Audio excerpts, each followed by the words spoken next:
10 seconds remaining. 5 seconds remaining. Radiant team ban.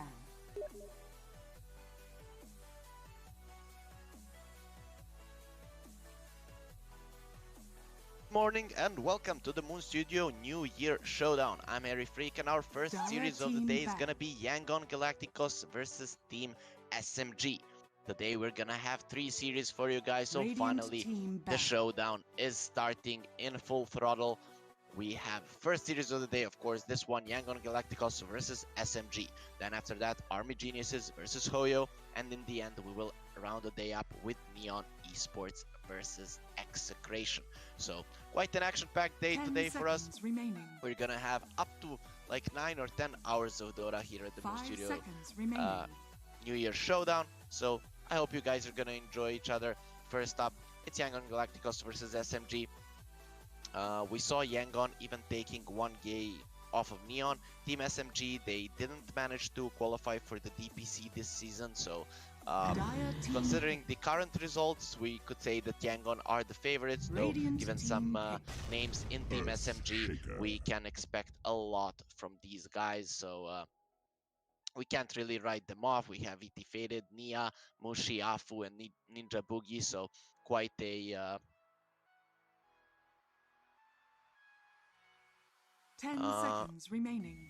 Quite a good roster overall. Remaining. Some known players, though some of them are quite older.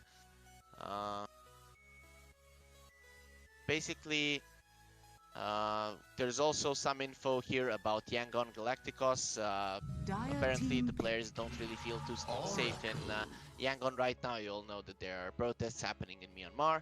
So, we are not sure if they're gonna be able to play anymore. We appreciate their presence for sure, so thank you guys for playing. They always bring a lot of viewers to our channel. We can see that Myanmar are quite passionate fans of their strongest team, so hopefully they can continue the competition, but we'll see if they're going to be playing until the end of the Moon Studio New Year Showdown. Also,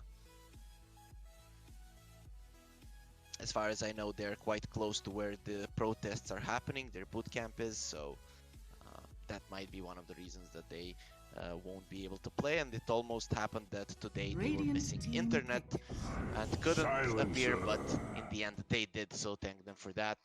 So with that, all of that out of the way, let's focus on the draft. So Team SMG, they open up with a Shaker and a Silencer. Silencer is probably the answer to the Oracle. You initiate, you use the global silence, and then you don't have to chase the Oracle. So that's in theory. Oracle is also one of the supports that can actually counteract the Silencer if you know when the enemies are coming. If you see them on a ward, know that they're gonna initiate, you start casting the Fortune's End on yourself.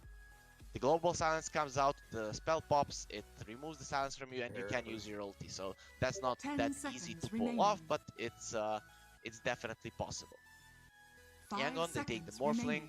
Oracle is one of the best supports to help the Morphling in the early game and even later on with the Purifying Flames. You can heal him up quite easily.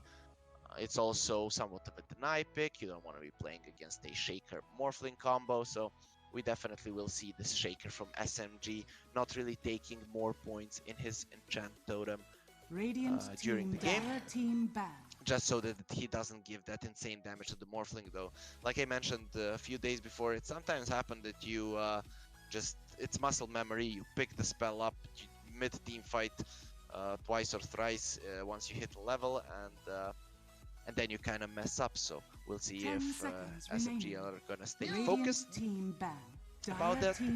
Yangon, they ban out the Night Stalker, the AA. These are all classic bans, given that you have the Morphling Oracle. You really don't want to be playing against the AA, and the Night Stalker giving insane amounts of vision isn't really something that you want to be dealing with, as well as the Shaker being definitely capable of securing a perfect lane for the Night Stalker.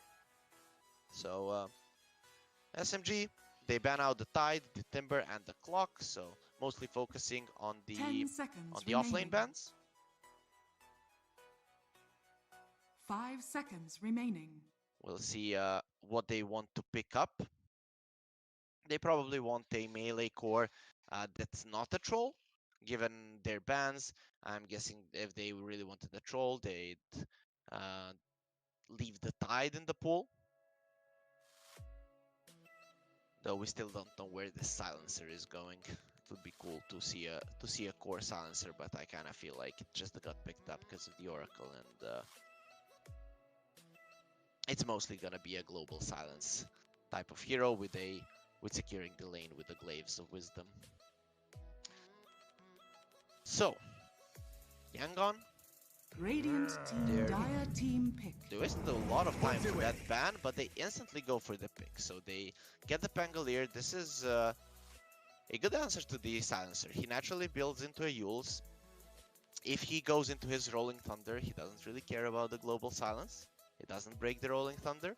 So 10 seconds remaining. I like it overall. If you start off the fight on your terms, Yangon, this Silencer remaining. won't really be able to accomplish much apart from maybe, and this is a maybe, letting his team escape. So when they saw the Silencer pick, they picked two heroes that kind of deal well with it, Morphling in terms that he naturally builds a Manta and a BKB, and Pango, natural Yule builder, Radiant and of course team pick. he has his own magic immunity. SMG go for a Nature's Prophet.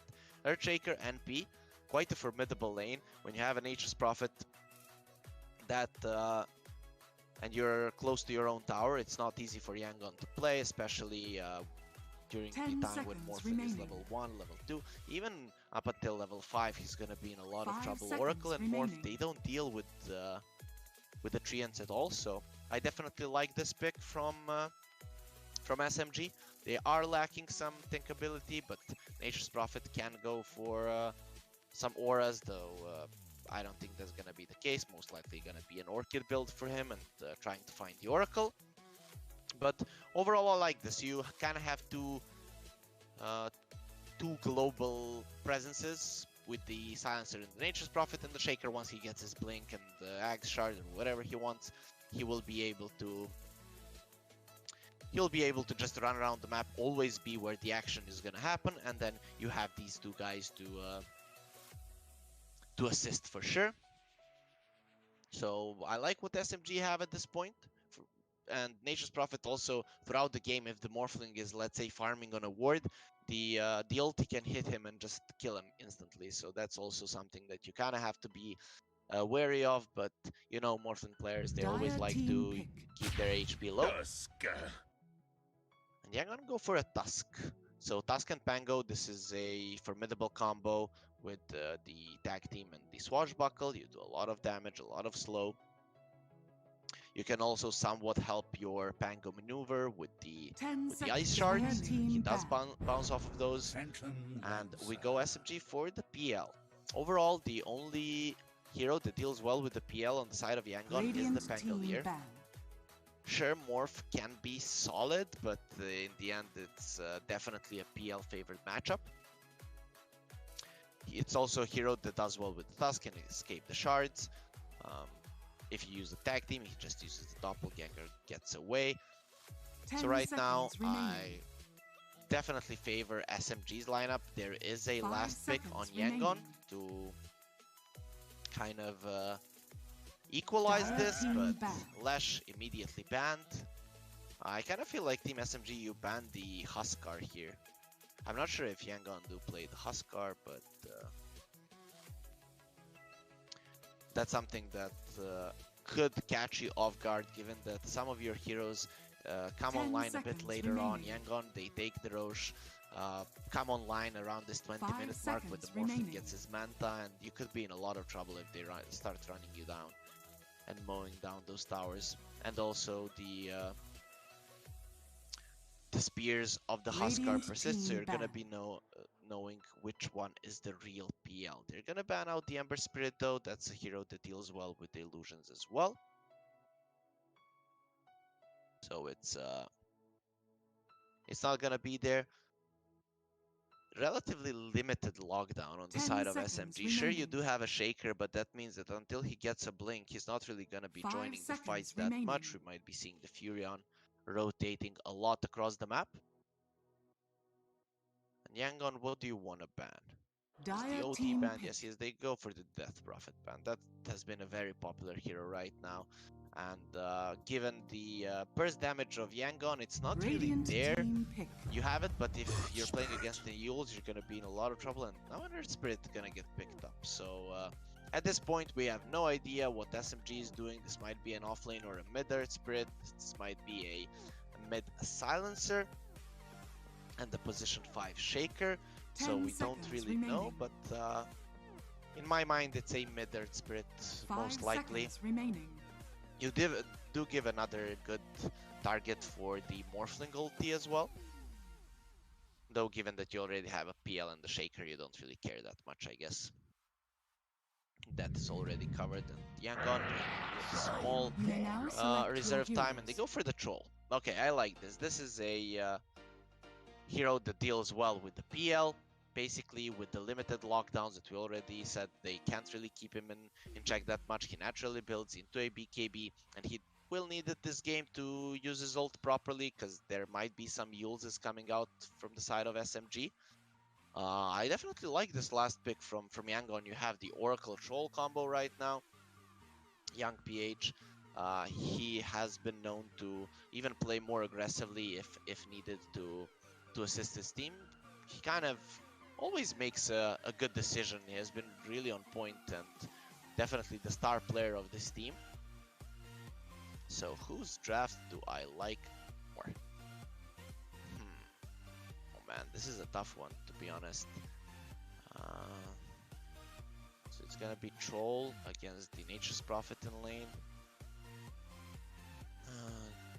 Silencer could get caught out. And oh, it seems like it's a mid Earthshaker with a position for Earth Spirit.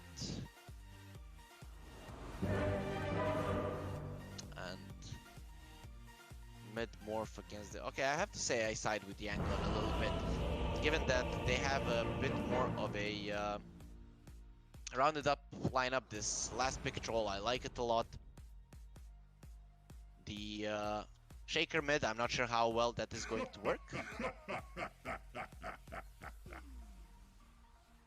But we'll see if they're gonna be able to pull it off. Overall, SMG have an interesting lineup. This Shaker, if he gets his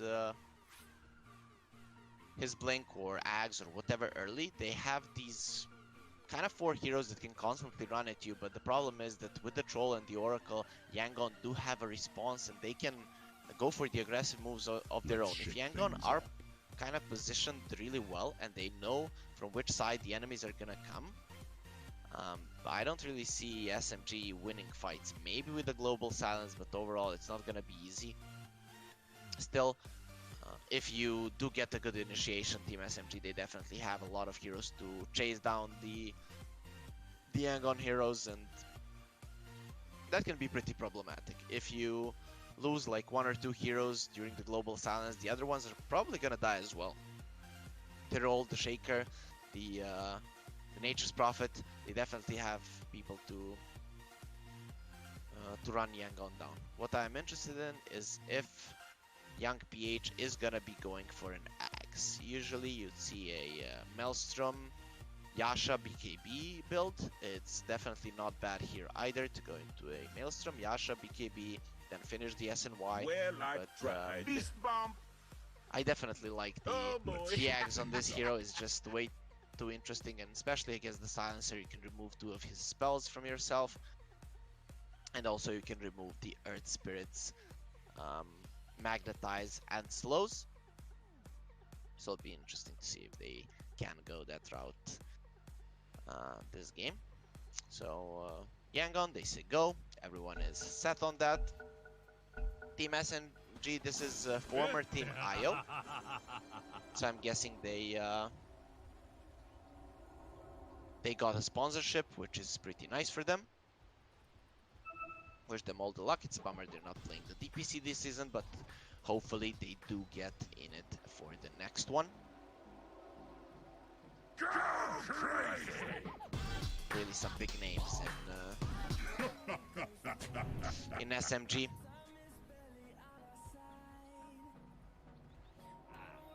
So, Yangon starting off top with 3 heroes. Oh boy! They want to secure the runes. It seems like we won't be seeing a clash on runes at all. Okay, Yangon, go for another pause. Young PH hiding in the trees. Definitely gonna be a quiet Go crazy! rune trade here, unless Team SMG decide to rotate to the top. They do have some mobility on the Earth Spirit, considering he has boots. So he started off with the boots. This kind of shows us that Afu intends to pull the second wave, which is quite common. You have a unfavorable matchup between the two cores. Troll against a Nature's Prophet is definitely a troll favored matchup. He deals with the treants well, has high base damage, so he can definitely last hit properly, and you want to get the wave a little bit back so that you can roll on the Oracle and the Troll and possibly endanger their lives. So Mushi hasn't really skilled anything up. He's the one that could be in a lot of trouble in this laning phase, right? When Zorain and Skill A hit levels 2 and even 3 with the shards and a tag team, they're gonna be able to get on top of him quite easily. Only 3 armor on the silencer means that he kind of goes down quite easy. Pangolier also wants to go for the Orb of Corrosion, so his armor will be increased even more. Are you okay? So that's most likely where we're going to be seeing a lot of kills. And also mid lane Shaker, if he gets blocked in by the shards in the mid lane, which isn't that hard considering he's a melee hero and will most likely always be down in the river, Morphling and the Tusk might have enough damage to bring him down. So this Tusk can do quite a lot, and sure, you do have the Earth Spirit to rotate across the map, but in these two lineups, definitely when it comes to rotations, the Tusk is gonna be the most important hero for sure.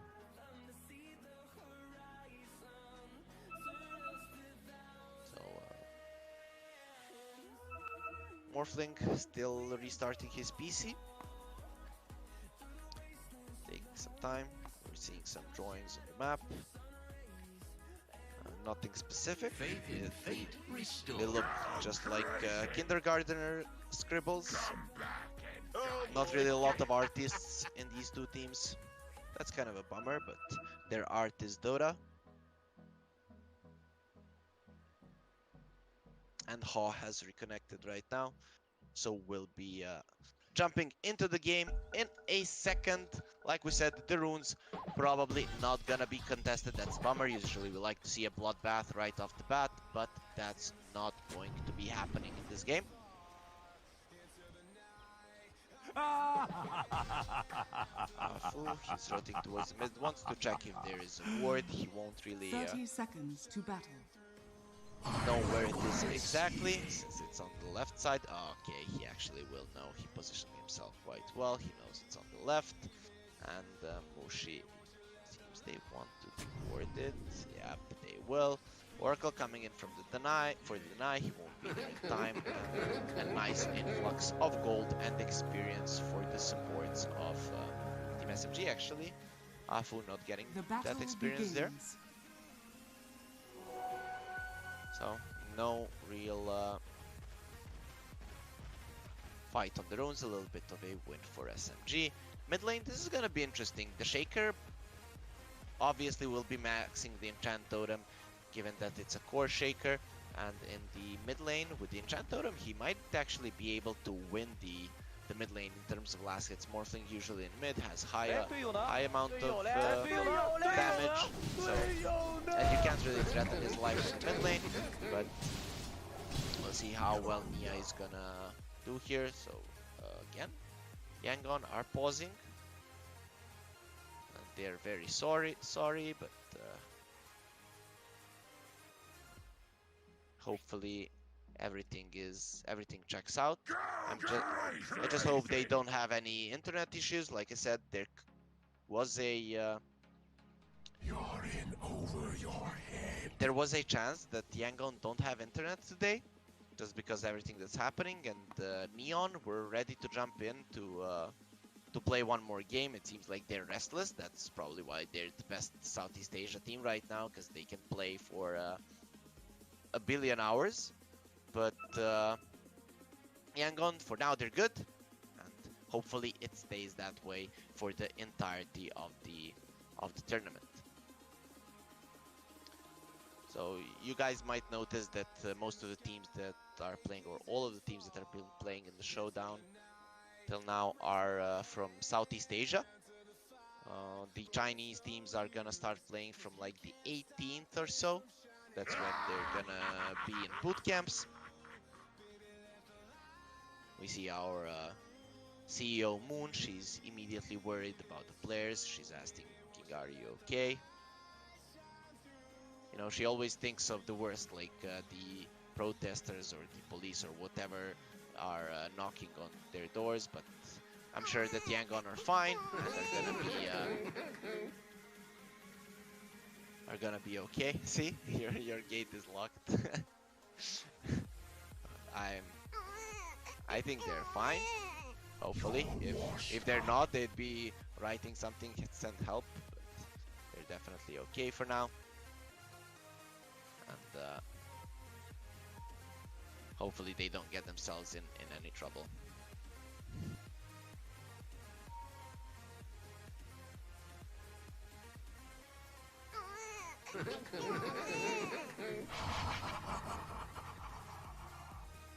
Okay, Skill Lay, he's back.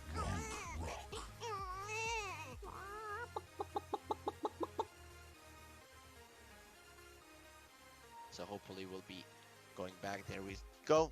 We're gonna go. Finally, we're fine. When they start playing, Moon is gonna stop worrying. So that's good. At least that's good. We're not gonna be expanding her nerves. She's still young, so not really good to be nervous about things. And let's focus on the game. The kick. Oh, nicely done. He even kicks the Oracle and gets the last hit on the range creep. Top lane, they went in with a tag team, do a lot of damage to VT Faded, so he's not gonna be too happy with it. Mushi already ready with the healing salve to make sure that his core is gonna do fine, and he started with the Glaives of Wisdom, so he will be doing some nice damage to the enemies, though. Now Skill Lay, he's pretty close with the tag team. They could do significant amounts of damage. Mushi's in a bad spot, though. They did hit level 2 on the side of Team SMG, so Mushi, if he doesn't die here, if he's faded, can turn it around, but there are a lot of creeps here, and Zora and Skill Lay will stop, so they're just gonna disperse, but Mushi getting somewhat lower in that engagement. It comes out once more, some creeps. He didn't go for the pull of the second wave, so quite interesting, considering he started with boots. And now on the top lane, Yangon, they hit level 2 as well. Mid lane though, Nia, he's been doing quite well. So that's what I was expecting with the Enchant Totem damage. He should be able to out-farm the Morphling. With the overall, is taking a lot of damage. Needs to be careful here. Another Enchant Totem could finish the job, and that's not going to be the case just yet. Nia going in, but he knows perfectly how much he can actually survive. He does have salve, so we'll be able to continue laning here quite safely. Bottom lane, finally we see some laning shenanigans here for SMG. Something I want to see a bit earlier, but they will get the lane to a comfortable spot for them, and Afu hitting level 2 fairly soon, so that could be something to look out for if they can get on top of Lun. But always hard to actually pressure the support when you are playing against the troll, since he can make you miss most of your attacks. Afu, he wants to stop the pull, will most likely be able to do it.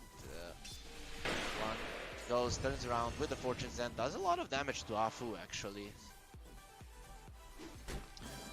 but none of them are gonna be able to bring each other down. The Spirit has a salve as well. to be able to Radiant continue are laning. So scanning. for now, quite a slow laning phase. Now they go on to Mushi. They're doing a lot of damage to him. Through skill lane, he's taking a lot of damage himself. Who's gonna get the first blood here? It's gonna be Yangon. There's a strike. First blood first. Can be defeated. Get something in return. Zorin. Still the curse on him. It's gonna expire right now. Not a lot of regen on the side of Yangon, so I'm not really sure that this first blood is even worth it. Especially with Dafu rotating, he could even get some return kills here. You're going to turn around onto VT Faded, he starts fighting them, the tag team has been used, VT Faded goes for the doppelganger, and now with a kick, both of them are in a lot of trouble, goes for the swashbuckle, immediate roll in onto Zorain. Without the Orb of Venom, they don't have enough damage to bring him down, and it's gonna be just one kill for SMG, getting themselves on the board. Afu, he couldn't accomplish much on the bottom lane, but with a nice rotation to top, he manages to get the kill. But this is a problem. Look at Young BH's last hits. We have known that this guy, he doesn't really throw games, he plays really well. So do you really want him to have such a free game? I'm not really sure that they can't even stop him. Mia has a bottle right now. The first rune went to Afu, so he didn't really secure it for his guy. Skill A now at level 3, he doesn't go for the snowball, wants the full damage from the tag team. If they get on top of Mushi right now, 3 armor, the Orb of Corrosion is ready, he's a goner, though there is a Earth Spirit in the vicinity, just making sure that they're close. The Oracle is TPing in, now they want to fight. Mushi in a lot of trouble, there's a tag team with 3 heroes getting him, you're not going anywhere. Mushi, he dies immediately. Return on to Afu, taking a lot of damage. Zorain is close to death as well, but VT Faded, nowhere enough damage to bring him down. And Yangon, a great rotation there from the Oracle, making sure the 2 of the supports of SMG go down easily.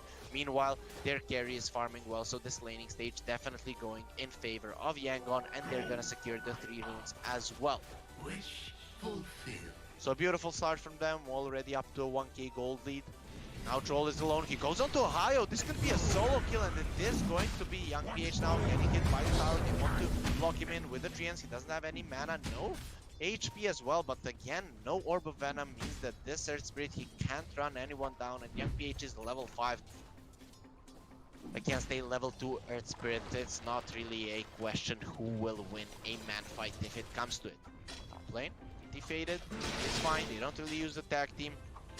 With the Oracle here, maybe if they force the doppelganger while the Oracle is casting the Fortune's End, they might be able to get the kill though. VT Faded, he has boots, but they phase boots on Troll already on bot. This is gonna be one hard guy to deal with.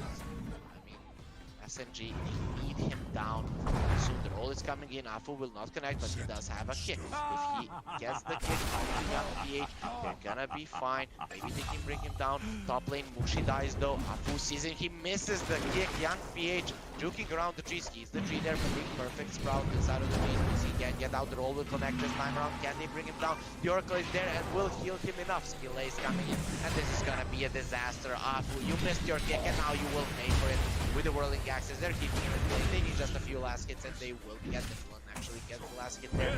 Zorain immediately gone on by VT Faded, but nowhere close to get a kill.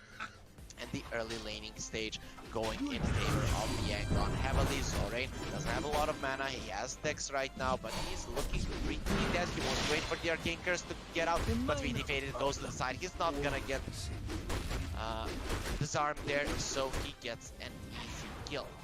While Fu is refilling the bottle of the Shaker in the mid lane. He does have 4 points in Aftershock, so if he does get the Echo onto the Morphling without this guy morphing into strength, he is going to be going down. You see, he is going for a blink. He knows that he has to change a lot for his team, given how the early game has went. Things to do. Zorain just died, he is in. SMG, they want to go for him, but he smells that something is up. They did have that nice word there, so we'll know if anyone comes in. Now Ohio coming in as well. He wants to go for the tower with the treants. Level 3. They might be able to do it. Zorain doing his best to just delay this with the disarms from the lucky shot. It seems like he'll be able to defend the tower, so Team SMG, they committed onto this, but in the end they don't get anything, and Ohio will just TP to the bottom lane with the scroll. Radiant are scanning. No one really to fight this troll right now. He wants to go for the Ring of Health, wants a hood. So an interesting build from young PH. He just wants to be able to survive. A lot of damage from SMG is magical damage, but considering you have an Oracle in your team, I'm not sure that that's needed. Lane, Morphling getting caught there. He's not gonna be brought down easily, so he's gonna find some play. Mulan, they want to go aggressive here. SMG. No Wrath of Nature just yet. Mushi, VT faded. They know that something is up and will just get away. They know there are multiple heroes there, but Mushi, if they spot him, he's Dire's dead. top They tower see is under attack. the Sentry Ward, no ward there. Skill Lay has the charge. He's gonna hit them perfectly. And Mushi, you are a goner. No way for him to get out of this. One doesn't even bother going in. He's just gonna make sure that these creeps die and setting up his team to do some solid damage to a tier 1. They don't really have good pushers between the three of them. If you do have a lot of creeps, they're gonna be able to do significant Dire's amount of top damage tower to the is tower. under attack. Still, I don't really see Yangon bringing it down right now. But without any rotations from SMG, the tower will eventually fall. Young PH, they see him now. They do have the silence, but he has the Radiant's ulti. Very middle hard to tower bring is down under with all of attack. these heals. His hood is going to be flying out as well. Dire's He top might be tower going for is that under Eternal attack. Shroud's Axe build. That would be interesting to see as well. TP top from Afu, Skill Lay, getting caught here. They're all coming. There's the silence. One immediately turns around with the fortunes and beautiful shards there from Skill Lay will keep him safe. And Yangon managed to save their Tusk, who is immediately TPing to bot. He wants Ohio dead. The bounty runes are coming again. Is it gonna Radiant's be a middle 3 tower for 3? is Nope, under it's attack. a 3 for 1. It's a 2 for 1, given that Mushi managed to deny one bounty. Dire's bottom So nice tower heads up is play under for him. attack. After 10 minutes of the game, Yangon are in a 2k gold lead. He has an end of his rune. This could be one dead Morphling. If he comes close to the creep wave, he's actually going to morph quite a lot. Getting him, he needed to start with the Echo. They wanted to kill him, but they wouldn't have enough burst to go through 1200 HP. And Ha being quite careful with how he's playing, not really wanting to give any free kills to the enemies. Ohio, he's back to the tower. Zorain does have a rolling thunder. He'll go for it and will be fine. Do about it. We'll do some nice damage here. Ohio, actually, Ohio's in a lot of trouble with one coming in. There's gonna be the first damage, and one is on a killing spree. Also, TP's in, and SMG once more. They try to force this top tower down, but will be unsuccessful in doing Dire's so. bottom tower Definitely, is they under need this attack. blink dagger, and here it is. The Shaker has it. Kills almost up to his level 10 with the plus 20 base damage. It's gonna be insane the amount of right click he Dire's will be bottom doing. tower So is under he attack. can do a lot of burst damage to the enemies. She is gonna be surviving, defeated, Dire's just being top there tower close, has but they're fallen. not gonna be able to defend Dire's the structures top are tower. fortified. So we get our first tower of the game. Ohio, he's so underfarmed. He's actually closer to the supports than the cores, getting completely annihilated here. Afu going on him. There's the Purifying Flames, but here comes Nia with a blink reveal. He gets the Oracle down. That's 300 gold into his pockets. Clear? Are you sure you want to be here? Zorain actually just uses the swashbuckler and is far enough away to survive. Immediately smoke on the Radiant Earthshaker. are They scanning. want the troll. He's level 9, has a Hood of Defiance. Let's see if they're gonna let him use it. They do have the global silence as well with the Echo, should be able to bring him down, but no, they have other ideas. Now finally they see the troll. The roll in, the Echo immediately, another enchant totem, and this Radiant's troll is bottom dead. tower is under There's attack. no way for him to survive. And with all of the spells used on Nia, he'll have more than enough damage to bring him down. Even one more enchanted totem wasn't needed. So finally SMG, they get a few kills there on with that blink dagger, and it seems like they're gonna be able Radiant's to claim this bottom tower as well. tower The is under Yangon attack. not in a position to defend, no smokes ready, looking to maybe go for VT faded, but won't be able to do so. Radiant's So bottom considering tower the has fallen. top lane Mushi not having a good time, VT faded is doing a good job. Farms a lot and already has Fusel blade, so He's actually over this troll in terms of networks, and yeah, it's gonna be the Eternal Shroud Axe build for Young PH. That's quite interesting. Dire's middle tower. We'll see how well he can make it work. He faded, doesn't have the doppelganger, they know which one is real. Here comes the rolling thunder. He's looking pretty dead. He was farming well up until now, but finally he's gonna pay with his life. Young PH starting to rotate, and with that the Dire's middle tower carry of is under SMG attack. will lose the first spot on the network scale, and the tower as well. Dire's middle tower has fallen.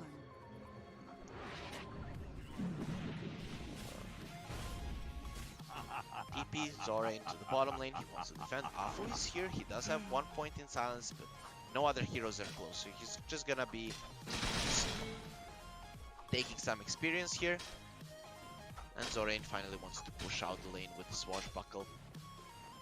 Goes for the Maelstrom. He's gonna be the one dealing with the PL the most. Maelstrom into an Axe is definitely the best build to deal with the PL.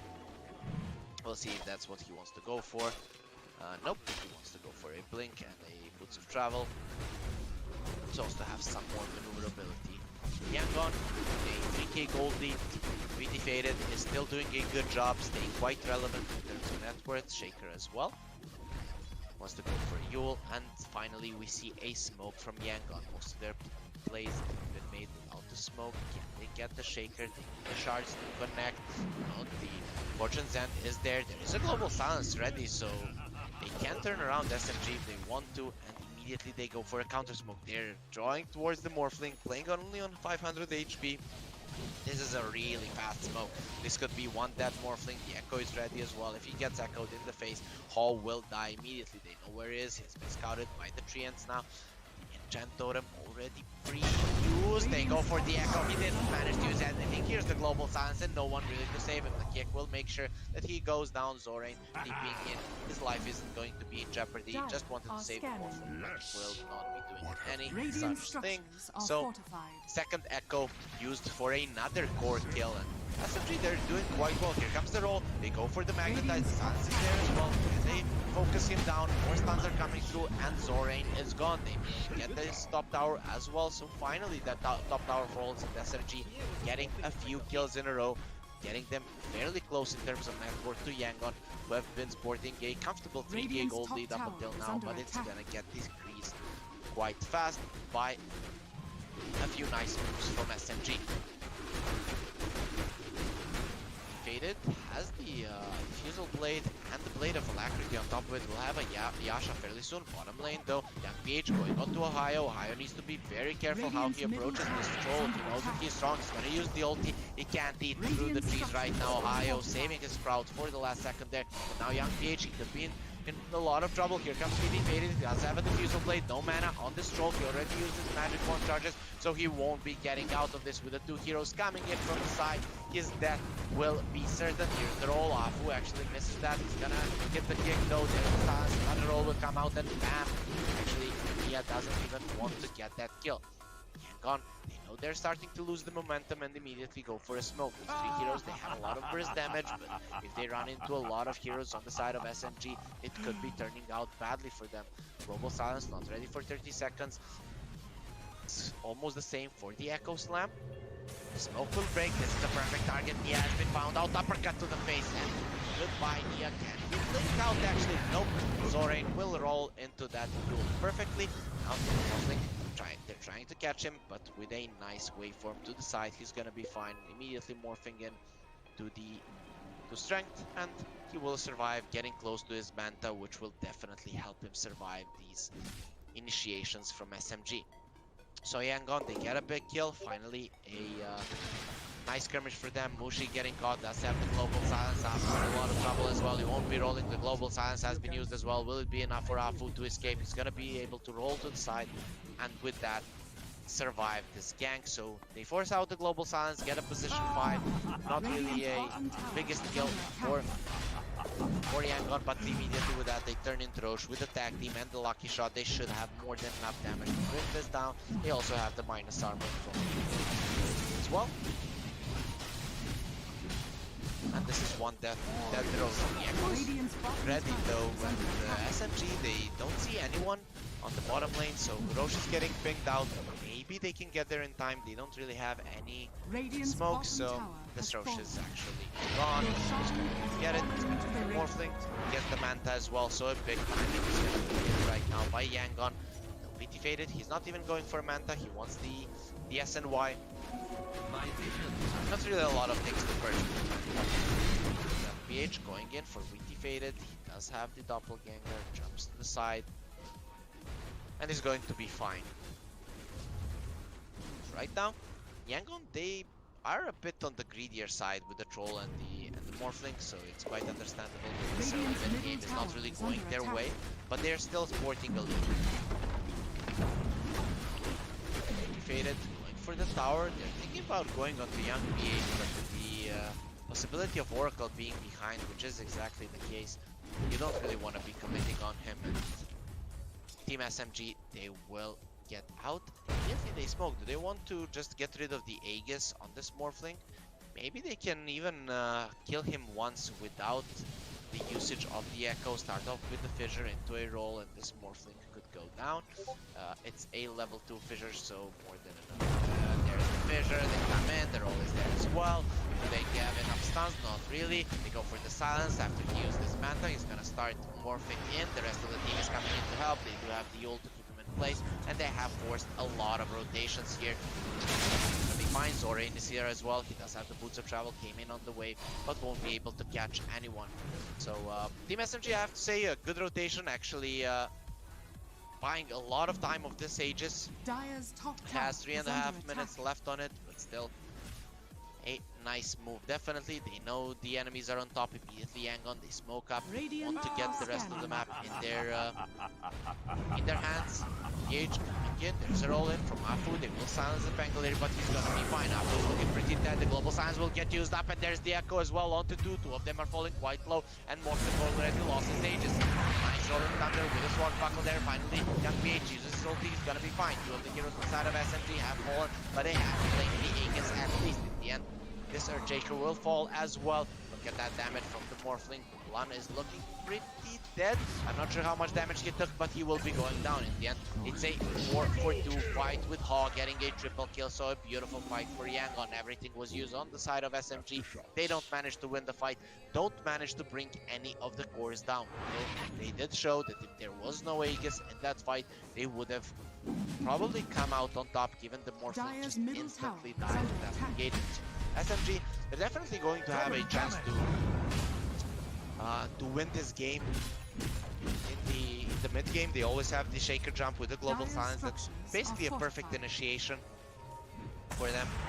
And unless you've already used your teams, you're gonna be in a lot of trouble. And SMG, they want to fight. Young PH, no ulti just yet. Doppelganger being used. Skill A trying to defend his troll, but Young PH is looking pretty dead here, surrounded by everyone. The kick won't connect onto the Tusk, but here comes another roll. Afu does have the ult. They're gonna keep Tusk in place to have the silence, so no snowball will be coming out. He does have the mech. It's gonna keep him somewhat healthy, close enough to surviving. And Yangon, they overstay their welcome.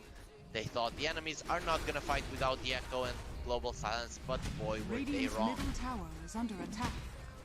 SMG Radiant structures are fortified. with an engagement that will finally be able to take this mid tower, so the next row will be Radiant's okay middle for them. tower has fallen. Won't be Yangon having the full advantage of it. Immediately they smoke. SMG want to continue with the aggression. Faded, immediately running into the triangle. Smoke will get broken. He goes on the line. Perfect for the target. With the Manta, so he did go for the Manta instead of the SNY, and they kill the Oracle immediately. Zorain goes for the Rolling Thunder, so they won't have much for the next fight. They're using the Fissure here from the Shaker to make sure they're not getting pursued, and SMG will get away with murder. Immediately, find the Invis rune and have an Echo. If he echoes the Morphling here, maybe can get the kill. Gonna go with the silence. Does have the Manta. Nice Fissure connecting on the door. Oh, a beautiful snowball. What a mistake from Nia. Doesn't go for that immediately. They use the global silence while the snowball is still ready.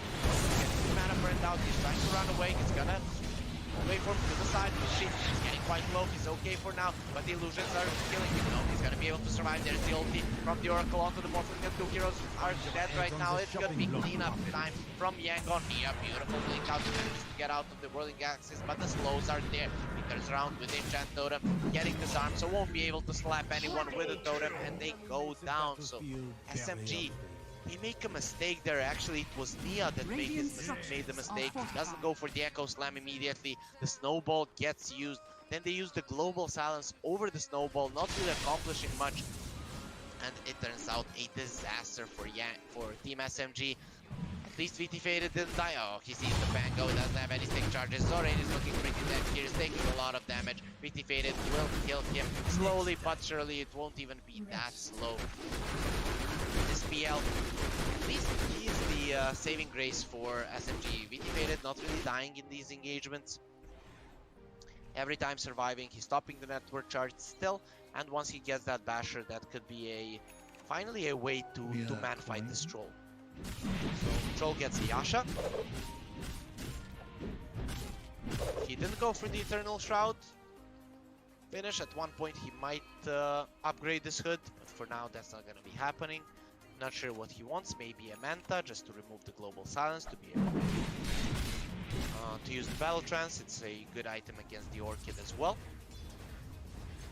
I wouldn't want to see the SNY on him. There's just so many silences and stuff. Yep, he'll go for the Manta. Still a 3k gold lead for Yangon. Not a bad spot for them by any means. But usually when we see minute 25 to 30, we kind of know who's ahead here. Even with this 3k gold lead, SMG are not looking out of it. They have ways to split the waves, they have good catch, they have insane amount of team fight, and even when Yangon gets those BKBs, it doesn't mean that they're gonna be able to get them off in time. It's gonna come down to definitely to spell usage in this game, execution, jump. Usually up until this point we have someone already with a clear lead, even if the gold lead is not that big. But looking at these two drafts at this point of the game, quite even. Something that we haven't talked about is the Ag Scepter on the Morph. So Nia is gonna have to be very, very careful about giving the form to the Morphling. He already has 4 points in Enchant Totem. We saw how much damage the Morphling can do with that. It basically is a more than a 1k hit. So Nia, he needs to be initiating on this Morphling. The smoke has been used. They're coming in into the triangle. They had a ward there. PL uses the illusions. They know something is up, but Mushi, this is the worst hero to get caught. A nice finger there. Maybe they can re-engage, but nope. They're just gonna let Mushi die, and that might be a good idea from SMG. They know that the opponents are set up. Beautiful rune steal there from our. He's gonna go for the roll. Can Zorain catch him with the rolling thunder? Went to the side. A nice fissure there to block any rolls, and SMG, they even get more runes here, then the enemies get 3 of them. And will they even be losing a tower? It seems like yes, Yangon are focusing on this one. 15 seconds until the silencer. They do have a buyback, but by then this team will already fall. Yangon managed to get their first 3 of the game. Don't look at your other lanes. Ohio already doing a good job making sure that the side lanes are pushed out. Yangon there again, overstaying their welcome without the Morphling. They really don't want to be fighting. Beautiful roll for Afu. He's gonna kick Young PH back. Well, they find the Oracle, and this is a easy kill. They do have AU as well. Young PH has his ulti, doesn't have the Manta, gonna get silenced up. Melee turns around, but he's gonna get rolled on once more. So this is a second kill that's gonna go into Team SMG's hands. Once more, Yangon are staying too long in the enemy triangle. 2 minutes until the Roche spawns, so Yangon, they're not gonna be too afraid of giving the Roche up to enemies, given that their supports are gonna be up anytime. In any time. So BT Faded going for the Abyssal Blade. He wants a BKB as well in this game. That's quite understandable given that he's against the Troll, who's just gonna be spamming the Whirling Axes. You don't want to get that mischance constantly. And later on, it seems like he wants a Blink as well.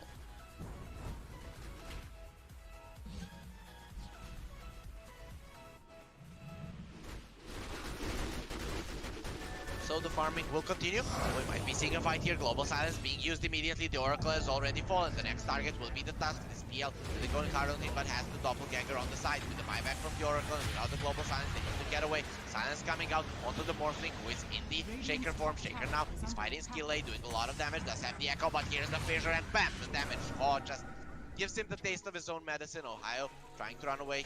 Doesn't have a TP just yet. Here comes the TPs on him, but he will use the BKB, TP to bot, and make sure the lanes are pushed out. SMG, they do force the Oracle buyback, but lose 2 heroes in the process. Also, the Global Silence has been used. They still have the Echo, so it's not really a smart choice from Yangon to just run in like madman.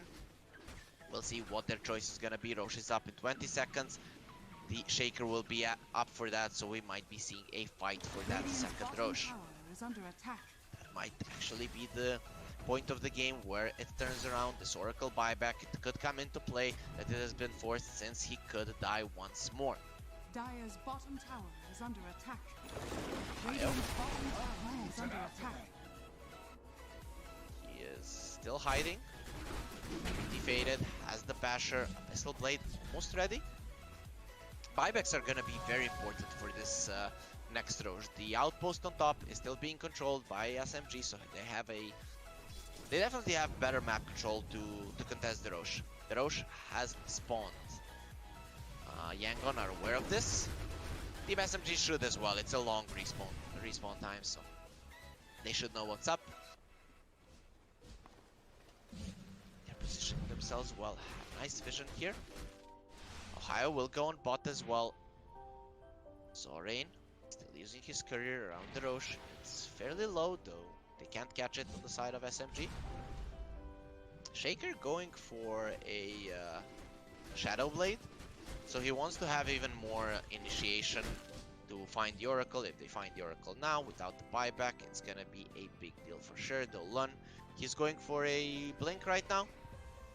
Wants to stay super far back. Both of his cores do have Mantle Style, so should be able to keep themselves alive for some time. Morphling not going for a BKB. Okay, that's quite interesting. If he gets a BKB, turns into a Shaker, he could be killing everyone. Though, oh, he wants a Butterfly. Just wants to man fight the PL. Sure, the PL is the only late game hero on the side of SMG. But there is enough magic damage. If the Morphling is not careful, he could go down to the Echo. So he's confident in his skills and will go for the Butterfly. I'd definitely say BKB is the safer choice, but if you have full confidence in your ability to use the Morph in time, then you can go for this build as well. Let's see if that confidence is based, or will he just get destroyed by the enemies. Go for the Roche. You have the stack team, Young PH stacking up those fervor stacks. The Roche will fall fast, but the smoke is coming in. They have been scouted by the scan. Skill A immediately uses the shards. This could be a nice first target to go in on. They're going in on the high ground now. A nice roll there onto BT Faded. This could be really bad for him. He's been caught, but gets pushed to the high ground and he will be safe. No one is dead just yet. The Global Silence has already been used. Young PH is quite healthy. Everyone except BT Faded is healthy in this fight. This is looking pretty bad for the side of SMG. They are on the high ground. Now, here Spirit is rolling out and everyone from SMG has gone away from each other, so they're kind of split. That could be bad for them. Skill A goes for the snowball. It does connect, but Afu was right next to the high ground. He rolls in. They find the Oracle. This is a perfect jump. They get a silence on him. Vinti faded with the Abyssal Blade. Will bring him down. Troll Warlord is looking like the next target. Nia does have the Echo Slam. They're gonna stun him up. He is in the Sprout and in a lot of trouble. Now Nia forces himself out. But here comes Zorain. They're doing so much with the uppercut. Nia is looking pretty dead. But look at Haw's damage. He's turning around. Now everyone needs to run away. Young P8 is still okay. Didn't use the Echo immediately with that. They're gonna be in a lot of trouble. Haw can turn into a Shaker once more. Oh, nice man to dodge from BT Faded. He turns around, he's gonna get disarmed, and this is a disaster. He actually gets out with the doppelganger, but they know which one is real. They're gonna kill the Nature's Prophet first, or will they? BT Faded has already fallen, and the fight is looking great for Yangon. They clean out 4, despite losing the Oracle immediately at the start of the fight. And Afu, he thinks that he's hidden. But this guy hasn't really been that good when it comes to hide and seek in his life. So this is a pretty bad spot to be at, right next to the enemy ward, and he will get brought down. A few more hits will make sure that he goes down. The earned damage will secure it, and finally the game has switched to one side. It's Yangon that come out on top, win a convincing fight with a 5-for-1, only losing a position 5 support and claiming the Aegis cheese for themselves.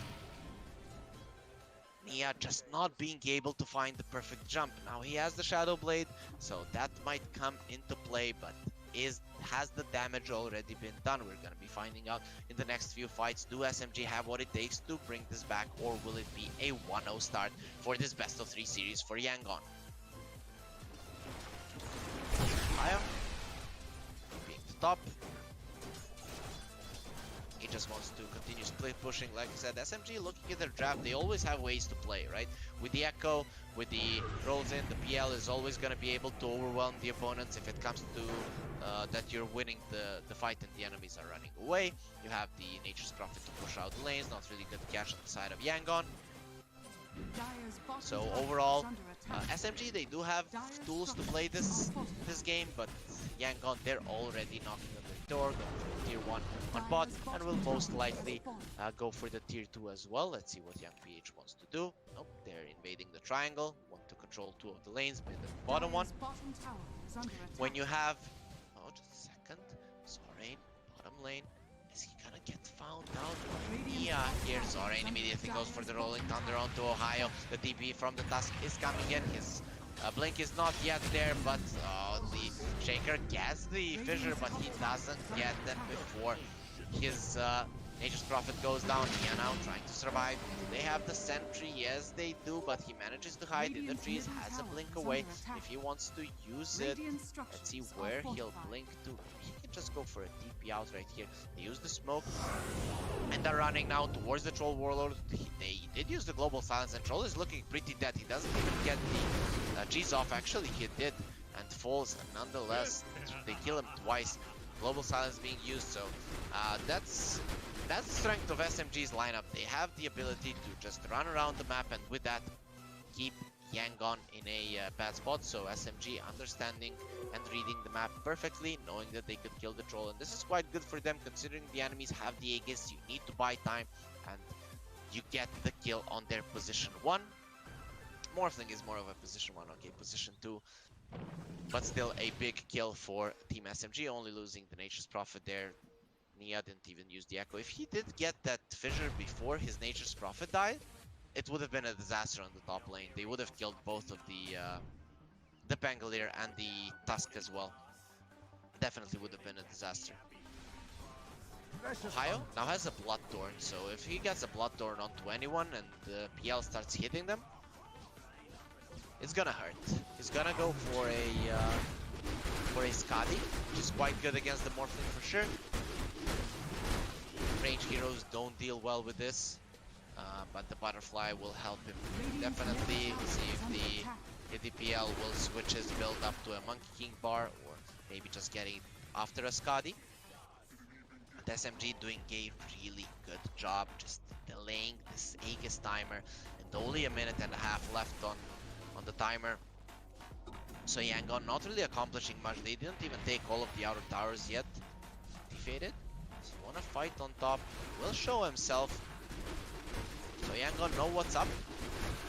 11k gold lead with Aegis in hand. They're not able to do much. So SMG definitely using the map a bit better during the Sega's timer. The only times that they have really lost is when they got into fights. Nature's Prophet, he has the BKB, Skill A will go for the outpost, and that's gonna be some map control taken back by Yangon. Lund doesn't find this ward here yet, and they use a smoke. It wasn't scouted. They think that the enemies are still in the big jungle, and SMG, they're not in the best spot right now. They're getting hunted. Is there a TP on Young PH? Yes, there is. He's going for Radiance as well. That's gonna help them deal with the PL for sure. Ha would like to find the Shaker. The Rolling Thunder is coming in. They found Ohio. He can pop the BKB right now if he wants to, and he doesn't. Is he gonna go for a TP out with the uppercut there? There's not really much chance to do so. Going for the TP. Ooh, he's able to move away, and Yangon once more. They go for a rotation, and it doesn't work out the way that they wanted. Sure, you force out the BKB on Ohio, but basically he only needs it to TP away. You have the TP cancel with the Walrus Punch, but that's the only thing that you have. Chol, Kaya and Sange and Kaya, or you want to call it, has a penta-edged sword, so he does some right-click damage as well. Almost level 25. Same goes for Ha. BT faded, still level 23. But basically we will be seeing those 25s come out from the 3 biggest cores in the game for sure. Nia, he's trailing quite a lot. He's definitely behind all of these cores.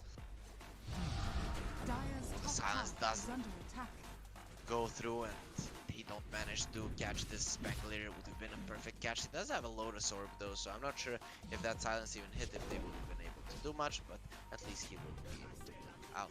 They see Zorain right now. I think he's aware that this is happening. No Abyssal Blade being used, and he manages to dodge everything. Being faded, might be in trouble right now. Young PH coming in, it's time to run away.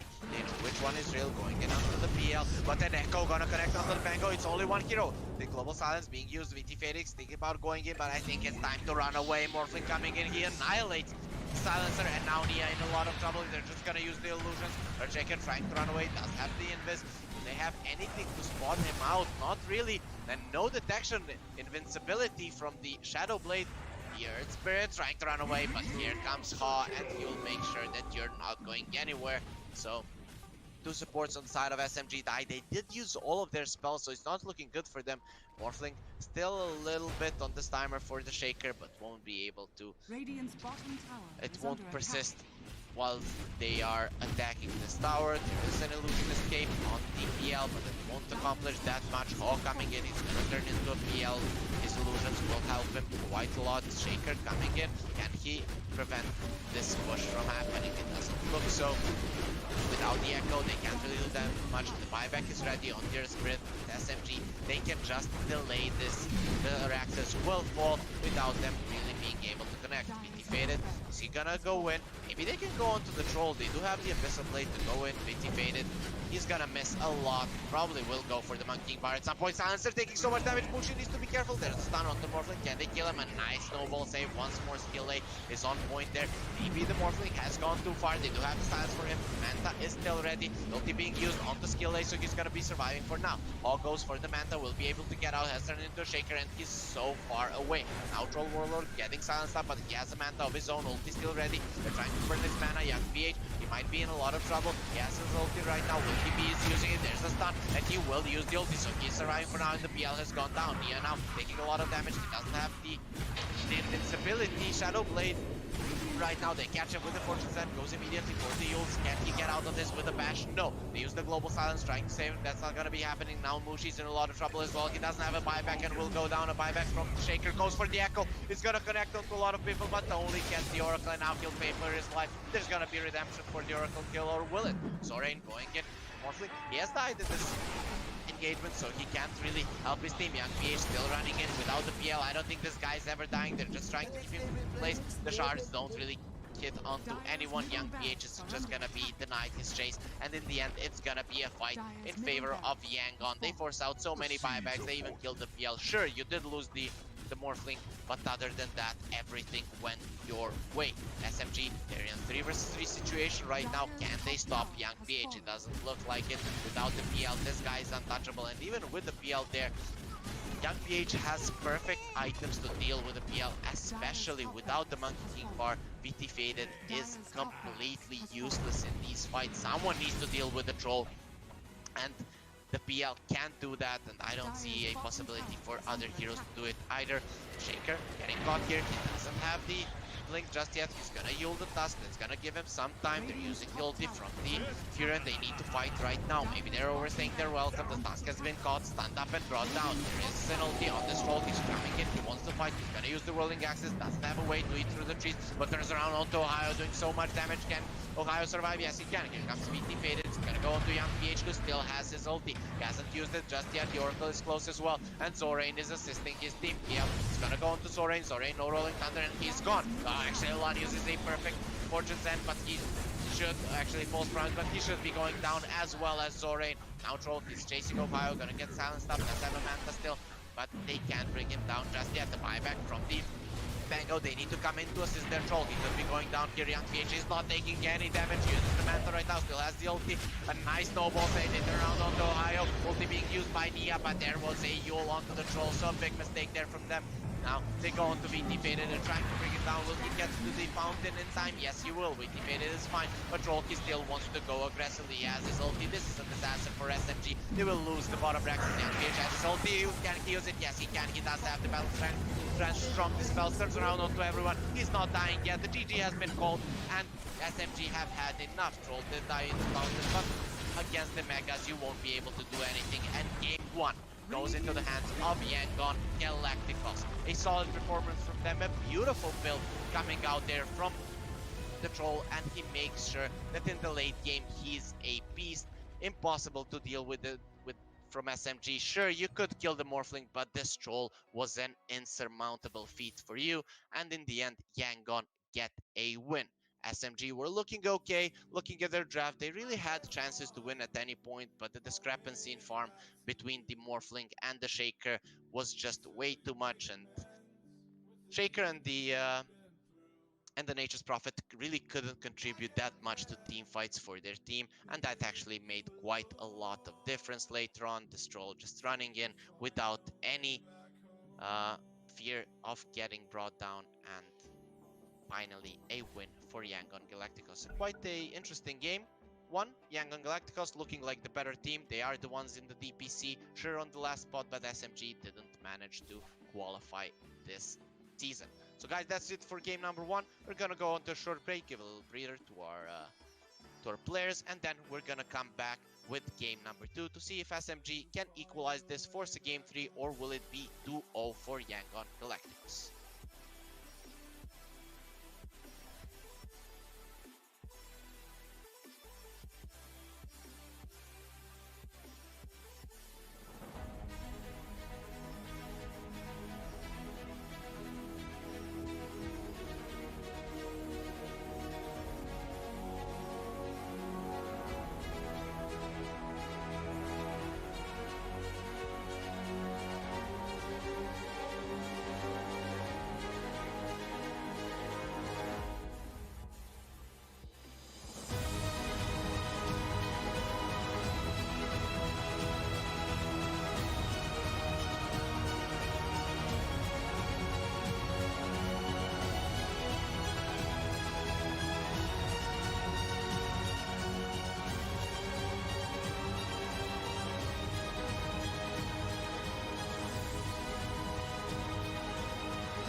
Welcome back to the Moon Studio New Year Showdown in a series between Team SMG and Yangon Galacticos. I'm Carry Freak, and the first game went to Yangon if you're just joining us. But just to remind you guys, follow the Moon Studio Twitch channel here, and also follow Moon Studio on Twitter, and follow me, Harry Freak, on Twitter to know when we are live, because we have a lot of 10 Dota seconds coming for remaining. you in the next month. This tournament is gonna 5 last up seconds until remaining. the 8th of March, so you're gonna have a lot of time watching your favorite Southeast Asia and Radiant Chinese team teams. pick. So we're coming into the draft. SMG open up with a Nyx. Some differences now in bans. SMG, they get rid of the Shaker. Dire team pick. They weren't happy with their own performance, so they're like, okay, let's ban it out so that we don't get the idea of picking it once more. SMG, they pick up a Pangolier as well, relatively early. Yangon, they did have the Pango last time around. It's not gonna be the case 10 this time. seconds remaining. Radiant team Mushi back. used to play the Nyx quite a lot, so this could be a position 5 Nyx, though against the Beastmaster, not really the best laning support. Yangon, if they ban out the Troll right now, or even pick it first in the second phase, this 10 seconds Beastmaster is remaining. gonna have a pretty free lane. Unless, of course, SMG 5 decide seconds to remaining. pick up a support that can actually deal with the boars. Something like an Enchantress comes to mind, Dire team back. just to Radiant team back. secure the laning phase, because you don't want the Beastmaster to be completely free in the beginning. They ban out the Troll. SMG getting rid of the Morph. Morph really was a formidable foe in the mid game last time around, but when it came to the later stages of the game, Troll was 10 seconds the big remaining. beast, the big boss that you couldn't really deal with. 5 seconds remaining. So Troll banned, SMG. I'm not really sure what you want to be getting rid of here. Maybe a Lycan, given that you are playing against the Beastmaster. So you just ban it out to not think about a possible swift win from Yangon. With Beastmaster Lycan, they have good tower push, good Roche, and not really easy thing to deal with. Sure, you have a Pangolier, but will that actually be enough for your poor supports to survive? So SMG taking a lot of time with this fourth ban. I really don't see a clear thing that you want to get rid of. Maybe we can decipher what they actually want to pick, given which heroes they take out. Though for now, it doesn't seem like they are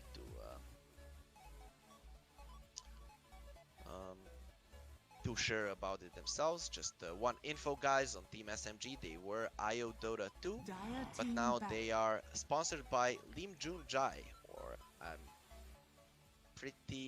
I'm not sure if that's how it's pronounced. She's a very popular singer in Malaysia. So Team SMG bringing some stars into seconds Dota, remaining. getting sponsored by a famous singer, 5 seconds remaining. a famous Malaysian singer.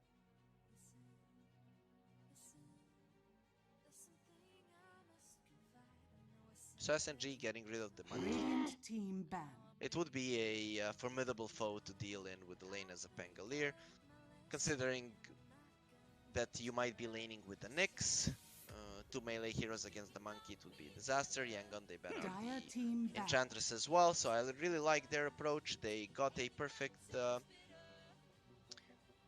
helping support for the Beastmaster. They most likely see the enemy position 5, given that Mushi was the one playing the Nyx most of the times, and then they're just setting this Beastmaster up seconds for remaining. success. 5 SMG getting seconds rid remaining. of the Riki. Pango and Nyx, they don't like playing against the Riki that much. The spike carapace doesn't help you against the tricks of the trade. Dire team pick. Also, there's so many ways, like the Blink Strike, the tricks of the trade, to dodge that Rolling Thunder. You don't really care about the Disarm. Same reason. And Yangon now, they ban out the TB. So, the high armor hero that actually 10 deals with seconds the pigs remaining. well. Crystal Maiden. And they go for the CM. So that's another hero that actually would deal with the boar as well. So somewhat of a deny pick. The Frostbite is quite annoying for the Pango to deal with. You can't get out of it, and it's a pretty low cooldown with a 10 high enough seconds duration remaining. for you to die.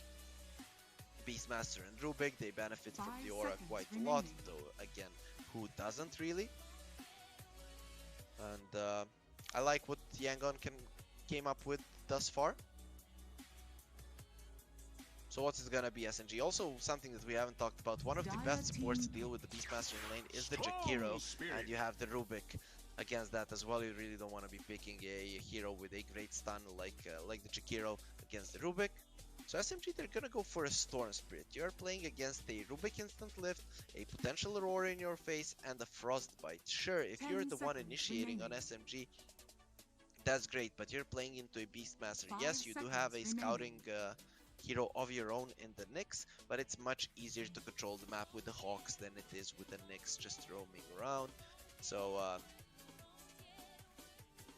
if SMG is initiating, Storm is great against these heroes, but oh man,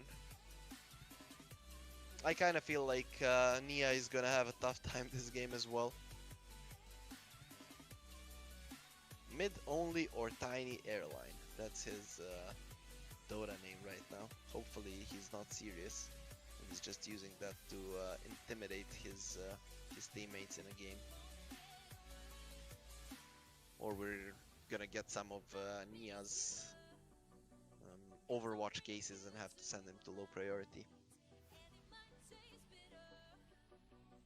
But talking about the draft here, Yangon, 1 more minute for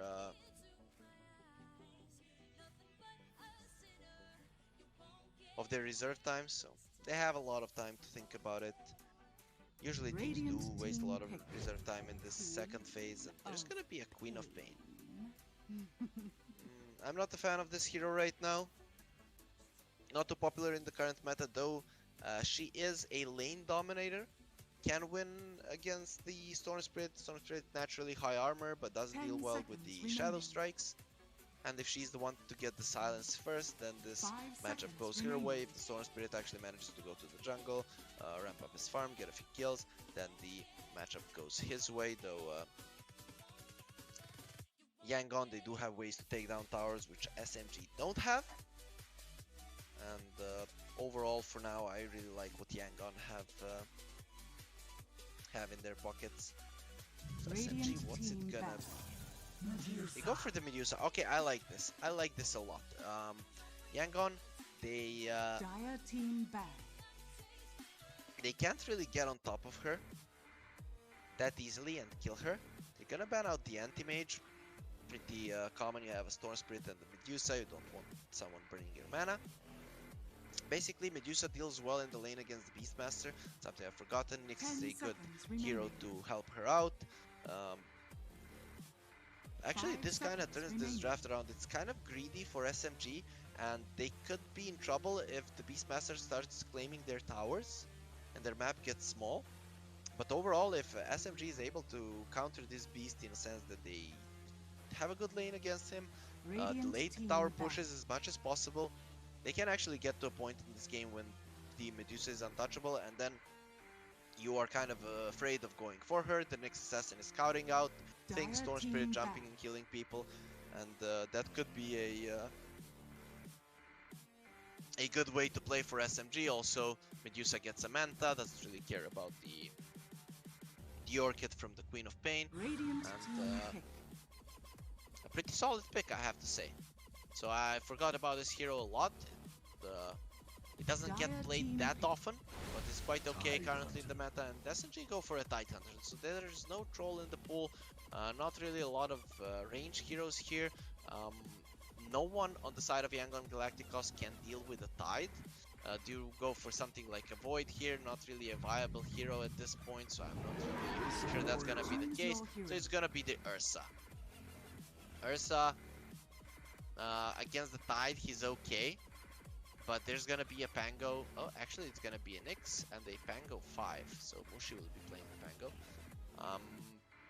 overall, this time around, I like what SMG got more, I have to say. In the first 3 picks of the draft, I definitely liked Yangon's idea. They have this 2 supports that can constantly fight with the Beastmasters to scout, to claim the towers, just control the enemy jungle and stuff like that. But with this Medusa pick, they made sure that the Beastmaster isn't going to be able to take that tower so easily. And now they have the Tide. Sure, you have an Ursa against it, but um, Anchor Smash in the lane is nothing to laugh at, especially with you being covered by the Nyx Assassin as well. And I like that they decided to put the Nyx on position 4 just to make sure that he has a bit more, because those Vendettas that he's scouting with are gonna be super important. And the Pango, be it 4 or 5, it doesn't really matter. So he's gonna use his Rolling Thunder in the fight and just accomplish enough. So overall, I like what SMG have. Yangon Galacticos, their lineup is really good at just, you take the enemy's safe lane tower, you rotate to the, if you push the heroes to the jungle, you take the mid tower, you take the Rosh, and then you start snowballing like crazy. Though they need to win their lanes for this, and there is a chance that SMG win all 3 of their lanes. It's not 100% certain. Queen of Pain, Storm Spirits, it's 55-45 in favor of Queen of Pain, so a little bit going more to the side of Yangon there. But if it goes even, the Storm is actually happy about it. And the Ursa, he can suffer against this Tidehunter. So if he's not able to win this lane, this could be tough for Yangon. Even them coming in as the favorites, not the heavy favorites, mind you, just the favorites. I don't think that this game is gonna be that easy for them. They're really on a somewhat of a timer. So I'm curious to see if they're gonna be able to pull it off this game, because they're somewhat all in. Sure, the Ursa can go for that Battle Fury, but Ursa against the Medusa, against the Storm later on in the game, you're not really winning this. You need to win it to control the game at like 20-25 minutes, and then slowly but surely start claiming more of the map. Sure, you can get to the minute 40, but your enemies need to be behind you by quite a lot if you want to be dealing with all of this teamfight and late game potential from SMG. So we're gonna be seeing lanes going relatively even, most likely, maybe a little bit into the favor of SMG. Then in the mid game, Yangon will be winning, and they're gonna be needing to increase their advantage. Though of course, if they win their lanes, they could be just snowballing over SMG. So SMG, they need to get out of these lanes fine. They just need to not lose them. Afu got scouted by the tower there. He's expecting the ward to be on the right side, but it's on the left. Placed aggressively. I like Ice Frog's approach on how to make sure that these wards don't get found out that easily. You put the night time before the runes, and then people can place them at different spots. Nyx not really finding that ward there, so actually Afu will be laning on the bottom lane, and the Pango will be on top. So they are valuing the lucky shot over the stun to help the Tidehunter. Mushi starting off with boots, which means that we might be seeing him going for a second wave pull. Bottom lane, they can't really stop BT Faded from farming here. We'll see how much he can actually do with his snake against the boars. Afu is just gonna focus on keeping the Rubik away. And yep, Mushi is pulling the second wave as anticipated. Let's see if Ohio can get the Ursa into the tower. I kinda doubt that's gonna be the case. Lun is going for Mushi here. He needs to be careful though. Ohio doesn't have the gush. So Ursa will most likely go around the tower. Nope, Young Peach running into the tower. And Ohio taking the creep wave here. So basically a win for SMG in the top lane. Mid lane, like I said, a skill-based matchup, a little bit maybe in favor of the Queen of Pain. Once she hits level 3, the harass from the Shadow Strike is gonna start doing a lot of work. Yeah, in for Ha. Gonna do some nice damage, but the salve is out for him as well. already, so he's going to be fine. So I kind of don't see any of the cores getting super far behind here unless some kills start happening. Though on the bottom lane, the kill potential is very limited unless SMG kind of overextended and the cores run them down. Top lane, Ohio also needs to get out of position.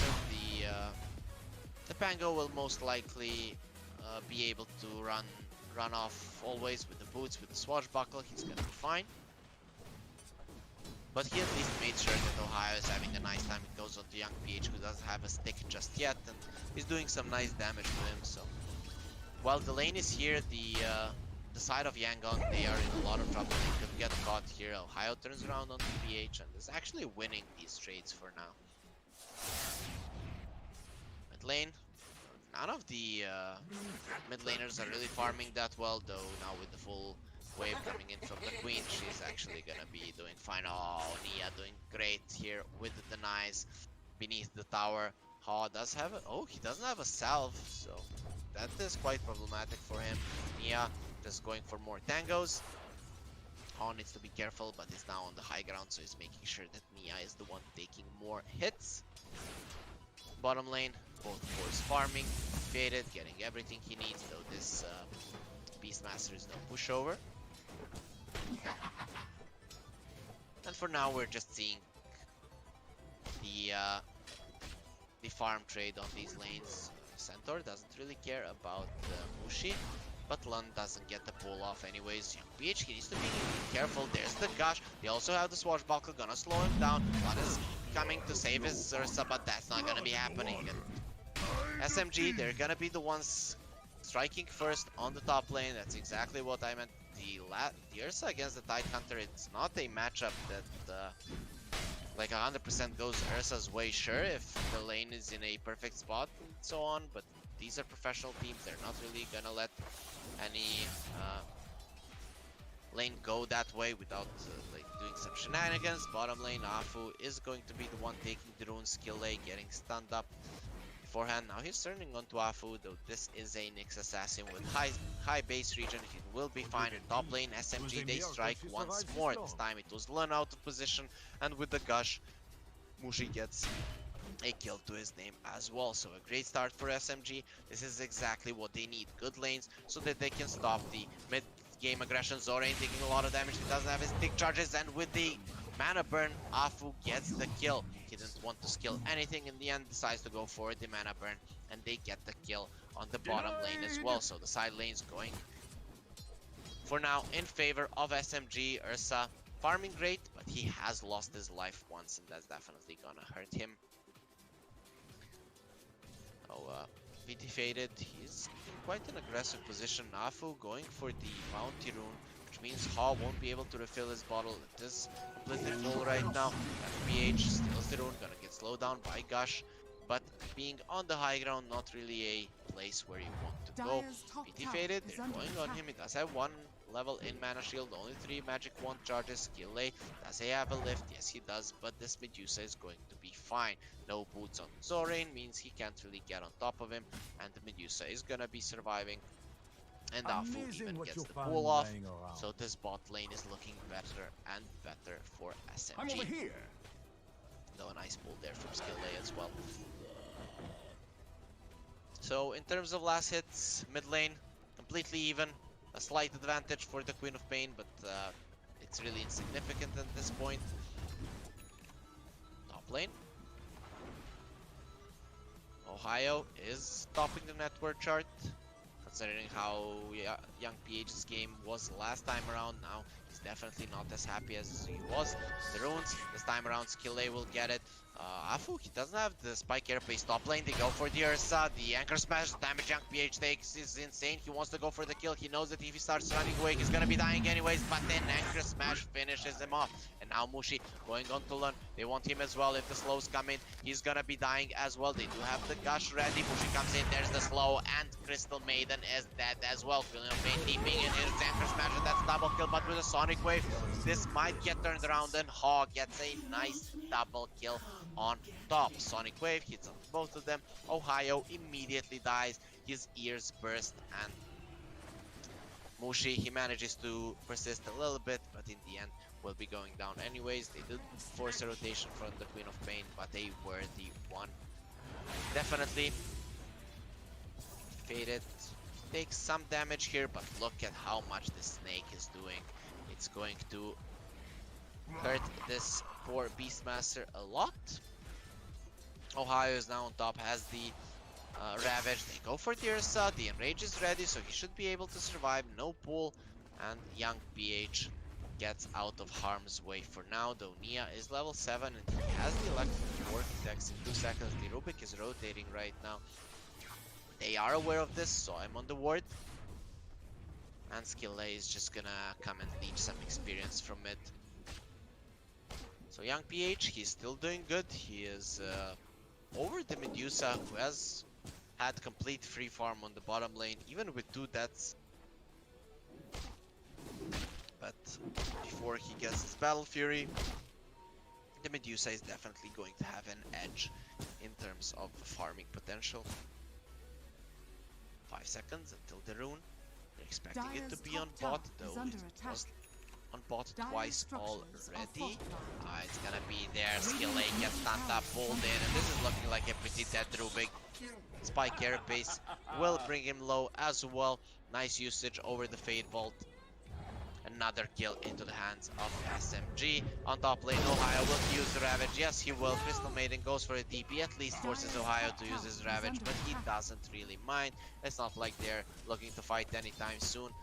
BT Faded also doing a great job on bot. Zorin has the Roar. Still going to Afu. The Spike Carapace not being used just yet. They get the lift off, and that's gonna be a nice clean pick off from Yangon. Mushi is already rotating to bot. There is no Ravage, so maybe this might be the time when Yangon are going for this bottom tier 1. Storm already here has an Invis rune. No sentries are ready here, so Yangon, they could be in a lot of trouble. Zorain pushing himself aggressively.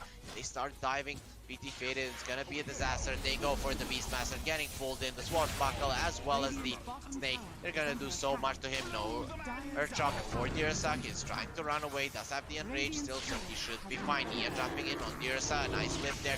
Now the Storm could be in trouble. Does have the Stick, so he's fine. The Queen of Pain jumping in. Sonic Wave ready. Gonna turn around and only kill Mushi. That's rest of position 5. BT Faded. No more mana on him, but 17 Stick charges at the ready. He's gonna use them immediately. Getting his mana to a very comfortable point and still staying around this bottom lane. SMG don't want to let this tower go, and that's the right play for sure. I like how they're approaching this, and Ohio already taking the top tower. He has a earn charge. He's going for a Ghost Scepter, so this tide, he's not really going to be dying. He doesn't really want to be that tanky tide that's soaking up the damage. He just wants to not get brought down immediately, but with the Beastmaster going for the Necro 3s, I'm not sure that the Ghost Scepter is the best item. He'll be getting it nonetheless. This is probably going to be a 2-for-2 bounty trade. Yep. That's it. 2 runes for each side. And Ohio now rotating towards the mid lane. Has a Ravage in 30 seconds. This game is looking quite good for SMG. All 3 of their cores topping the network chart with Ohio quite a lot away from the rest of the pack. Skillay did hit level 6. What are the best spells for him to steal? Probably the next assassin. Afu gets a solo kill on young PH. Vendetta hit into a stun, and now they go onto the Queen of Pain. She's gonna be able to blink out. Mushi coming in with a Swashbuckle. There's gonna be a slow on this Rubik. Finally he hits level 6. Mushi going for the roll in. He wants to no, they're turning on the Hawk. They do have the Ravage ready. Will be using it. Do they have enough stuns? A few more hits are gonna do it, and Nia gets the kill. He's gonna get roared under the tier 2, and that will secure his death. Now they want to go on to Ohio as well. He does have the Ghost Scepter, so he should be fine, especially with BT Faded covering for him here. The roar isn't ready. Ohio still has that Ghost Scepter and will turn around with the Gush, which will keep young PH away. A nice impale there going on to him. This would be a nice deal for Skillay, but Afu getting himself away, not really wanting to give that impale to the Rubik. It's a level 4 impale, though Afu might get stolen right now, and he gets the Spike Carapace. Beautiful play there from Afu. Heads up, doesn't give the impale to the Rubik, so Skillay doesn't get the spell he wanted. No Ravage right now. The Medusa TP'd away, though the Storm is coming in. They want to defend this tower as long as possible. Actually, Ohio positioning himself aggressively, but in the end the tower goes down. Zorain's summons get it away from SMG, and that's what Yangon needs. They need these towers down. They know this is their timing. Every time the Ravage is down, they need to be playing aggressively. Maybe a bit of a overextension here by SMG. They could have taken the mid tower with that Ravage, just threatening the enemies with it, but they decided to dive, and with that use their Ravage and even lose the Storm in the process. Bottom tower is under attack. Now bottom lane, it's gonna get gone on by Yangon. There is a glyph ready of an SMG, but no heroes are ready to defend this, and it will go down. Surely, nothing they can do about it. They're pinging out the mid tower, want to set up for a tower of their own. There is a haste in the bottle of this Tide Hunter.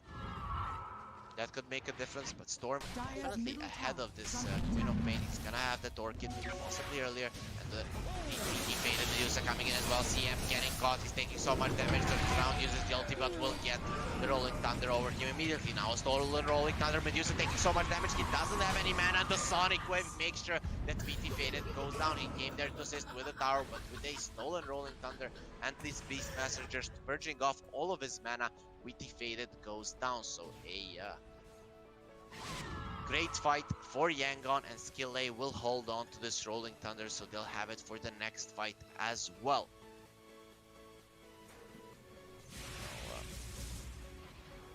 SMG start off well, but now instead of defending their own towers and playing a little bit more defensively, they're always jumping in. I'd say that's a bit of a mistake, and it didn't end up well for them. Still, they are ahead, 13-6.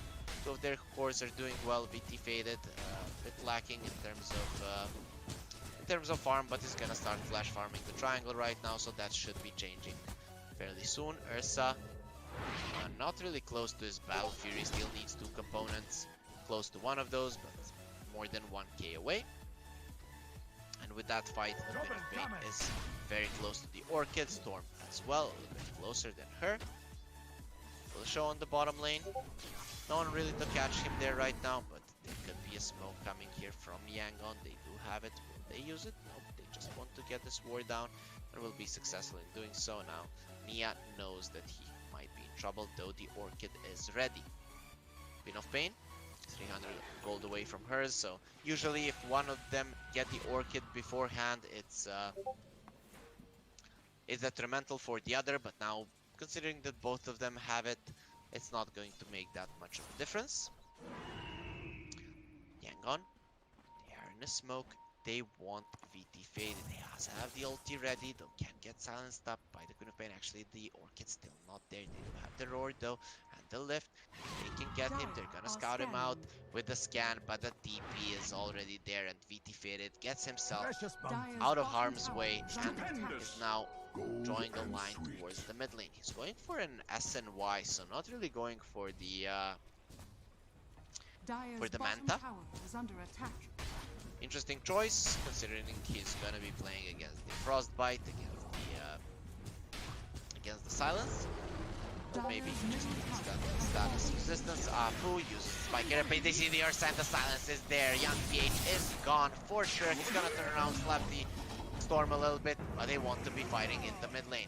Mushi will use the Rolling Thunder. It's gonna get stolen once again by the Rubik, but he did just use it. At least he's gonna refresh that one, take a lot of damage. Will use the ulti. They don't see him to have the anchor spell, but that's not a lot of damage. Yeah, they catch the Rubik, so he won't have that stolen spell anymore. Ako gets the credit for the kill. The Silence and the Sonic Wave used on Ohio, but won't accomplish anything.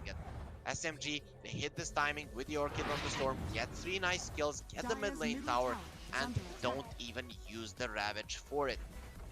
Zorain making sure that the tower on top falls down. At least he's gonna get something for his team.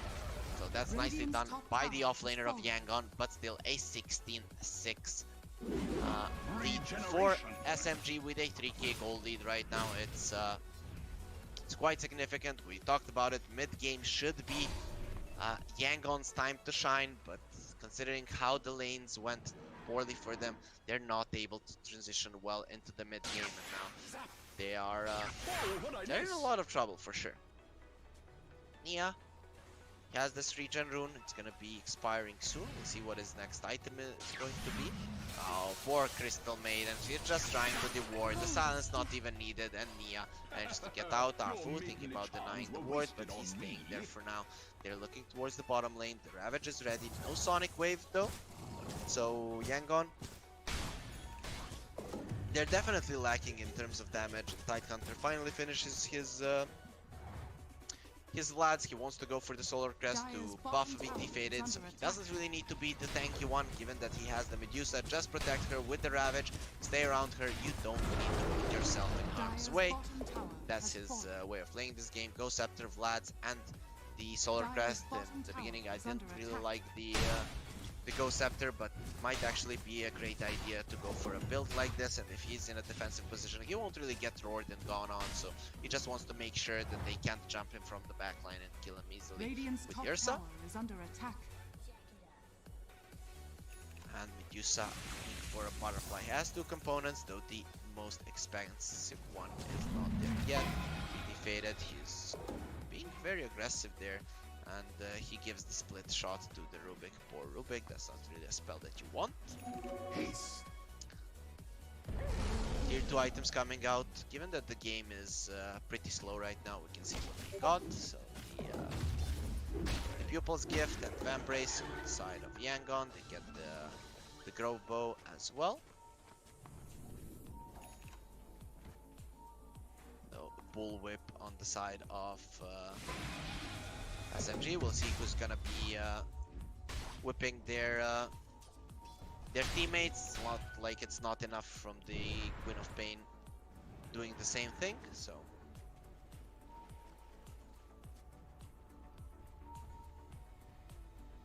it's gonna be Mushi. Sold the oldest one. Ohio, look at his positioning. Mushi also has a blink right now, so all of the items coming together. Ohio, they're going for him. Won't burn his mana before he can use the Ravage. Nice stun there. Here comes the Rolling Thunder. Mushi is not going to be giving it to Rubik this time around, so Rubik now will stay with the Anchor Smash stolen from the Tide. They did force out that Pango ulti just to protect the Tidehunter, but in the end, Yangon will accomplish nothing with their go, and they immediately go for a smoke. They know there's a spell missing, they want to make something happen, though without the Necro books, they're not gonna be that successful, most likely, though. Maybe let's see. Can they get on top of the storm? He's going for a Linken's, but he's not there just yet. Gonna get silenced up.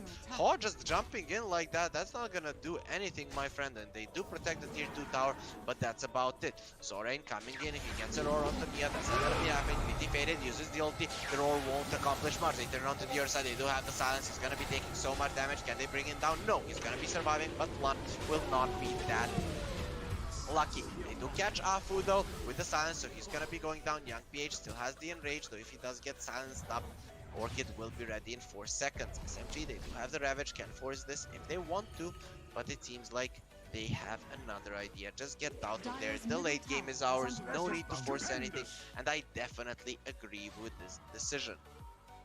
Sure, they're probably capable of taking that tower down, but there's really no reason for them to risk it.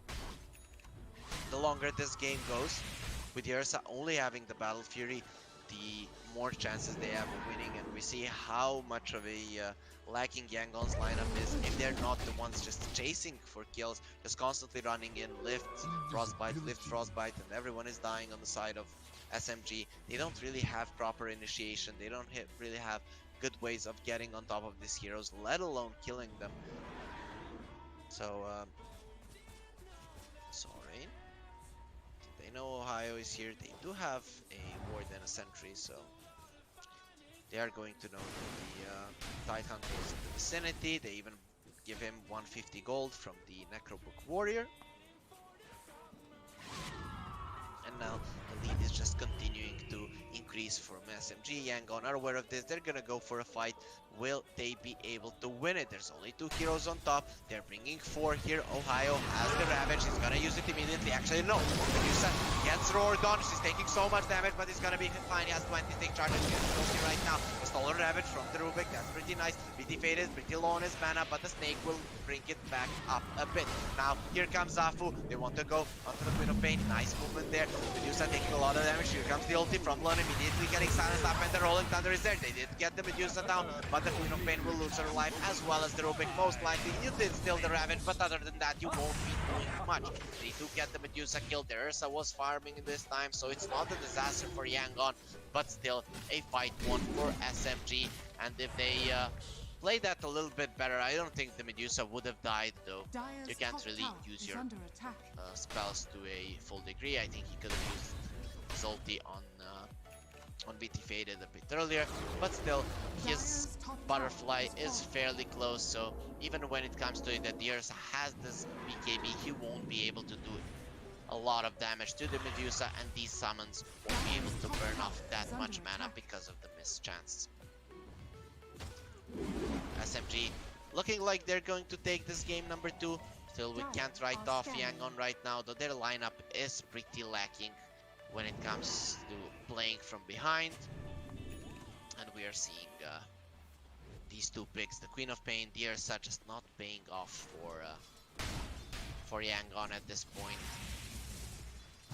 Ohio getting chased. They want him, they're gonna lift him up, but the Kraken Shell will keep him safe for now. He's gonna get slowed down. It's gonna be a steal of the Gush. They're gonna turn it around onto the Tide Hunter. So does have a BKB. It turns around onto the Tide Hunter, but the Ghost Scepter is there. Mushi's gonna get roared. Here comes the ulti from BT Faded. It's not gonna be able to stun the Ursa, and he manages to get out. But Forlun, he's just gonna be paying for his teammates' sins. And the Lincoln already ready on the Storm Spirit. He's gonna go for the BKB next. That's gonna make him pretty much unkillable. And immediately SMG walk into the Roche Pit. Once they get this, their win is gonna be almost secure. The Yangon Galacticos 10k behind, 24 minutes into the game. With a lot of fans of Yangon in the chat, I know that they're probably feeling pretty sad right now. They wanted their boys to win with a 2-0, but considering how this game 2 is going, that's most likely not gonna be happening. I don't see what kind of a fight needs to happen for Yangon to win. They need to bring the Storm down immediately. Though with the Lincoln Sphere, I don't know how possible that is. And I don't know what then. They find the Queen of Pain, gonna get silenced up, pulled in, doesn't have the BKB just yet. She actually bought it, but doesn't have the courier delivered it just yet. There it is. Does have a regen rule, so this could be a good fight. Nia doesn't have that much mana. Maybe SMG are overextended this. Medusa gets her full mana back with the snake. He did get the 15 level talent for the extra mana gained back. Yangon still staying on the high ground here in the triangle, not really letting it being taken away. Mushi jumps in with a blink. They see the summons. They're gonna take them out. The damage from the Necro Warrior is taken by Afu, but he's gonna be more than happy taking away that 150 gold from the enemy. Zorain has a blink. It's a level 15 Beastmaster and a level 15 position 5 Bangle. Look at how farmed Mushi is. He's actually a position 4 in this game, since Afu was laning on the bottom lane and he's definitely behind in terms of net worth. And now look at what SMG is doing. They're just focusing down this tower. They do have the Solar Crest used onto the Medusa, so the extra attack speed is there. He's working towards the Skadi. This is gonna be a full stats Medusa. He doesn't need a BKB, he just wants to go ham on his opponents. What do you do about BT Faded right now? He's not really losing any HP, just a little bit of mana here from the tower shots. The lift is not ready, and tier 3 tower from Yangon is looking pretty dead. Here comes the lift, immediately the roll in. Lun has been stunned. Actually, no, the Roar comes in. Crystal Maiden getting pulled in with the minus armor from the Gush. He won't be able to survive. Yangon, they're still trying to delay this as much as possible. Young PH jumps in. He wants Mushi dead. He's doing a lot of damage, and Mushi will die. Nicely done. Stone Gaze has already been used. Young PH not really caught by it. He's gonna be able to get himself onto the high ground, and that's a nice blink reveal from him. But are SMG done with their push? It doesn't seem so.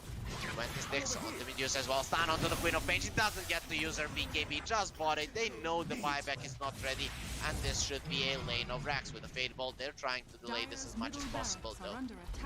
The siege creep is still alive, and it might get brought down by the summons. Not really gonna happen. They get Dire's the stun middle from barracks the next. has fallen. Not really. Fu being able to get it. Zorain getting slowed down. The stolen mana burn. Dire's That's middle nice barracks against the fallen. Medusa. Maybe it's even better to give him the Impale. Now there's a Lincoln Sphere on this defeated Medusa. He still has the Aegis for another 2 minutes. They break the Lincolns. Here comes the jump from Storm. The nice Ravage connects onto everyone. They're all dying right now. Ursa doesn't have a BKB for 10 seconds. He's trying to run away. Gonna get fueled up. Your status resistance is not welcome here. And Team SMG 17k gold ahead. Quite a clean game from them. Yangon are still not GGing out. We know these guys are brave. They like to look their opponents in the eyes while they're losing, but it might be time to just call it right now, because this game is looking pretty impossible. Here comes the roll from the Pango. He's gonna use the Lotus Orb to remove the silence. Haw immediately using his BKB. She able to blink away, and Haw now using the Sonic Wave. With that, Yangon are gonna call GG. They just wanted to kill some more creeps, and it seems like they're quite unhappy with their performance in this game, and Game 3 will be forced out by SMG in quite a convincing fashion. Yangon, they drafted pretty all in with this draft, and with a lost laning stage, both side lanes going the way of SMG as well as the mid lane, it was impossible for them to get back into it. Their mid-game lineup just never hit their stride, and once SMG took that first Roche, it was pretty much over for Yangon in game number 2. So guys, thanks for watching. We're gonna go on to a short break once more. I'm guessing this game was pretty anticlimactic, so our players won't really need that much time to take a breather. So we'll go on to a short break. After that, we're gonna be coming back with the definitely last game of this series to see who's gonna be taking it. Will it be SMG or Yangon Galacticos?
you. Don't let me catch you slipping by.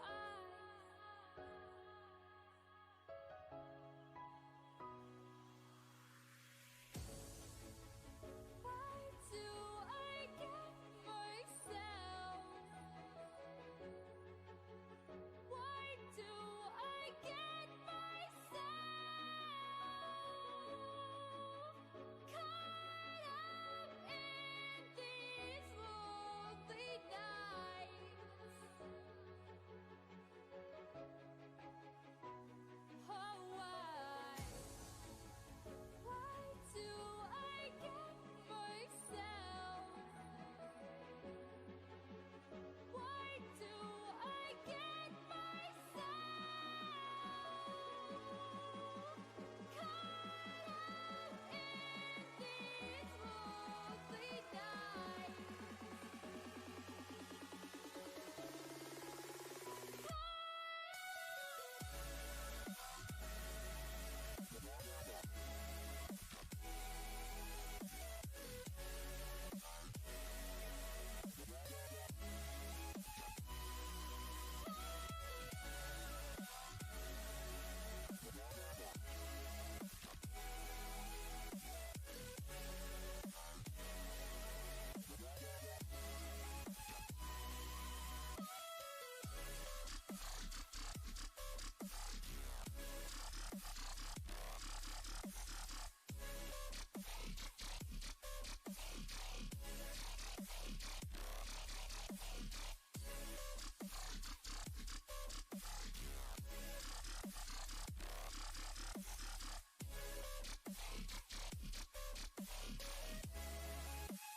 Yangon are gonna be getting the Shaker. SMG won't get it, and they go for the Pango immediately. Now Yangon, do they go for a Morphling? It wouldn't surprise me at all. They have been known to pick up a Morphling early. SMG are quite happy with their Pango performance last game, so they're gonna be taking it again. This hero has been contested quite a lot in this particular series. Or Shaker as well. Pango picked both of the games. Shaker one picked, one banned, and now he has been picked again. Yangon, they go for something different. It's going to be a Phoenix. So with this, they have a lot of protection for the egg and a lot of team fights. So even if the Pango uses his Rolling Thunder, the egg will control the fighting area for sure. So it's gonna be hard for SMG to fight around it. That might be the idea of Yangon going for this. Yangon's draft is quite open with these two picks. Sure, they can go anywhere, apart from position 1, of course, but these are most likely their position 4 and 5 heroes. SMG immediately go for the Jugger, so definitely a nice Jugger game. Good for dealing with the egg. You don't really care about the Earthshaker unless he's echoing you, or maybe some long-range fissure, but overall a solid Jugger game, being one of the rare heroes that can commit onto the egg once the Shaker uses, once the Phoenix uses it. Yangon, they ban out the Mirana. Okay, that's an interesting one. That's a egg protection ban for sure. Mirana, one of the best heroes because of the leap attack speed to just deal with the egg. And they ban out the Storm as well. So you don't want the Storm Spirit getting into your backline when you have these kind of two supports that are actually kind of always staying in the backline. Shaker looking to jump, and Phoenix as well to use their spells to the best potential. But if they get scouted out by the Storm, he jumps into the backline. They can go down without ever really using their spells, and even if they use them in a defensive manner, it's not gonna be as effective as it would if they would just go at the area of the fight where they want to use those. So I definitely like the Storm ban. It did quite a lot for SMG in last game, so they don't want to be dealing with it once again. So SMG, what are you going to ban? They go for the BA ban. Jugger is a hero with a solid amount of armor, so I'm not the biggest fan of the ban, but I guess once she does get a BKB Deso Battle Fury, goes for the Pango, she can kill him in the Rolling Thunder easily, so it might not be the best to play against it. Plus, if the Pango in the lane is disarming her, she can use the Stifling Dagger to play. And Team SMG, they go for the Mars. That's somewhat of a deny pick from Yangon as well. Or Shaker Mars would be quite a formidable lane, and of course Mars Phoenix, the best, or one of the best teamfight combos in the game. Sure, you do have the Jugger on the other side, but you don't want to on your side, but you don't want to give that to Yangon. So SMG are gonna be the ones with the Mars in this game. I like it. I like what SMG is doing with their draft right now, for sure. So, you know, Jugger and Mars, they don't deal well with illusion heroes. Something like a Naga Siren comes to mind here. Sure, Pango is fine against it, but if Pango uses the Rolling Thunder, you use the Sleep. And then everyone is kind of in place. Pango not really doing much. And then you destroy them later on. Sure, in the laning phase, Mars is going to be able to deal with your illusions, but later on, Naga Siren is just a complete counter for the Mars. So that might be something that Yangon are going to go for. We'll see if that's the case.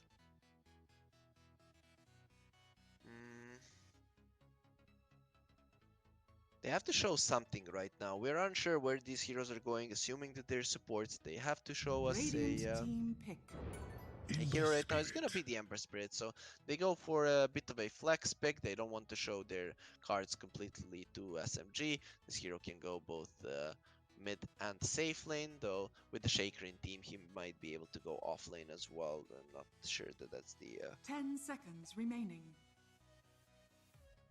the smartest choice. 5 Not really a seconds lot of remaining. reasons to pick the Ember Spirit here. Sure, you can escape the Mars, but once the Mars gets the Yule Scepter, you can easily get caught. So, not the biggest fan of the Ember. Ember doesn't like playing against the Jug. You don't do any damage to him unless you go for a physical damage build, something like Deso. So, Dire team pick. a pretty weird pick from Lion. Yangon. Immediately SMG go for a Lion. That's gonna be a hero to keep him in place. Also a pretty solid hero to catch the Phoenix Dire mid team dive back. with the Hex. And the Yangon go for an Arc Warden. Looking at what SMG have, this is a pretty good Arc Warden game. So now December Spirit kind of makes sense. They want to create space for the Arc Radiant Warden, team though back. Jagger can be problematic for him with the Omni Slash if you get on top of him. Overall,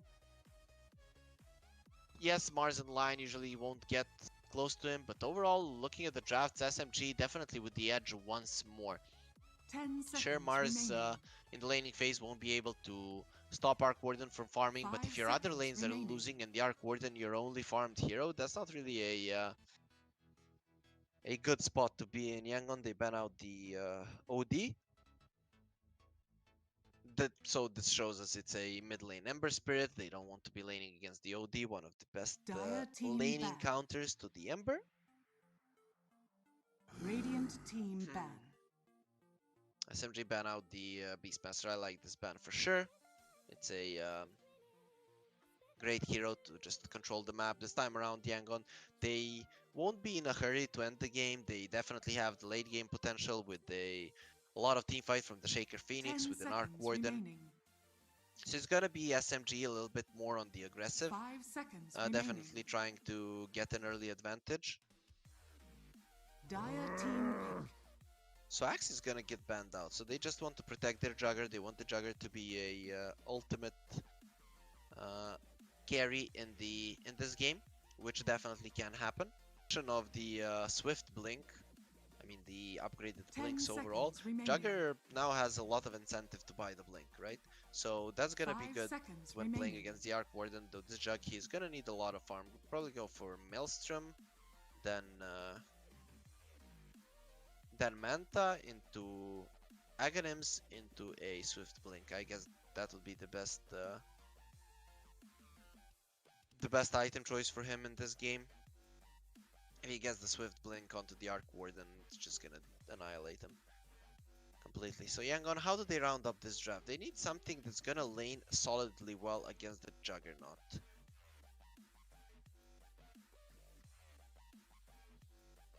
So what's it gonna be? I don't think it's a smart choice to just pick something like a Viper, because he will fall off eventually.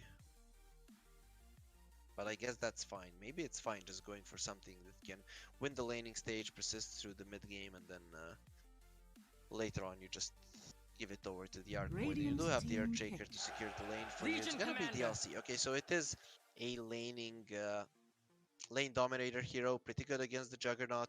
Has a purge as well, so I like it a lot. It's gonna help the Ember Spirit survive in the mid game when the Lion will is most likely gonna be hexing him. 10 seconds remaining. So also a save for the late game, and at any point in the game 5 you can seconds kill the remaining. Juggernaut. Not really a lot of saves on SMG at this point. So with this, I like how Yangon rounded up their draft. I'd like SMG to get something to completely destroy the Ember Spirit in the mid lane. I think that's the way to go.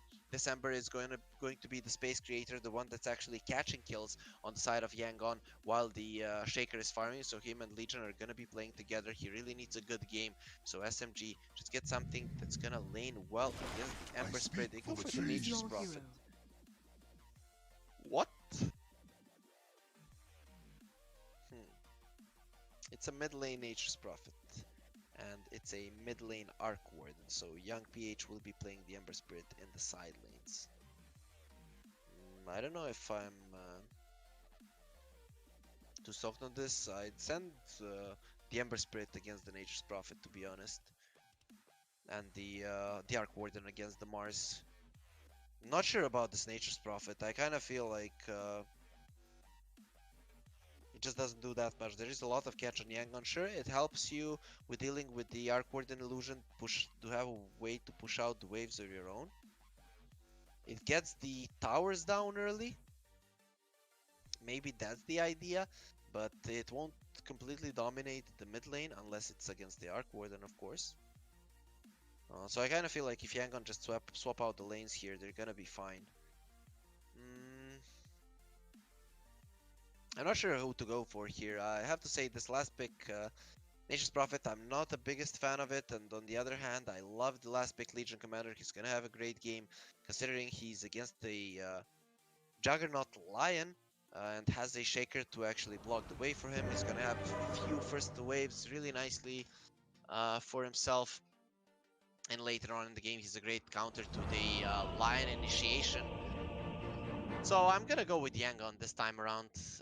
They should have the stronger late game SMG. Once more, they have ways to push out the waves and catch Yangon off guard. But the problem is that we saw in first game that they weren't that effective in doing so. Yangon know how to play when your opponents are split pushing you. And at any point in the game, they definitely have ways of killing the Jugger with a Blade Mail on the Legion Commander. So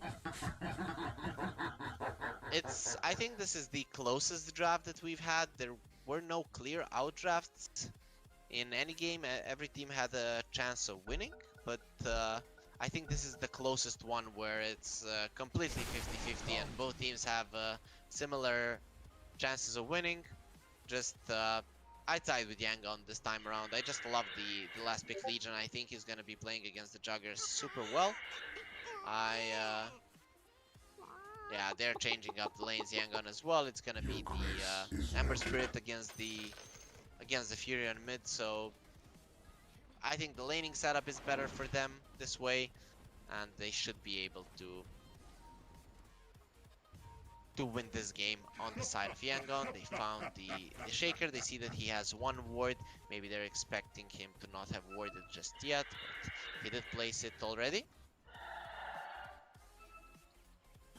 SMG, are they looking to fight on the bottom lane? Afu will be laning on the bottom lane once more, and Mushi will be with Ohio on top, so they have 2 stuns on that top lane. If it comes to it, they maybe can get on top of the Arc Warden and bring him down. A lot of magic damage on them as well, so won't care about the Fire Spirits that much. Zorain positioning himself aggressively, but it seems like it's gonna be a 2-for-2 rune trade. Ha actually using the Spark Rays on the rune spot, but he could be in trouble right now with Mushi coming in from the side. He has boost. There's gonna be one stun. They do have the God's Rebuke, no Orb of Venom though. They need a few more seconds for the next stun. 5 seconds for it. They need a few more hits for Ha to die. That's not gonna be happening, and he will get out. So Mars not starting with an Orb of Venom means they don't get the kill, but they do significant amounts of damage to Ha, and they do have a salve on the Phoenix. Immediately, Mushi, can he cancel this salve? He's gonna go for the double stun. He cancels it towards the end of it. Lan thinks that there's a ward, but he actually finds it there, blocking the camp. So a bit of a mistake from Mushi overall. Just going for that stun, it was quite unnecessary. Bottom lane, Shaker not blocking twice. He only blocked the wave once. Wanted to make sure that the runes are gonna go their way. But now they turn on to VT Faded. They do a lot of damage. And, we'll see how well the Juggernaut can do in this lane. He has 6 tangles, so he should be fine. Mid lane, I guess this is a 50-50 matchup. The Nature's Prophet is gonna be harassing. Not really anything to remove the Flame Guard, so some of his treants are gonna be dying as well. In the end, it should amount to a 50-50-ish, because Nature's Prophet should be getting a lot of last hits and harassing, but Ember Spirit with a few kills on the treants and just getting the extra regen to deal with the harass. It should be 50-50 in the end. Zorain, he has a moment of courage right now. Skill A, I'm really not sure what he's doing. Running around a little bit right now. He has 2 wards on him. Definitely go and place those, but Zorain is in a good spot here. Afu going for it. The fissure, it won't connect to anyone. And Zorain just continues to farm here. Not really threatened by the enemy at all. Top lane. This is where we could be seeing a potential kill. Mushi and Ohio, they have a lot of lockdown between the two of them. We'll see if they'll manage to get Yangon in a bad spot to kill him. Bottom lane though, Zorain taking a lot of damage. The spin level 1 has been used, but this Legion will survive. No salve just yet on them, and the career for the Shaker is just bringing out the stick. So Zorain taking a lot of damage there. He needs to be careful right now, especially once the Jugger hits level 3. Oh, nice career kill there from skill 8. It had the enchant totem and 1 hit was enough. So Defeated, continuing to farm now with this Legion being low. He can't really contest the farm, so he's just gonna be trying to use the overwhelming odds to get as many Afu trouble. Nice fissure block, but he has the swashbuckle to get over the fissure. So Skill A is coming in, he wants to get him, he's gonna get disarmed, and now we defeated, going for the spin. Skill A is gonna be able to TP out, maybe without the spin. Now Zorain is gonna feel a bit more comfortable laning here. His salve is coming out finally, as well as the Orb of Venom, so this lane should be starting to look a little bit better for Yangon. Top lane Haw is also free farming, just like VT Faded. And for now, Ohio and Mushi haven't been able to get on top of this arc warden. He uses the flux. Ohio taking a lot of damage, but with the creep wave coming in, he's gonna be fine. Does have a one more bottle charge. Mushi rotating to the mid lane. Young PH, he is not gonna be getting the rune, though Afu in some trouble. Earthshaker is going in, he's still not level 3, so without the aftershock, he doesn't really have anything to threaten this Spango. Thought he would find the ward, isn't successful in doing so. Bottom lane, Zorain and VT Faded. Faded left alone, so when he's 1 versus 1 against the LC, he's definitely gonna be losing this matchup. We see a lot of creeps here being denied by Zorain, a full wave being lost by VT Faded. He's trying to equalize this with the ball.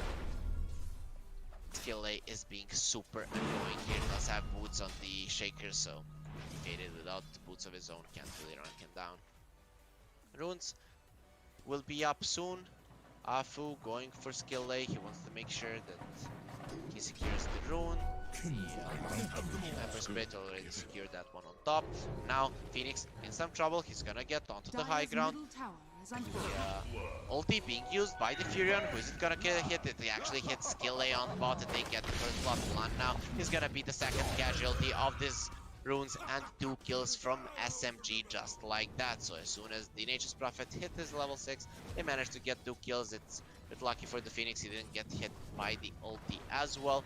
But Nia will be happy with getting that kill on the Shaker, and we see now with that how far away he is from this young PH Ember Spirit. That kill really coming into play, and the more levels he's getting, the more he's getting away from this Ember Spirit in terms of net worth. Ohio taking some damage here. They're gonna hex the Phoenix. Do they have the spear? Yes, they do. That was too slow from Ohio. Lun manages to survive because of that. That should have been a clean kill for them. Now Nia in a lot of trouble. Skill A does have the fissure. They're gonna wait for it. Not that good usage of the fissure. Here comes the remnants. They need one more sleight of fist. That's there in 8 seconds. Nia for now, he's okay. He does have a sprout and DP. He finds the regen rune. That's gonna give him some HP, and with that he will survive. A misplay from Skill A, though they turn around onto this Afu Pangolier, and he's gonna be taking so much damage. Nature's Prophet Regen rune still not being broken. He's gonna heal completely. Mushi coming in from the side. There's only one more remnant on Young PH. He's gonna be able to get out. Nice stun from the Earthshaker. The Sprout will miss, and Skill A will be fine. His Tranquil Boots are kicking in, and the extra movement speed will be there. Zorain gets hit by the Nature's Wrath, but is not gonna be enough to bring him down. So in the end, Yangon, they do get that one kill in mid, but that should have ended up a lot better for them. Ohio has the ulti, Arena is ready, Flux as well. Do they want to pursue? It doesn't seem so. Yangon are gonna decide to get away from him. Bit of a bummer there in the mid lane from them, missing that fissure, putting him on the wrong side from the Ember Spirit, and then Young PH not getting in that last hit. Oh my god, this Nature's Prophet is so farmed. SMG doing so good in the laning phase, and most of it on this Nature's Prophet. Even the bottom lane went their way. The LC last pick, it's not gonna be able to pressure the Jugger that much. They didn't bring out enough regen from Yangon, and that's going to cost them now. Afu is here. He wants to assist Ohio. Comes to it, the pull is there. They might want the Arc Warden dead. He's gonna get level 6 right now. Who's getting hexed up? It's gonna be the Shaker. The arena has been used and Shaker is just gone. SMG get one kill. Lund doesn't have the Icarus dive. They need a few more hits and they're gonna be getting it. A lot of attack speed on him. As soon as those Fire Spirits went out, he was able to get the kill. That's the fourth one into the pockets of SMG. This Furion is continuing to dominate the map, and just his net worth is insane at this point. We'll take the stack as well. Gonna be even more gold into his pockets and gets the Ironwood branch, Ironwood tree as well,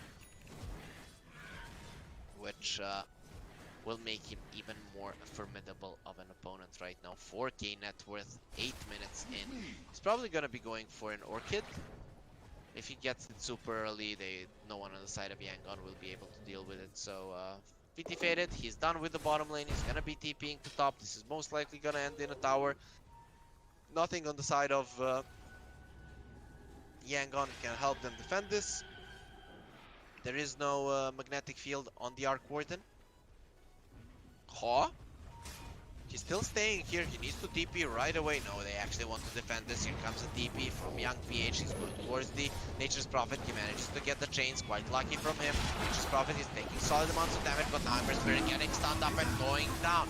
They manage to get him. Oh no, actually they don't. There's the Purge, and he manages to use his Light of Fist to get the Omni Slash away from him. So Yangon, they managed to defend this tower with the two cores deeping in Zorain and Young PH. They managed to survive. Now Phoenix getting gone on. He does have the Icarus dive. Let's say God's Rebuke on this Mars, but he's just gonna get the Phoenix away and just run away from these guys. There is a Sleight of Fist chains onto Ohio, but the Sleight of Fist won't connect.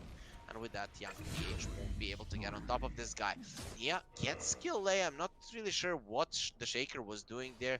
He's doing some shenanigans, making sure that his position one can push the tower, but Ha, now when he sees them, he's just gonna get away. He has a Midas ready, pre-10 minutes, so that's pretty nice, though without boots, at least he didn't lose his life even once in this game. He's thinking about going for Afu. There is a Swashbuckle, they're gonna go onto Ha. The arena has been used, though he doesn't get lashed onto the wall of it. A nice fissure there onto the three of them. Maybe Afu can die. Skill A not really close, doesn't have the echo, so no instant stun will be coming out.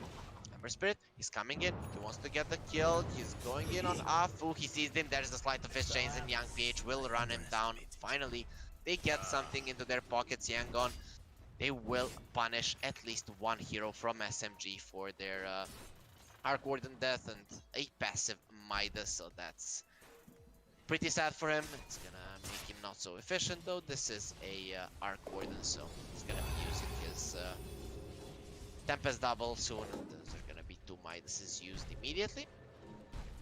Mango deeping mid, skill A getting caught. He does have the Welling Blade, so he gets out of the Sprout. Will be able to survive Afu without the Rolling Thunder ready just yet. He's not gonna be chasing Phoenix. He's not even close to his level 6. He gave the book to the Shaker. Afu, he already used his Swashbuckle. He's not going anywhere. There are the chains. They do have the Sleight of Fist as well to secure the kill, and Young PH is on a killing spree.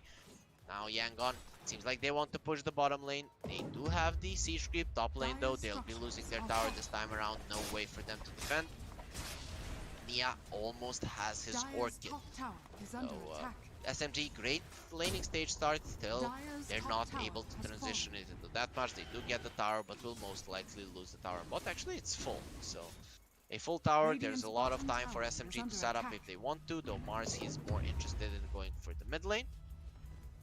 And with the supports of Yangon coming there, they're not really gonna do any significant damage to it. Shaker, level 6. Dire's top Skill tower A. is under attack. Focusing on creeps here, he's running Radiant's towards the bottom Blink tower Dagger, is under and this attack. tower on the bot falling from 100% to 0. Radiant's bottom Zorain tower gets has the fallen. last hit and he wants a Blink Dire's Dagger top of his tower own. It's is just under important that attack. they get on top of this Nature's Prophet, kill him fast. That would be a great start to the fight every time for Yangon. Zorain to run away, Young PH can get caught by Mushi, the stun will connect, they do have the Hex as well, Rolling Thunder not yet ready, Ember Spirit is fine for now, Radiant's bottom tower is under attack. no Orchid is ready Dire's just middle yet tower from is Nia, under but attack. once he farms this triangle, it's gonna be very close to being finished. A very slow game for now, but SMG looking to change that. Going for a smoke. Ohio, he wants his first item to be the Blink. We'll see if that's the case or if he'll be finishing that Yules. Yules seems like a better choice to me. PLA, 1000 gold away from his Blink, but that's gonna be delayed now. He's gonna get found out here by the smoke. The arena immediately being used. The Hex is there. Lash onto a wall and another kill into the hands of SMG. Mushi not using his ulti. He doesn't want to use the 160-second cooldown. Nice ward deny there from the Pangolier, not letting that extra gold go into the hands of the Phoenix, but Lun is level 6. That's the only thing that matters to him. He's just going to have to be careful of not getting brought down by the Orchid. Maybe he should buy a Quelling Blade of his own. Let's see if he decides to do it. Blink Dagger ready on Zorain, so both of the teams kind of getting some of their big items ready. There's the Maelstrom on Young PH. Arc Warden working towards his Maelstrom as well. He's gonna have the double Midas now, so that's gonna get him close to it. And Orchid is ready on the NP. He wants his next item to be the BKB. Quite common. Ohio, he was spotted by Young PH. This could be a big fight. They're TPing on top. Arc Warden has been caught. The ulti has been used there, and Haw is dead. Nia will get him though in the mid lane. They did manage to get a dual kill onto Afu. So both teams strike on different parts of the map. It's gonna be Radiant structures are Yangon fortified. getting the worst trade definitely, and now Lun is gonna lose his life as well. He did come in. They don't even need to use that silence. Skill A comes in, is gonna use the fissure, but won't amount to much. Trying to defend the mid tower now. Yangon, at least they get some chip damage to this mid lane. They're going towards Ohio. He does have the arena, so you really want to be going in here. The silence is there. Onto Young PH immediately gets purged off by the LC.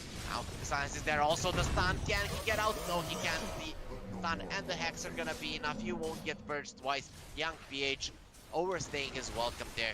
And with that, SMG protect the mid tower, get a few more kills that they were hoping to get. They go for the duel. They're not going to be able to do anything. This is a disaster for Yangon. Shaker coming in. He's actually going to be able to get the big echo. Look at the damage there. And now Nia's in a lot of trouble, but Ohio's there to defend him. They have the Rolling Thunder as well. So Skill A is going to be another casualty. You might have killed our Jugger, but we will get revenge, says SMG. And with that, the heroes are dead. Lun manages to get the Icarus dive out, get some nice wards protecting his triangle, but can they defend this mid lane? Ember Spirit is alive, so it might be possible. With Haw coming in with this Tempest double as well as his hero, the mid lane will be protected still. SMG. Again, a trade that's gonna favor their lineup for sure. Shaker, he did get a lot of gold out of that echo. He destroyed the poor Juggernaut, so many treants around him. The Echo did insane amounts of damage, and it was enough to bring him down super fast.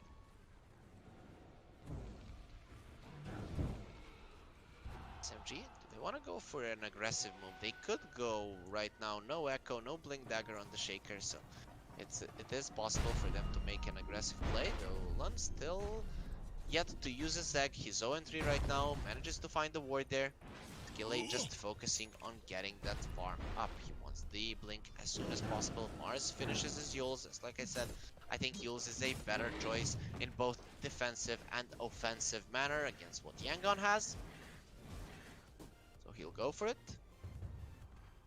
Zorain going for a Blade Mail. That's gonna help them kill the Jug, though if VT Faded is on point with his spin every time before he gets dueled, it's not gonna do that much overall.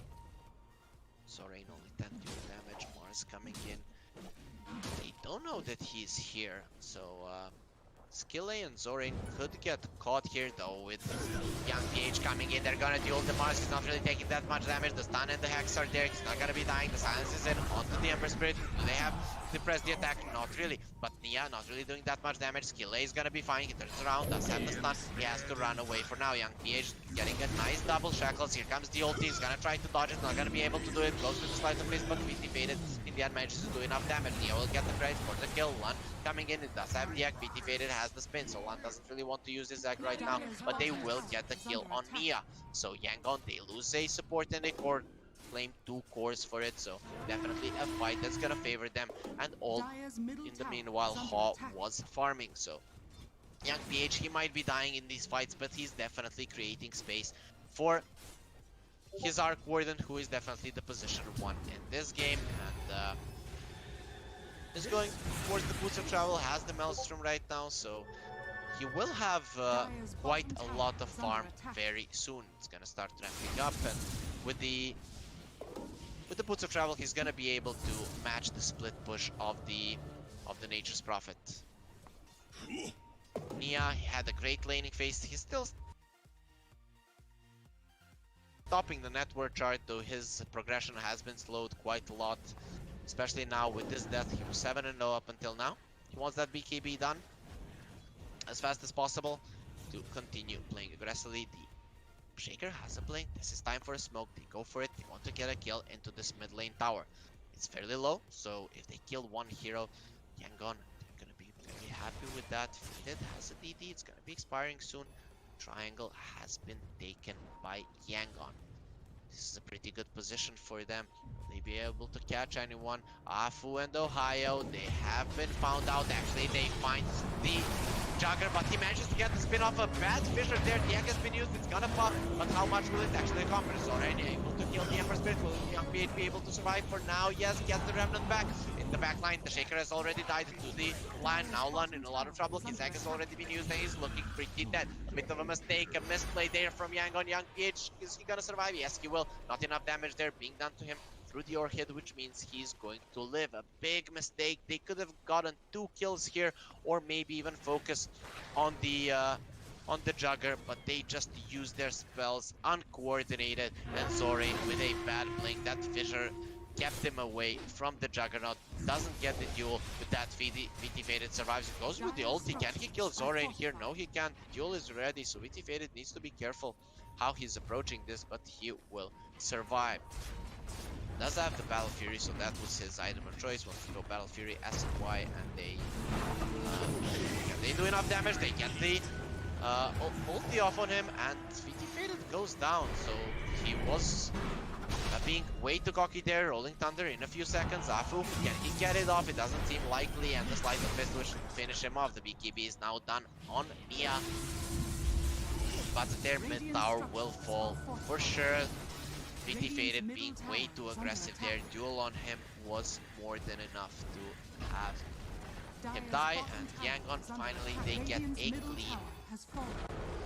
clean fight, though not sure how clean it is given that Nia does claim the bottom tier 1. 30 damage on the Legion Commander. A solid start for him. If he gets up to like 80 to 100 damage, it's gonna be pretty big. And he'll most likely be able to solo the Juggernaut, though that's why VT Faded is going for the SNY, the only status resistance item in the game right now, apart from the Titan Sliver, but we'll see if that drops for him at the 27-minute mark.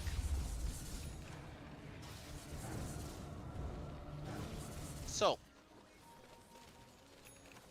SMG still holding a slight lead, but it's definitely not that much. Once the Legion has a BKB, it's gonna be hard for them to deal with it. Ember Spirit getting a Yule Scepter, that's gonna help him survive for sure, especially against the Silence. The Nature's Prophet wants the AC. This is quite common build. He's gonna get the ult up, and with the blade damage, the blade mill damage, they have more than enough. Now Mars gonna get stunned up. You may have used your arena, but will fall for sure.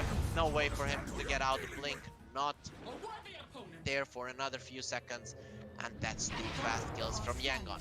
Young PH, he's gonna get caught here, hexed up, and they do have the Omni Slash as well as Mushi's ulti. Mushi will get the credit for the kill and more damage into his pocket. Speedy faded, gets the mid tower, has the spin, is running away, and will be able to create enough distance between him and the enemy team.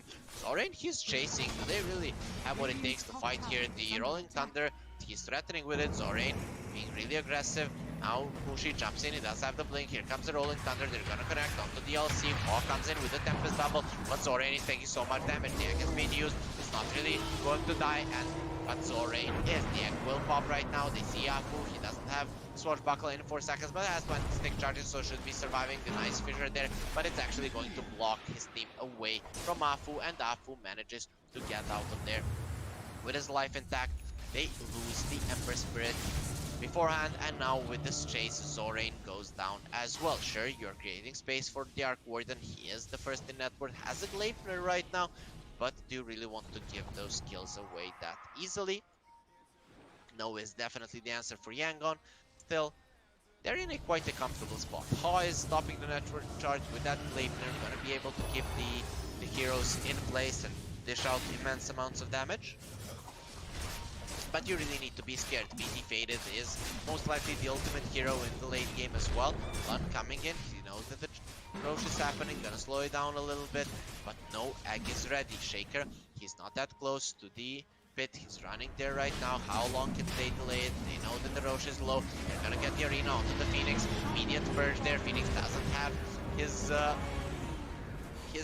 dive, and that means that he'll go down there. They try to save him, now Ho has been caught. You're in a really bad position. Can he get out? A nice TP away, he manages to get away. Young PH, he's chasing Mushi. Mushi is quite healthy right now, he does have the Hex as well. Young PH needs to be careful. There is the Silence ready in a few seconds. No Yule right now on the Ember Spirit. He does have the Remnant, manages to get to the side, but will that be enough for him to survive? A nice fissure there, catching onto a few heroes. Young PH immediate purge of the Silence. He does get hexed as well, not really taking that much damage. The press the attack is healing him a lot. He does have one more Remnant, but the ulti from the line, it manages to get him down.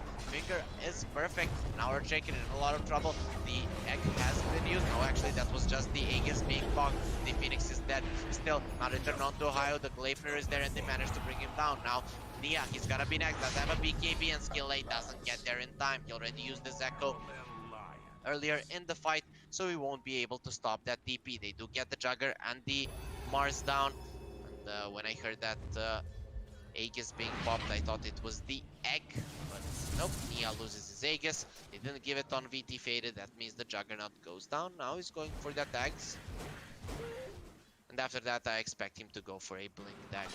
Afu has a blink, has a roll up as well, so he's not an easy kill, but with a duel, oh, no duel for 8 seconds, so no extra damage for Zorain, but they do have more than enough lockdown to keep him in place. Yangon, they're playing really well for this past few minutes. They don't fight that Roche, but they find the perfect fight after it. And for now, they're doing quite great. Skill 8 does have his Axe shard as well. So that's even more lockdown coming in from Yangon. Their lineup is starting to come together, and if Ha doesn't get caught every time he comes back into the fight, if he's coming back later on, he's gonna be able to start cleaning up. Nature's Prophet still didn't use his BKB. Ha goes for the Mars, doing a lot of damage to him. Ohio needs to be careful, turns around with the Bulwark, has to go with the Yules to keep himself alive, but the Tempest double expires. They won't be able to get any extra gold for it. Arc Warden gets a blink. His next item is going to be the Orchid. So he's going to be dishing out a lot of magic damage. He just wants to be able to survive in these fights. That's what the Blink Dagger is for.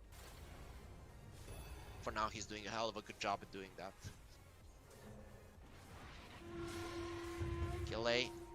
Wants to go for a Lotus Orb. Definitely a good item against what SMG have. There's a lot of things to purge. The stun from the silence, the hexes.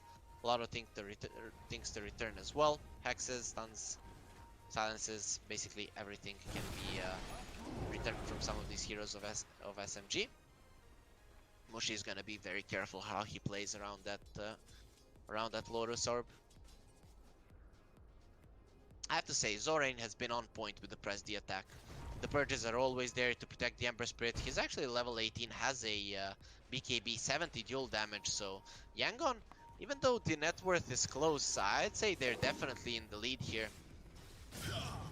They have everything they need. Sure, Juggernaut can do a lot of damage later on if he gets the Sags, level 20 as well, to have some extra armor. He's gonna be dishing out a lot of damage, but if he gets dueled up, he's most likely going to die.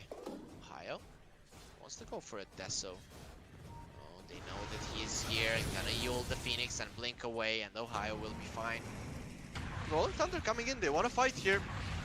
They caught the Legion Commander going in with the ulti from the Omni Slash will bring him down. Now they turn around onto the egg, and this is a perfect fight for Yangon.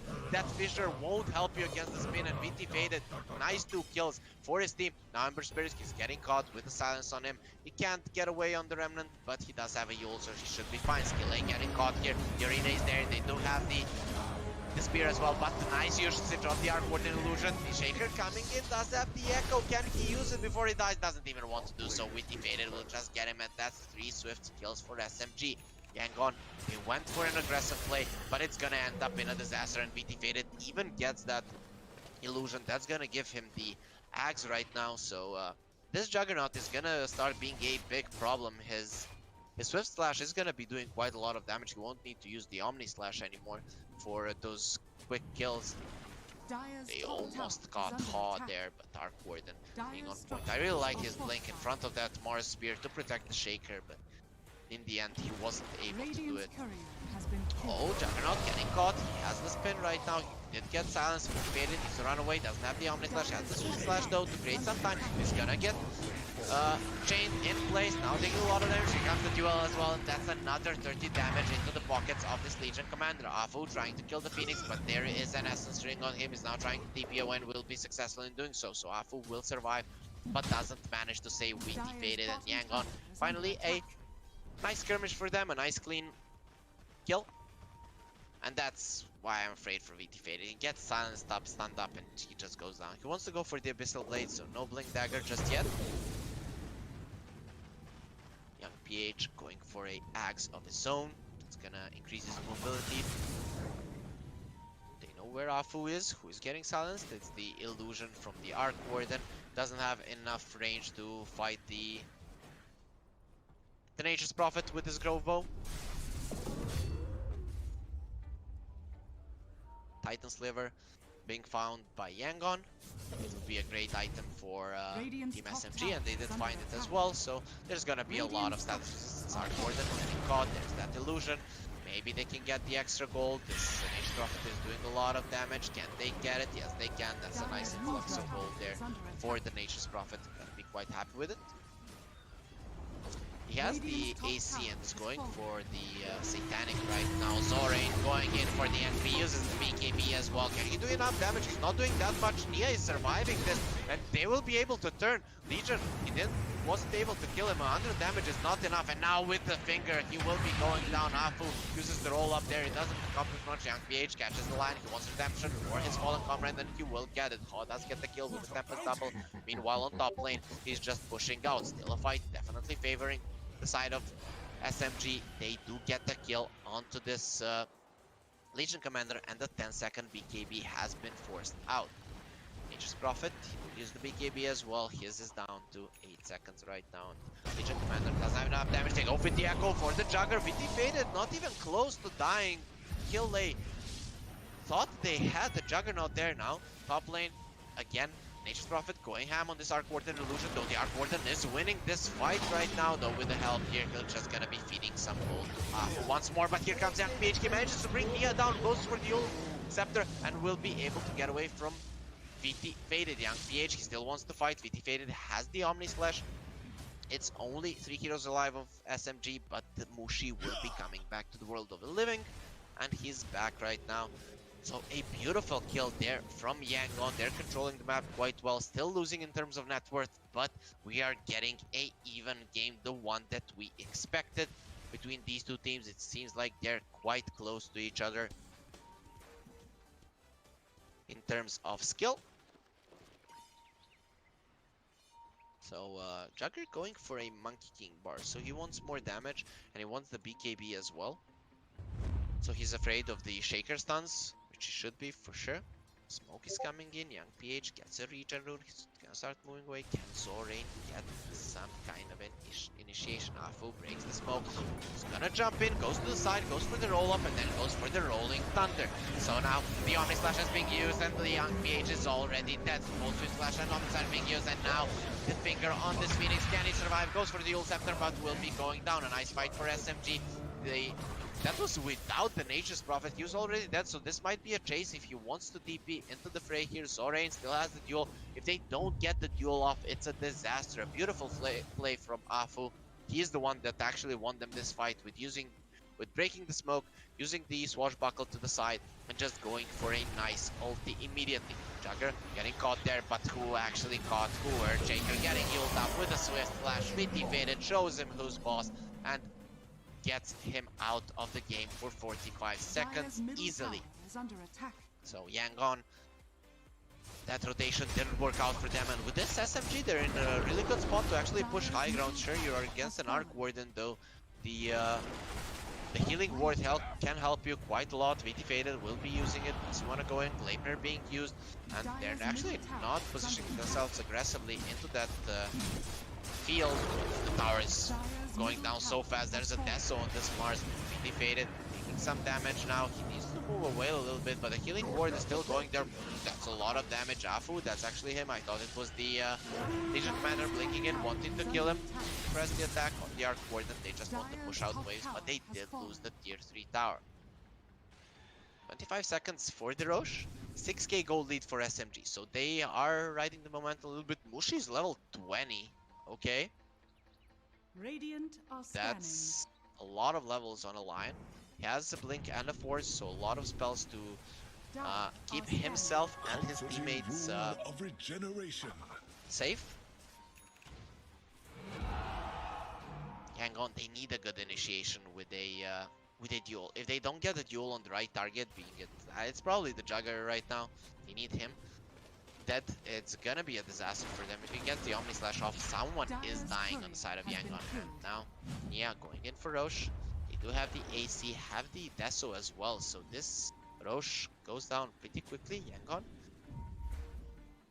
they're unaware of the smoke. So yeah, SMG Radiant's going bottom into the tower enemy is under triangle. attack.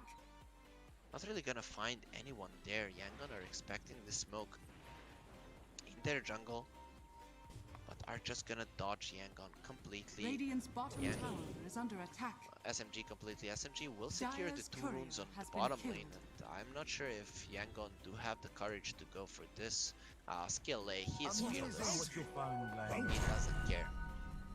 He wants the Lotus Orb on the Shaker.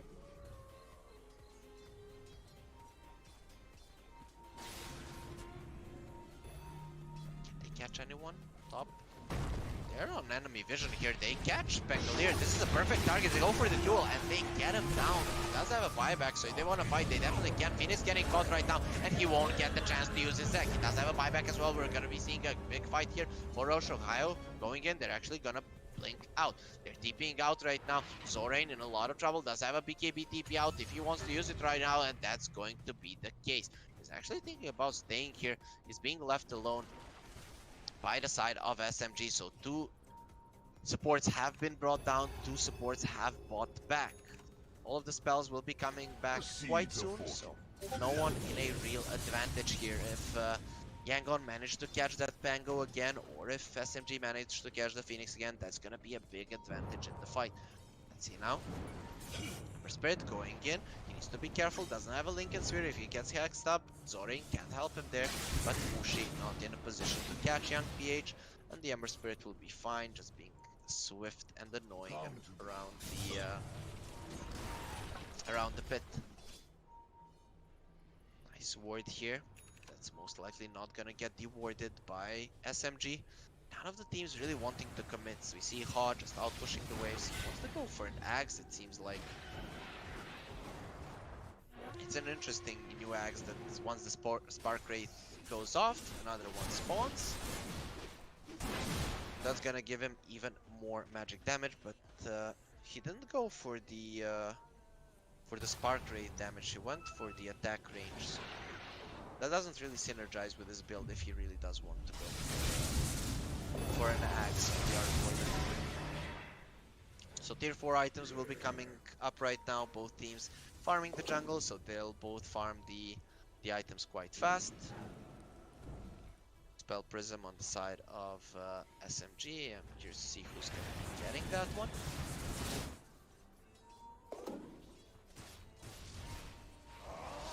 It's going to be the Mars. Okay. So the smoke, it's being used. Nia making sure the bottom lane gets pushed out, showing there.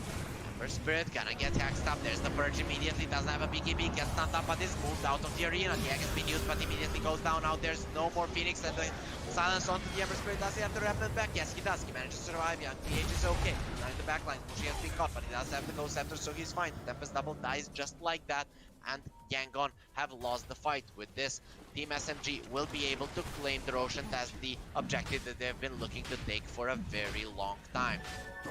I don't really see Yangon finding this without the Phoenix. That egg looked so easy to take down. VT Faded has a lot of attack speed with the help of his teammates. He was able to kill it. Skill Ace career even dies in the Roche pit. The Yangon, you don't really want to go there. You can just lose the game immediately. Just live to fight another day. Skill A is gonna make sure that this mid lane is pushed. Gonna get healed up, and he made the mistake. He might have a buyback, but that's not the way that you want to use just so early. And Lion gets another finger of death stack. Is at plus 280 damage now per finger. That's pretty insane. So it does like 1100 damage. Mars finds the telescope. VT Faded going into the Raxes. Yangon, not really easy for them to defend. VT Faded will be taking a lot of damage, but he doesn't care. There's the healing ward, it's keeping him safe. He's gonna go into the illusion, and the Tempest Double will fall just like that. With the real hero, Hot can't really come any close.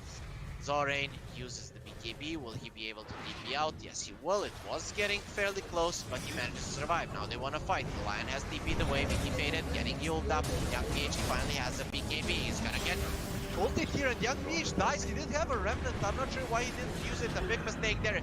He choked for a second, and Yangon, they're on a bad road right now. They could be losing this game. Bangalore taking a lot of damage. Does have the ults, will survive the Tempest Double. VT Faded going for it and will bring it down easily without the Tempest Double. I'm not sure they can find an echo on all of them. He's destroying them right now. Dear Shaker and Nia has the cheese. They don't just have enough follow-up damage. Ka is trying to do enough, but won't be able to do it. The buybacks are coming out. They might be able to chase down some of these kills, but SMG is already out. They won't be able to get it.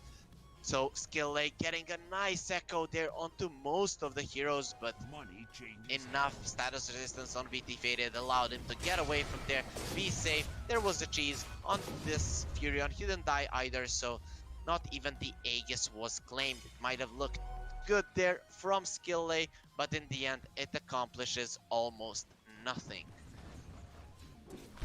Yangon, he used 2 buybacks. Bottom lane Arc Warden, will he give them enough? Yes, he will. I'm not sure if he gets the Finger of Death kills for that, but seeing that he has 8 right now, I'm not sure if he used it once more in that fight. I think he does, given that the Tempest Double doesn't really count as the illusion, the Hex doesn't bring it down. VT Faded has a Swift Slash, goes on to Zorain, he's doing solid amounts of damage, there's a stun, but he still has the Aegis. They don't really want to commit on that. The blink away from Legion Commander will secure his safety. He does have 160 dual victory damage, only 1 Rax behind, but 19k gold behind as well. The Arc Warden is still topping the network chart, but not by a huge margin. He has this Bloodthorn Nullifier. Oh, so he catches the Jug. That's a lot of damage on VT Faded. But still, the Aegis is there for another 2 minutes. And definitely SMG have what it takes to try and force the issue. Maybe take another lane of Rax. for now, they're happy with increasing their lead. A Bloodthorn is ready on the Nature's Prophet, so that that magnetic field from the Arc Warden isn't actually doing that much for the heroes at this point. Bloodthorn, young PH, he needs to be careful there. We saw that he got confused for a second and died within his BKB. That's not really something that should happen. Jugger coming in from the back and it's gonna kill Skill A with the Omni Slash. Now they caught the Ember Spirit, gonna get caught. He's taking so much damage. There's the Purge. He's able to get to the side. Zorain has a BKB of his own, goes for a TP and will be able to get up. So they only lose the Shaker in that fight. And the rest of Yangon manages to run away.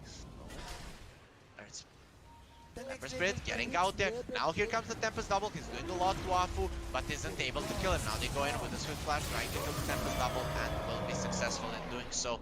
SMG really forcing the issue. He defeated, wants to go in. He's very strong right now. 1 more minute left on the Aegis. Ohio, nice ult there on the Phoenix.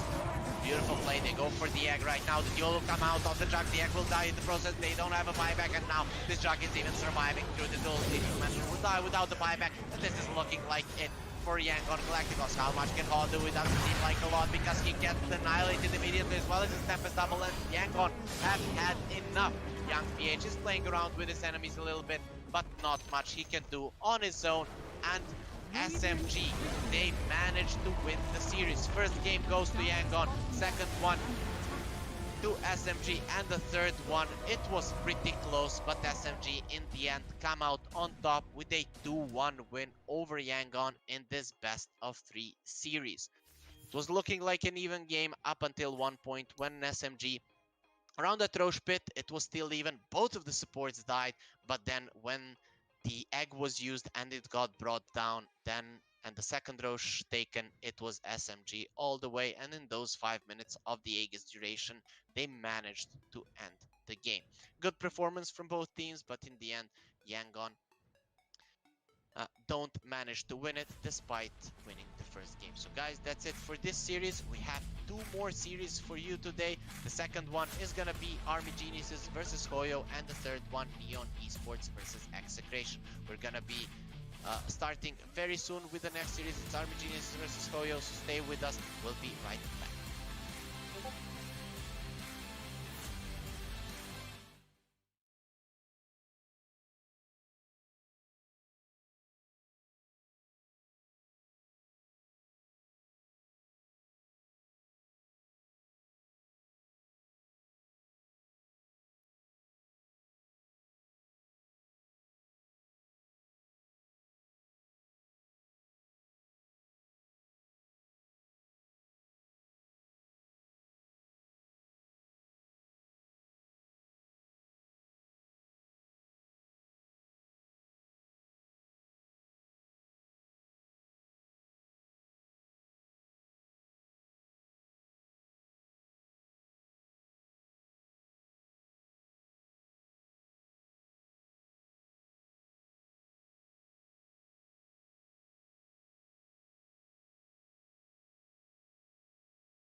for a love potion, a little sweet and spice. Throw it all in a cauldron, mix it up real nice. Fire in my eyes, stir counterclockwise. I dream of you all night. Feel with emotion, follow the signs. With this devotion, you will be all mine. I'm pulling you closer to me. You're finding it harder to breathe. The magic is taking over your mind entirely. I'm the only one that you see. I got what you want, what you need. Before you know it, you are falling deep in love with me. Little sweet and spice. Made a love potion for you. Little sweet and spice. Made a love potion for you.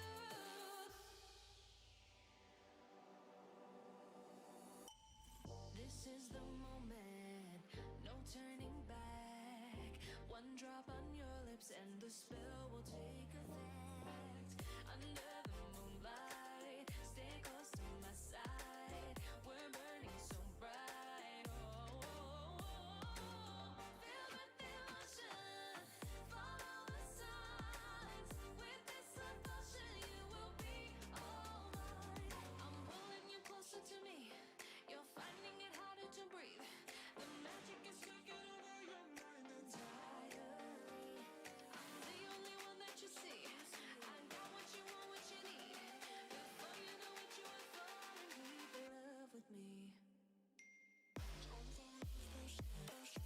Little sweet and spice. Made a love potion for you.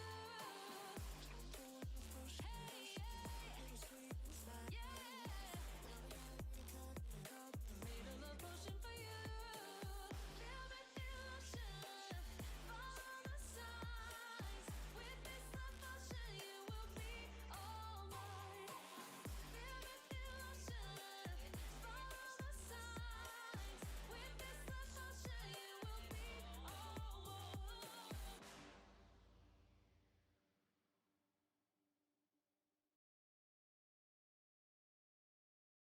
Panduan pribadi kamu menjelajahi dunia hip hop. Dapatkan uji coba gratis YouTube Music Premium hari ini.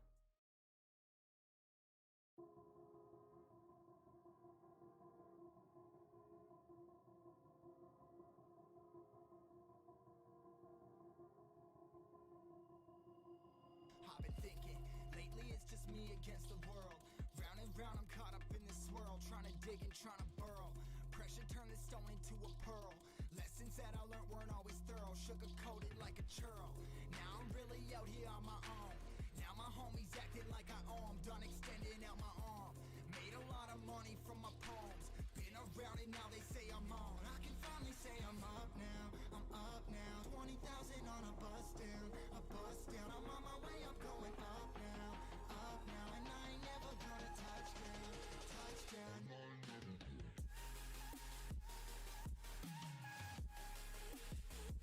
I ain't never gonna touch down. No, I ain't never gonna touch down.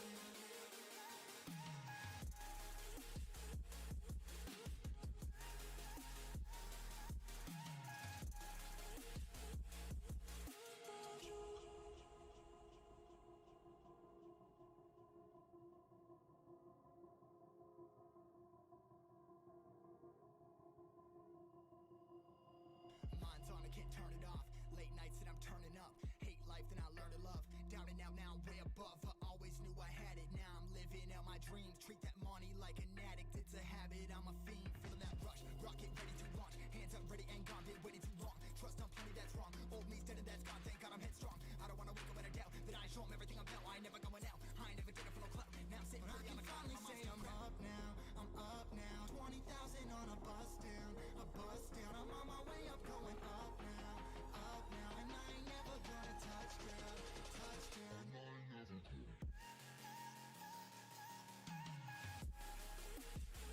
I ain't never gonna touch down.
Rage Pool, so welcome to the New Year Showdown Rage Pool.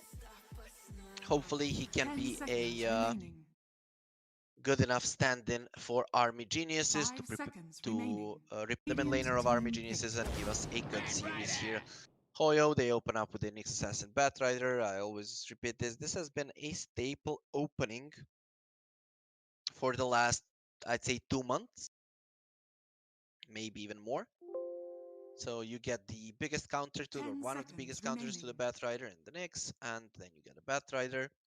5 The seconds Batrider, remaining. a flex pick, Nyx somewhat of a flex pick as well. So we don't really know where Hoyo are going to be laning these guys. Army Geniuses, they go with the Ogre Magi. We can assume it's a position 5, though we could be seeing it on the off lane as well. So Army Geniuses, they're taking their time with this Batrider. Maybe they can put the Ogre Magi on 3 and like pick an Oracle right now. You are playing against the Nyx, so there is scouting potential Dire inside of team Hoyo. ban. No, they Storm go for a Spirit. Storm immediately, so they're expecting the Batrider to be in the mid for sure. Storm is a hero that can deal solidly well with the Bat just because you're constantly harassing him in the lane, and then he doesn't have enough HP to actually run you down. And later on in the game, if 10 until the seconds Batrider remaining. gets a BKB, he's in a lot of trouble 5 seconds Radiant from team the Storm ban. Spirit. Hoyo ban out the Troll. Batrider used to Dire be team considered ban. a Troll counter, right? But if you're playing a mid Batrider, the Troll gets that BKB or the Axe, depending. It depends, and then it's hard to play against it, and plus the Battle Trance actually removes the Napalm stacks. 10 Armor seconds Geniuses, they remaining. ban out the Timber Saw, so they are definitely expecting 5 this bat seconds to be in the remaining. mid lane, considering their bans and picks for now. If you are having a position 5 ogre, you really don't want to be laning against the Timber Saw. Sure, you have some Radiant magic team damage, ban. but it's really not that enough.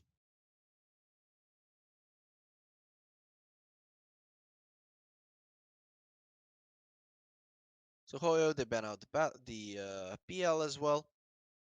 Nyx Assassin and Batrider, these two heroes don't deal with the PL 10 at all. With the seconds Troll being remaining. banned, you don't have a carry to match him either, so you better get rid of 5 it. seconds remaining.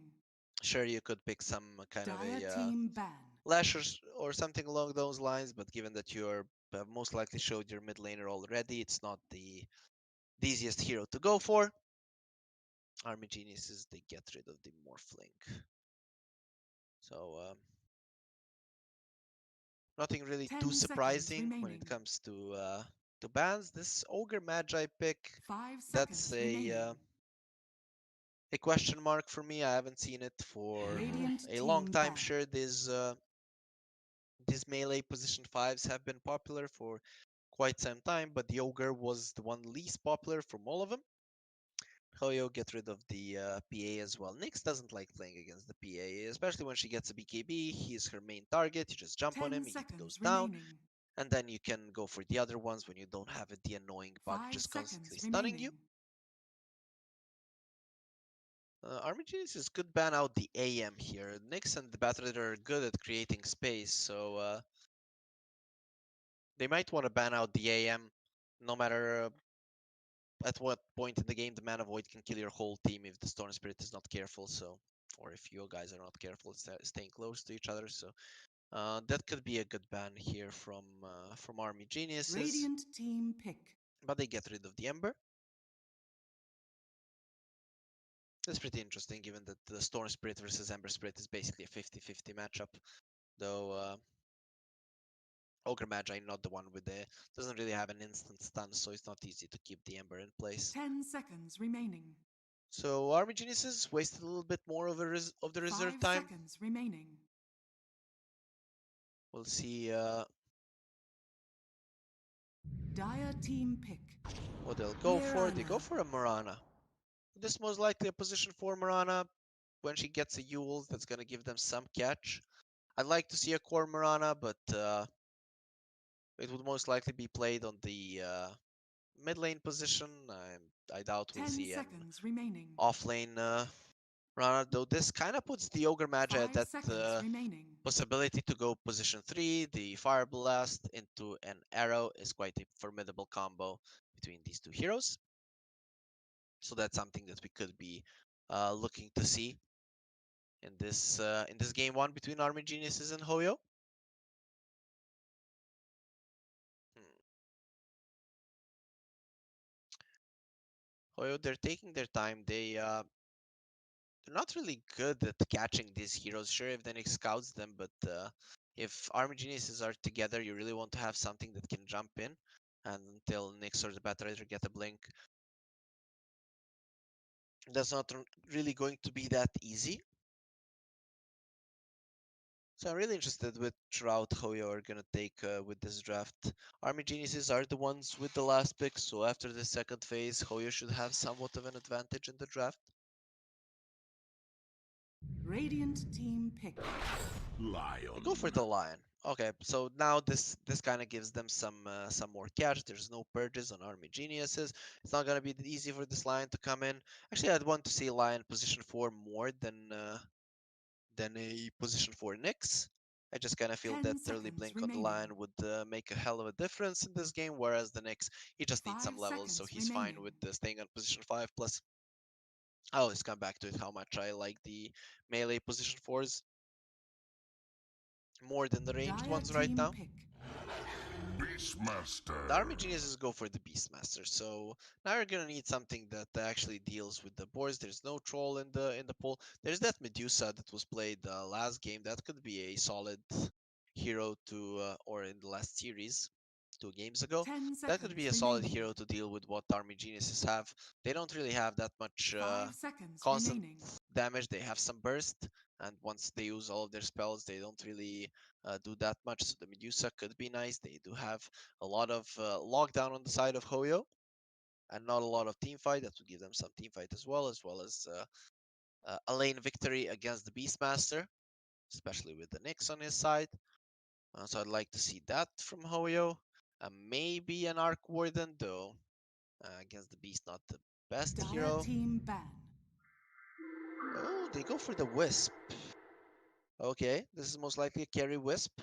To be honest, the carry Wisp works well, Radiant team ban. super good with the Tusk.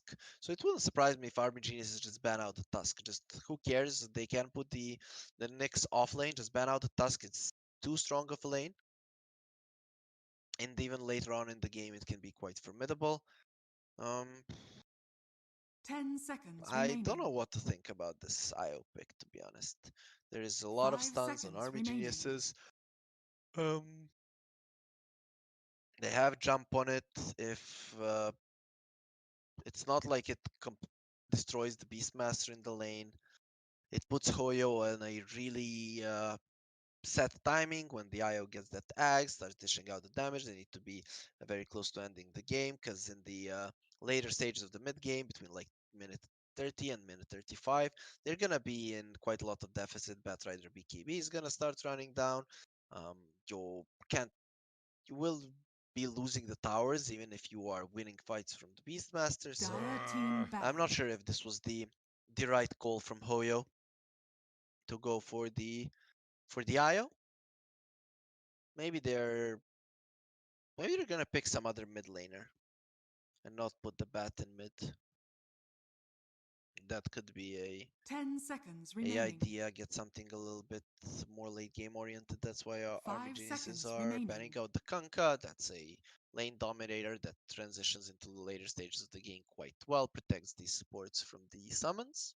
So an interesting ban. Hoyo getting rid of the Slark, Radiant team ban. and they get rid of the Brood Mother. Interesting.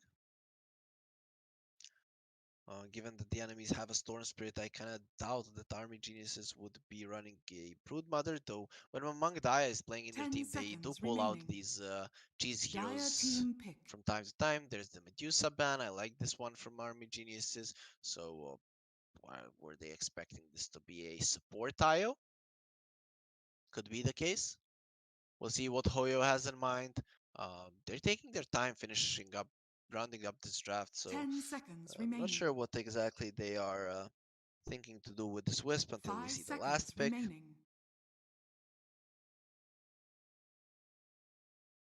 Hoyo, 18 more seconds. Do you just pick the Tusk here, send the Nyx off lane? And just go to destroy all of the lanes, but with a Nyx off lane? Radiant team pick. Is that really going to happen? No, they go for the Gyro. Okay. So it is gonna be an IO Gyro lane. Maybe it's still a core IO. I still have no idea what they're doing. We're gonna have to see which heroes they 10 take, seconds remaining.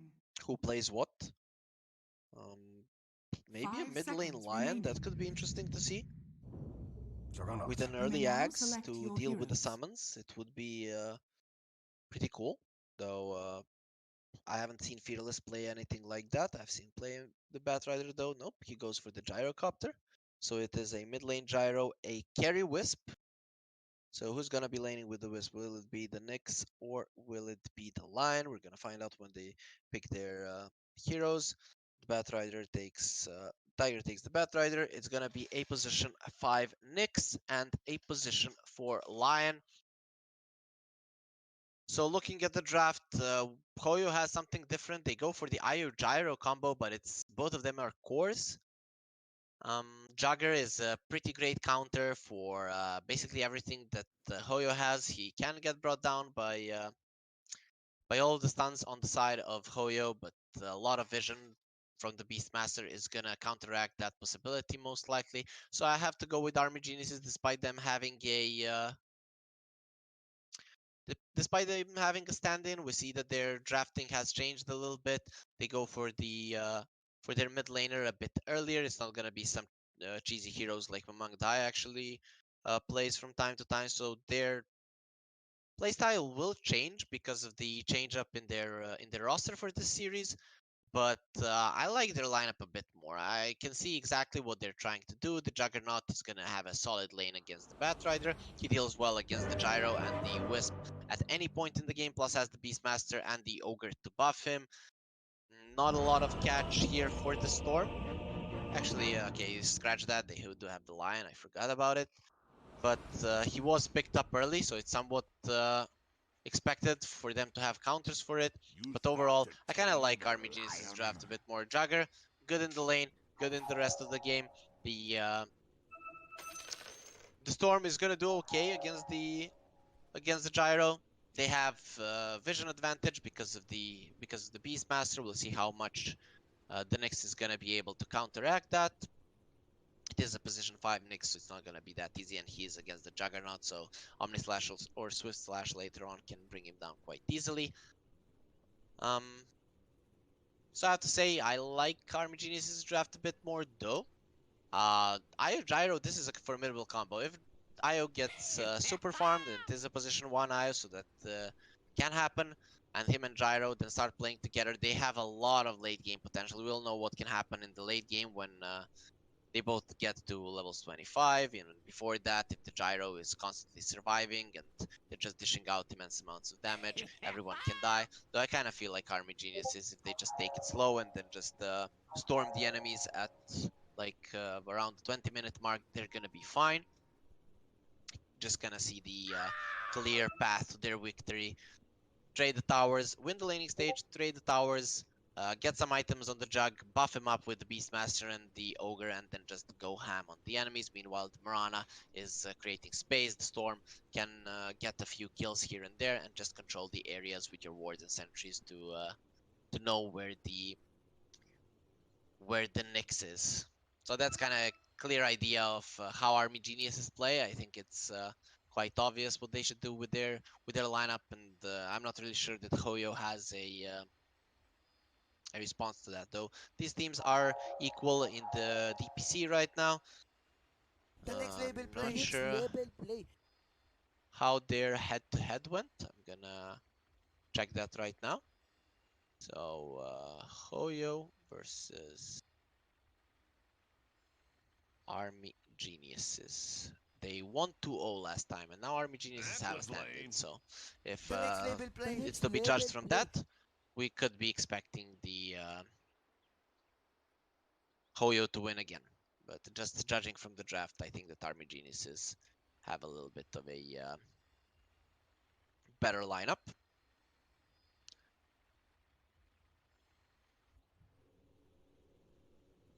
So they say that the Beastmaster is coming in soon. I really want to see how this IO and Nyx Assassin lane is going to be working out. We all know how formidable the next label play. the IO Tusk lane can be. But Nyx, he doesn't have the tag team, so it's definitely not the same.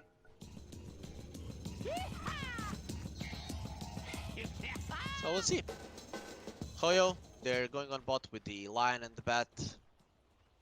They can't stop the Jugger for farming, but can be somewhat annoying, I guess. The X factor in this game is also the Limerana. If he does get some nice arrows in, he can definitely secure some kills for his team. Army Geniuses don't really have much kill potential or don't have much catch until Mirana has a Yules or Storm has a little bit of levels. He at least needs that Orchid and level 12 to start jumping on people. So Army Geniuses, they're going to have to rely on their positioning to get some nice kills. The tether has been broken. Io has his. Again, they're going to break the woods here as well. They don't want the Mirana to be hiding there constantly. 30 seconds to battle. Will there be a fight on the runes? It could be happening. Hoyo is rotating 4 heroes on top, 3 heroes of Army Geniuses there, which will give them some sort of a sense of security. And there is a ward here for Tiger to secure this rune as well. So let's see, we could be seeing a full-on fight here for the runes. Oh my, using the Hawk, he's gonna scout out some heroes here. They're thinking about going in. Army Geniuses, they could get caught here. Setsero misses the Impale, and with that, they're just gonna disperse the arrow. Also whips completely, but it's going to be, what is it? 2 runes for each side, I guess. 2 for Army Geniuses, 2 for Hoyo. The Jugger on bot manages to steal 1 rune away from the Batrider. So very nice heads up play from DB. They're seeing 4 heroes and immediately reacting. He doesn't feel too threatened if he uses the spin. He can pretty much get out of anything that Hoyo can dish out at him. So the Ogre Magi went to the base just to pick up the stick for the Juggernaut. So gonna bring it out immediately. Not gonna have to wait for that courier. Just wants to start securing the lane for the Jug. Meanwhile, the Lion going for the pull top lane though. Womai taking a lot of damage, so he might not be a Tusk, but Sedzero and Mizu, they're doing a lot of damage here to the Beastmaster and to the Mirana as well. A lot of regen between these 2 heroes, so they're gonna be able to sustain against the Mirana and the Beastmaster. So we see that they're just fighting aggressively here, though they are pushing the lane, so Womai will be fine farming right now. Mid lane, the Storm doing quite well, though the Gyro is not trailing behind it at all. And both of the mid laners are gonna continue ramping up a nice farm for themselves. Bottom lane, DB getting some nice creeps into his tower. He's gonna farm that quite well. See how many he's gonna miss. Not that many for sure. Top lane though, Womai taking a lot of damage once more. Mizu and Setsero have hit level 2. They do have the overcharge now in 2 seconds. Setsero stun into as well. Lim is being very annoying. He's just constantly poking at them, but not really being able to keep them low. So for now, not really seeing anything interesting happen. DB, no boots yet. So he can't really go for kills though. Has 500 gold right now. We'll see if he decides to go for them. Yes, he does. And the Ogre is getting some nice regen for himself on that bottom lane. So quite a slow start for these 2 teams in the laning phase. No one really looking to be too aggressive. Mizu and Sedzero, they're the ones trading hits the most here, but not really accomplishing much. And basically every core on the map is farming. Tiger struggling a little bit. It's somewhat expected given he's against the Jugger, who has much superior both attack animation and damage. 10 sticks on Jug. It's interesting he's not using them given that Tiger is constantly spamming these napalm stacks. Jokang making sure that the pool will not come through, and finally Tiger gets some nice farm under his tower. Let's see how much of that DB can actually deny, and he's gonna do quite a good job at denying those creeps from him. Top lane, both sides are level 3. Not really being able to kill anyone. Hoyo a little bit better in terms of experience. They are killing some of those boars. Mirana now rotating towards the mid lane for the 4-minute bounty. The bounty is going to be very important for the Storm. He wants to get off to a good start. He is playing against a lot of lockdown. And he finds a haste, so that's going to be pretty nice. The 6-minute rune is going to be even more important. DP going in onto Tiger. Tiger is going to DP away without the Fire Blast. They can't stop it, but not even the Blade Fury was used. Jagger will just continue farm. He goes for the Blade Fury to dodge the stun from Jokang, but with the Tranquil Boots, this line is more than fast enough to get out of harm's way. 10 more movement speed than this Juggernaut. So not much the DB can actually do about it. Womai, he's had enough of that lane. He's gonna go to the woods. Sedzero and Mizu can't really kill him, so this Beastmaster is gonna be fine. UK threatening on bottom lane, but not really able to accomplish much. And now we might be seeing a fight for the 4-minute bounty's limb. He is blocking this. A Nyx Assassin quite well manages to secure the rune for himself, and in the end, it will be a 3-for-2 rune trade. Yep, for Army Geniuses. They managed to secure one on bot as well. So, a nice win for them. Finally, something happening on the map that's not gonna be completely evening out this game. Overall, Army Geniuses, they're farming a little bit better than their counterparts, but not by a huge margin. The biggest discrepancy being between the offlaners, though considering that Beastmaster is in the woods, that's not that much of a difference between him and the Bat. And we see that in terms of net worth as well. Really no big difference between these heroes. A slight lead for the Storm. We'll see who gets the 6-minute bounty. If Storm gets a good rune there, he could be rotating somewhere to possibly get the first blood going on. But Fearless is doing a good job. He's pushing out the way. Now Storm jumps in. He's gonna start doing a lot of damage to Fearless. Zips away now. The rocket will come in, hit him in the face, stun him for some time though. UK has to get that arcane rune.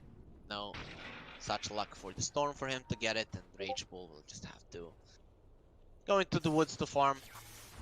Not a lot of chances for him to go for any kills now around the map. Tiger, considering he's against the Juggernaut, he's doing okay for himself. Gonna farm this camp right now. DB coming in. He's not gonna let that happen. Here comes the stun from the line. He's gonna secure that creep for his Batrider. Spin is ready for the Jug. He has the healing ward as well, and that will keep him healthy. For now, we see, guys, that this is an interesting start to the game. We have a lot of kills happening on both sides. Really a bloodbath here between these two Southeast Asia teams. We are used to this region being so bloody, and these guys are meeting all of our expectations, the ones that we wanted to see in this game number 1. So, Army Geniuses invading the enemy jungle. Rage Bull is there as well, though no one will be close. There's just gonna be some stacks for the Storm. Yes, thank you, Hoyo, for stacking for me, so they're pretty nice. Hoyo is actually taking it easy on Army Geniuses. They don't have their mid laner. Mamangtai couldn't be here today, so they are going to give them a little bit of stacks in their own jungle just to equalize it a little bit, so it's not too easy for them. Dire's top tower is under Wisp attack. finishes off the Dire's Dom, structures are fortified. so he's gonna be running around with the Satyr right now. And Army Geniuses, they're gonna be the first ones to actually make a move on the map, but it's just gonna be a tower. It's easy hitting an enemy that can't get back really, and this tower will go down, nowhere for him to run. Unlike the heroes on the side of Hoyo, this tower cannot change its positioning and survive, so Hoyo, they lose a tower. Still, we are seeing a lot of kills happening on both sides. Hopefully this kind of an interesting game continues, because we can't get enough here in this game number 1 between Army Geniuses and Hoyo, who are playing for the audience now. Storm Spirit, is there a hex on Jokam? Yes, there is, but Rage Bull will survive that. He turns around onto the gyrocopter. They're trying to bring him down. We might be seeing our first blood right now, but Fearless does have stick charges and the Fairy Fire. Now they turn around to the Storm Spirit. He's not dying at all. A stun on the line. He's gonna be surviving this. Now they turn around to UK. The slow is there. Impale will not connect. A nice dodge there. And seems like everyone will get out alive. DB coming in is gonna slap Zero a few times, does have the Omni Slash but won't be able to use it, so no one really getting out on top from that fight. Storm will run out of mana, he has to drink up his soul bottle and continue farming towards his Radiant's bottom Orchid. tower But is now under from the attack. side here comes Vomai. If he screams into his Radiant face, structures it's gonna are be like fortified. surprise for Zero, but he's in a really good position, has a spike here, but well, Radiant's should be bottom fine. So tower is under they're attack. coming in. The Necro units are there as well. DB has the healing ward. It's only level 1 though. He's gonna spin this for this homing missile. Not really needed. And Hoyo managed to defend their mid with 4 heroes. Meanwhile, the Wisp is farming and going for the bottom Radiant's tower. bottom tower is under attack. If you guys hear me snoring, it's I hope that you watching this game is gonna be understandable for you. Bottom tier 1, Zero going Dire for it. are scanning. He is Radiant's hitting it. bottom His tower tower is is under attack. screaming because 58 damage next is Dire's getting top it down tower to is quite under low. attack. Lim comes in. Jokam does have the stun. There is a leap ready on Lim. He's gonna jump. Turned into a fish. That looked quite Radiant's nice. bottom tower has fallen. Him like a fish jumping out of the water. Not really a scene that you would see in real life, but we saw it here. Lim, he sees the line there on his vision. They're both on each other's vision and pretty much will just disperse. Mirana gets a Urn of Shadows, has a book right now, so at least Lim is gonna get some education given that he has 10 minutes of his life completely wasted without anything happening. So, you read the book, you get some nice experience from it. He's not really skilling up anything right now.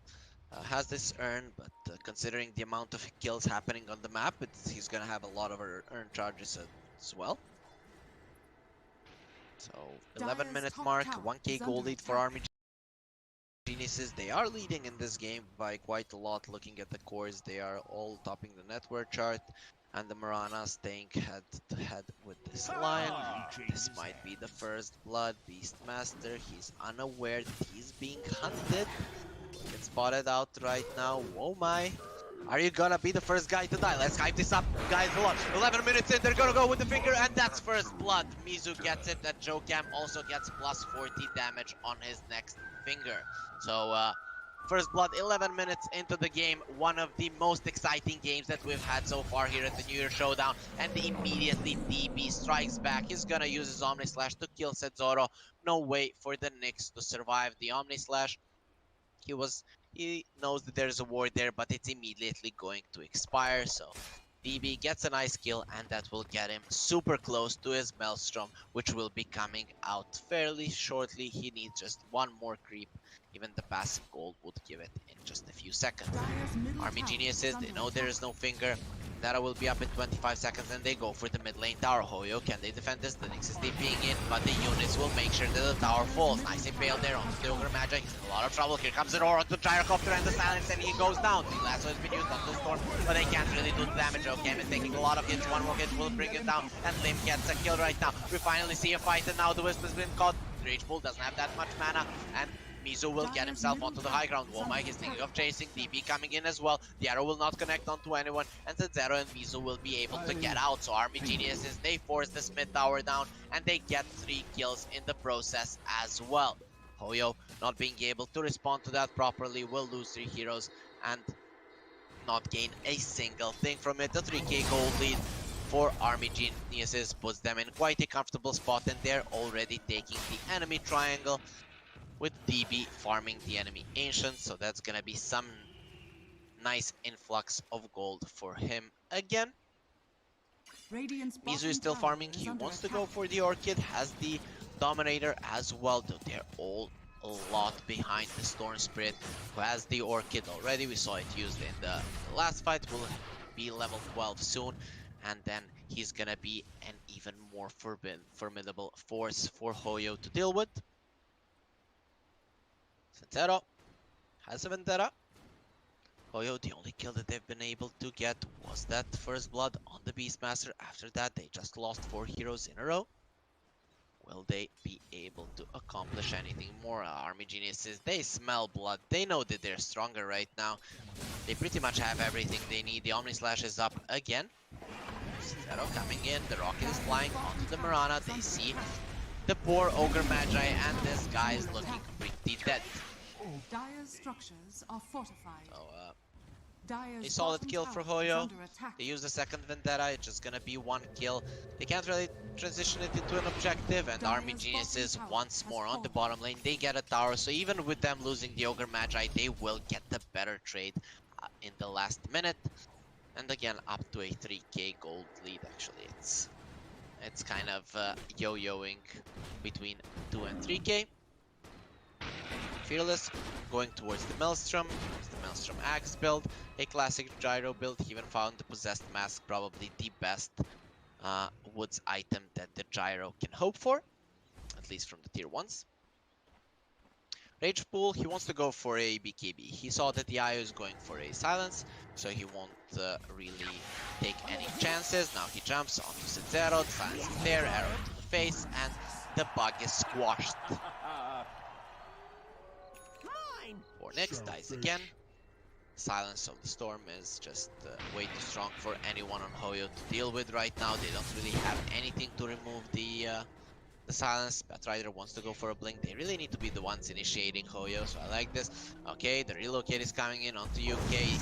This Ogre is dead again, gonna get silenced up. There's the Flame Break, stun from the line. He has been brought in by the relocate as well, and they get the kill. Mizu will claim the last hit. So a bit more gold into the pockets of this IO. Gets the 3rd kill for his team. He was hoping for a bit of a bigger kill with a Orchid, but he's gonna be fine with this. Oh, Storm has an illusion rune. Okay, he's gonna use it right now. Maybe it even expired since it was picked up at the 14-minute mark. It would have been good for the silence of the Wisp.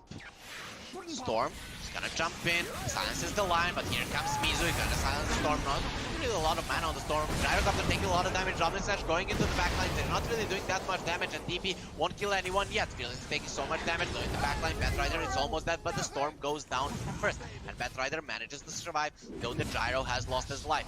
Now the Nyx dies as well, and Army Geniuses, they might have lost their mid laner, but they punish the enemies. You wanna kill our stand-in? We promised him protection, and that's how you're gonna pay for it. So, Hoyo, they do get the mid laner, but lose 3 in return.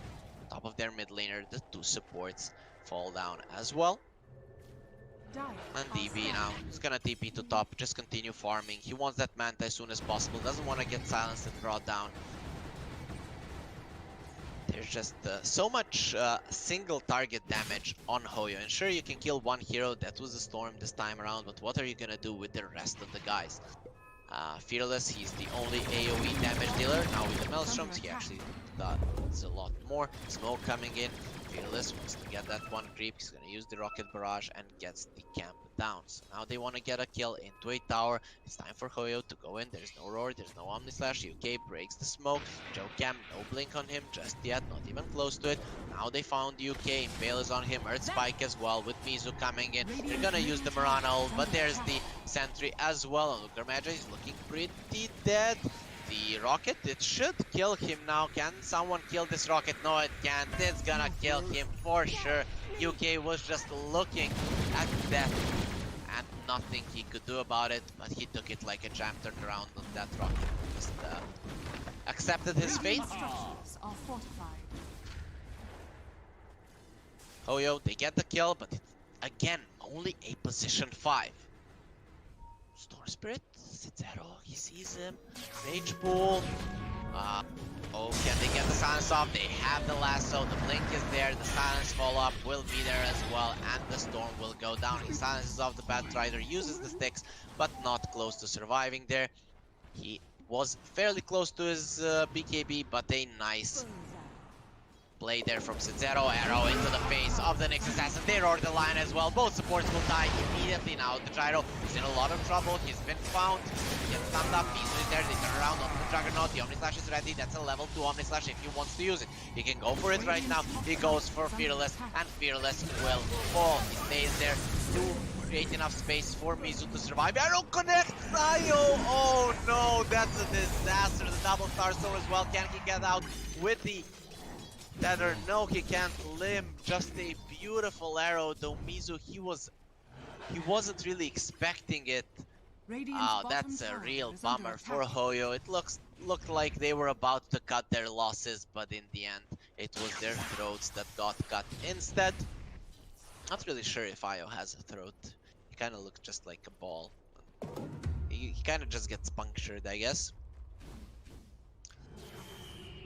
So, 5k gold lead, 12-6 right now.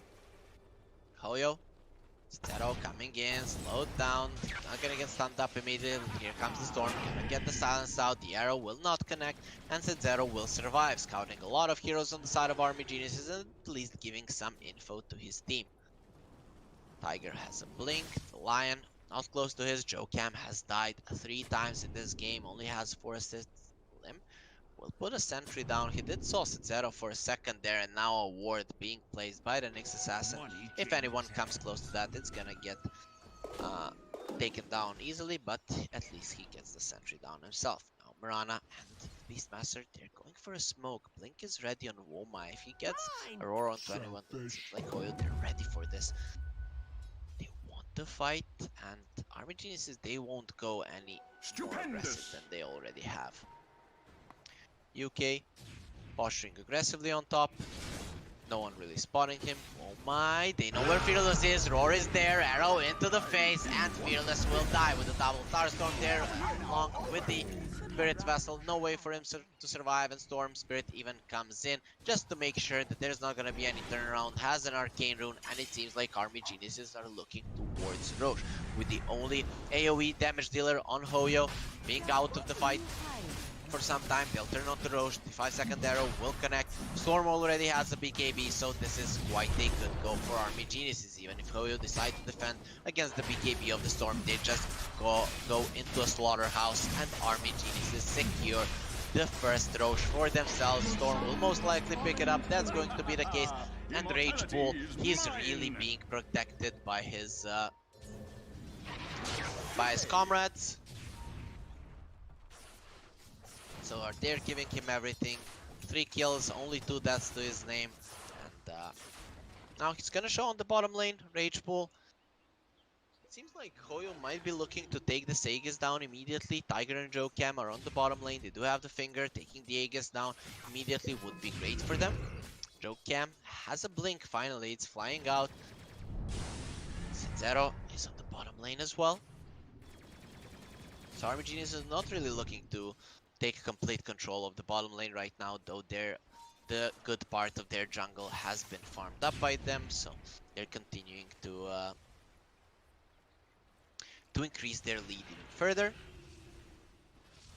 Illusion Rune on the Storm means that he doesn't have to use the BKB immediately when he gets silenced up. Io has a Sage. And he's going for a BKB right now. Nyx getting stunned up, actually silenced up. The arrow, they're not gonna connect. Going for the gyrocopter, they want him, they have the roars. Roar in the face, the Nyx is already died, then gyro will follow. Army Geniuses are just overwhelming Hoyo right now in a pretty interesting game, guys. I have to say, so many kills, so many movements around the map, not a lot of dodges between the heroes. Very exciting game for sure. So Ogre, he sees Tiger. Can they get him with the Storm TPing in? Hello Tiger, you might have a 4-stab, but with the multicast, he'll stay in place. Line immediately blinks to the side. He has a TP in 5 seconds. And let's see if they might find him. I'm not sure that Army Geniuses are even aware he's there, so Jokam will most likely survive, wait for his 25 seconds in his little bushes, and then go back to base. So Jokam being afraid here for a good reason. Will he show? Ooh, the courier. This might give info to Lim. He's gonna find Jokam, who doesn't have a blink for 5 seconds. Now the rest of the guys are coming. Jokam now has a blink. He's gonna blink to the right. They know exactly where he is. Hello, my friend. He's gonna go for a TP arrow. Not gonna even be used. And Lim, he did use it at the right spot, but the Lion already got out. So Jokam, even though he got found out, manages to juke around the trees and put himself at a safe position. Army Genius is now pushing the tier 2. This is their second tier 2 that they're looking to take. Io almost at the BKB.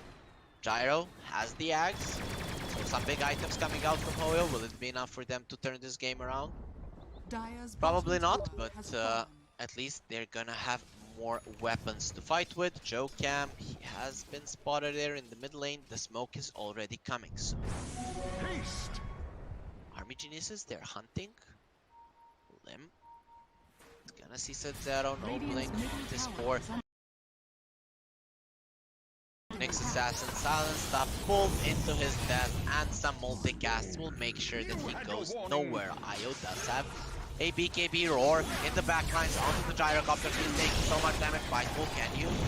A BKB is not gonna do that, but Fearless is already dead. Beastmaster though, he will be the casualty for them. The dust is there, they're gonna turn around onto the Mirana, and this Beastmaster has already fallen. The buyback from the Nyx. Rage Bull comes back into the fight, he immediately kills Lion. Actually, he does have sticks, so he's gonna survive for now, and Rage Bull cleans him up and will be able to get out. Sub-Zero has bought back, so that means it's a 4-for-3 trade in favor of Hoyo. They did get the Aegis down, so that's something that they should be proud of. But again, Army Geniuses are the ones that get out on top out of that engagement. And Io, did he even use the BKB? Yes, he did. So both 10-second BKBs being used in the fight. Gyro, he doesn't want to go for a BKB. He wants a SNY. He does need some kind of tankiness against the Omni slash. Jugger didn't even use his Omni back then. He has the Scotty against 2 ranged cores. It's quite a formidable item. Scotty, Manta, Maelstrom going for the Axe right now. So this Jugger is looking really strong. He's topping the network chart, 2k away from this Io, and I think you'd rather have a Jugger than an Io carry. Though, let's not write off Hoyo, it's a Io gyrocopter. So at some point, these guys are gonna get super strong. Is Army Geniuses going to allow that? Probably not. But it's still a possibility for some late game comeback here from Hoyo. Mizu gonna get gone on by DB, immediately goes for a TP out, doesn't really want to deal with this. The rest of Army Geniuses are coming there as well. He doesn't want to use his BKB for nothing, and Mizu will survive. Now working towards an Axe, so that Axe will change a lot. Axe plus the 20 level talent. Mizu is gonna start dishing out a lot of damage. He's the real carry of their team. Dire's top tower is under attack. Meanwhile, Army Genius is looking to take the last starter tower. That is gonna open up the map for them completely. They're controlling all the outposts and have only lost 2 towers so far in this game. Still holding on to the mid tower. Okay, barely holding on to the mid tower. Which means that the next throw should go into their hands as well. What can Hoyo do to defend it? We're gonna find out. Mizu trying to get that axe before the next big engagement, though Army Geniuses, they're not gonna wait. So, slowly but surely, they're gonna start tiptoeing to the enemies. Womai has a glimmer cape, blinks in, he could be going down, uses the Necro Book that's gonna find the Nyx, and the Nyx will go down. Or will he? Storm getting pulled in. Can they get the follow-up stun on him? Rageful uses the BKB now. It's gonna be a disaster. He's gonna pull them all in with the Acceptor, and now it's cleanup time, guys. Wisp will TP away. Fearless trying to do the same, but won't be that lucky. He doesn't have a BKB of his own, and that's the 9-second charge used by Mizu. There were no heroes there to follow up on the stuns of the Storm Spirit, and him just getting that Acceptor just pulls them into their death. With that, I don't want to say that their fate has been sealed, but it's looking pretty grim right now. Axe not close to finishing by Mizu. He doesn't have 20. Glyph has been used. There's still a healing ward going strong, another half of its duration. Here comes the Juggernaut with the Omni Slash. The arrow flies in as well, but they don't need anything. TB will just bring him down, and that's the death on the Wisp. Finally, he has been farming all this time, just fattening himself up for Christmas, and the TB is more than happy to take him.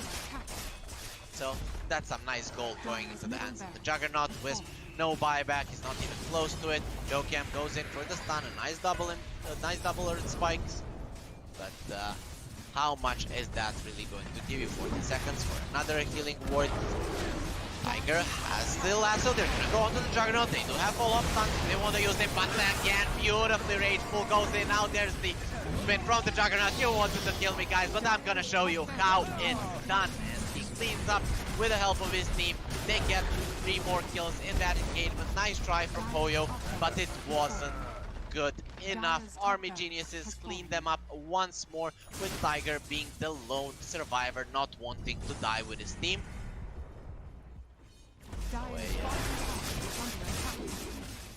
That's not really brave from Tiger. He should have died with his team, but he wants to fight one more time with the Wisp. Are they actually going to be able to do anything? There's the drums usage there as well from the Ogre Magi, so this last lane of racks will go down. DB jumps in onto the Wisp. There's going to be a stun into an arrow, and both of them pulled into their death. The Force Staff won't get you out of harm's way, and Army Geniuses in quite a convincing fashion. Not that interesting of a game, but still, they show some nice Dota. They knew exactly what they were doing from start to finish, and they managed to get the win against Hoyo. Hoyo might have won in the DPC lower division of the Southeast Asia region, but Army Geniuses came to play. Even without their mid laner Rage Bull, he was a nice addition to the team. He manages to do quite well in this game, 11-2 with the Storm Spirit against a Lion and a Nyx Assassin. That's quite impressive, and with that, Army Geniuses will claim the victory. We're gonna go on to a short break. As soon as the players are ready, as soon as they got a little breather from this game, we'll be coming back into game number 2 to find out, will Hoyo be able to equalize this, or will Army Geniuses take it to 2-0? Stay with us.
shake the ground, you feel it moving with the revolution.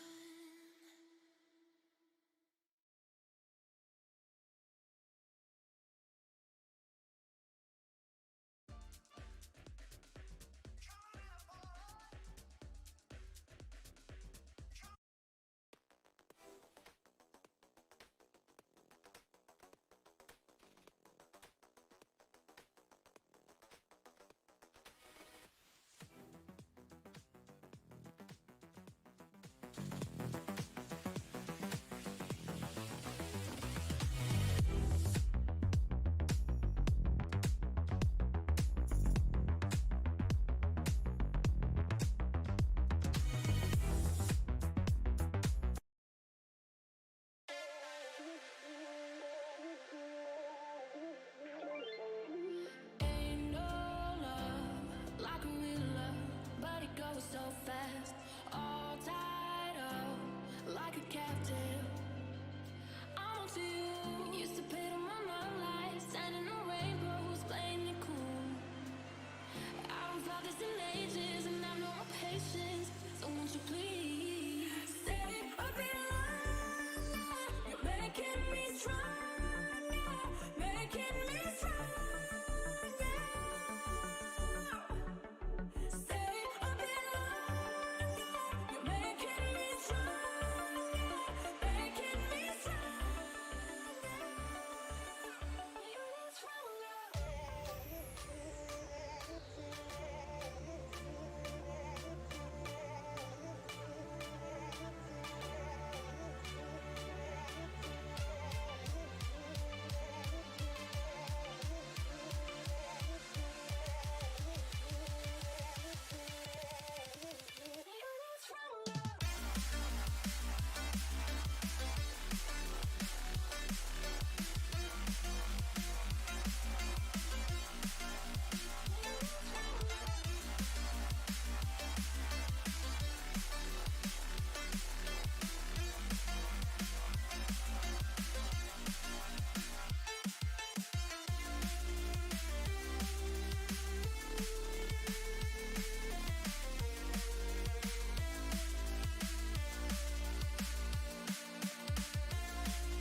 throughout the rest of the tournament. What happens? Will Mamang Da be coming back to Army Geniuses, or Fire will team pick. will Rage Pool become the stable part of the roster? Just to remind you guys to follow us here at the Moon Studio English Twitch channel, and also follow Moon Studio on Twitter, and follow me, Harry Freak, on Twitter to know when we are live with your favorite Southeast Asia and China 10 Dota. If you're seconds remaining. wondering why we're not watching any Chinese teams, they're gonna start playing in the 5 Moon seconds Studio remaining. New Year Showdown around the 18th, since it is their new year right now, so we should give them some time to rest. But with all of that information out of the way, we're gonna focus on the draft. Army Geniuses, once more they go with the Ogre Magi. This time around, Hoyo gets a puck. It's gonna be a Radiant little bit team harder pick. to catch the puck Point the way. with the Dire Ogre team Magi, and they ban. go with the Pango as well. We saw that the Pango In is the quite spirit. popular in the Southeast Asia region, and Army Geniuses, they get the Ember. So I wouldn't say the best Ember game. You're playing against the Pango Puck. Well, both of these Radiant heroes are quite team ban. mobile. Puck, if he uses the coil on you, Dire team ban. you're pretty much dead. So an interesting pick from Army Geniuses. I guess they're just picking the heroes that Rage Pool is comfortable on. Given that he's a addition to their team, a new one, then they just want to give him some 10 heroes he's seconds good at, don't remaining. want those to get banned, and then they can set up Radiant things a little team bit ban. better for their other players in the team. Hoyo getting rid of the Morana and the Monkey King. Monkey King, we see him 100% pick and ban rate in the New Year Showdown. So this hero has been 10 seconds remaining. quite popular with the Southeast Asia teams. None of them 5 really wanted to seconds play against team it, ban. and when we did see it in game, it didn't look that hot, but still, people don't really want to deal with it. Army Geniuses getting rid of the Timber Saw one more time, and the Morphling, exactly same bans like the Radiant last time team in the second phase. They're afraid of the Timber, considering that they're playing the position 5 Ogre Magi, so definitely not enough damage between the Timbers between the Ogre Magi and any other position 1 that they could actually threaten the Timbers, so they will just 10 seconds get remaining. rid of it every single time, I guess. 5 Troll is seconds going to be remaining. the ban out for Hoyo. Troll also one of the more popular heroes right now. With the Maelstrom being so popular, it just works so well with the Troll. He's a pretty strong lane dominator who transitions into the later stages of the game quite hard. We rarely see really high single target burst damage, apart from a few lions that we've seen um, in the last few games. So killing the Troll before the battle trance is quite hard, and those are some of the reasons why this hero has been so popular lately. Army Geniuses, Radiant they team are pick. gonna ban out the Void Spirit. It's quite interesting considering the Ember Spirit is considered one of the Dire best team counters pick. to the hero. Earth And spirit. Army Geniuses go for an Earth Spirit. So Lim, he did have quite a good showing on his Mirana last time around. This time it's gonna be the Earth Spirit. 3 melee heroes on the side of Army Geniuses against the Puck. That might be problematic for 10 them. seconds This Puck gets a remaining. Yules and he's pretty much unkillable. So 5 seconds Army remaining. Geniuses, they want to have a kind of run at you lineup. I guess they got a little bit mad out of my comments for the game being too boring, Radiant so they team want to pick. show the audience a little bit of aggression. Though Hoyo, they have a Puck to stop that aggression, the Pangolier, the Oracle as well. This is a pretty good Oracle pick. Share the Earth Spirit can get on top of you, but you can remove basically anything the Ember Spirit does and the Earth Spirit does from your teammates. 10 You have seconds two good guys to remaining. protect you. Both the Pug and the Pangolier are pretty good against all that Army 5 Geniuses seconds have. They're really remaining. good against these run at you heroes. Their turnaround potential is great. So the only thing that Hoyo needs now is like a tower pusher that can stay in front. Sure, the Troll would be the best option, though he has been banned. But there are so many more ways to round up this draft.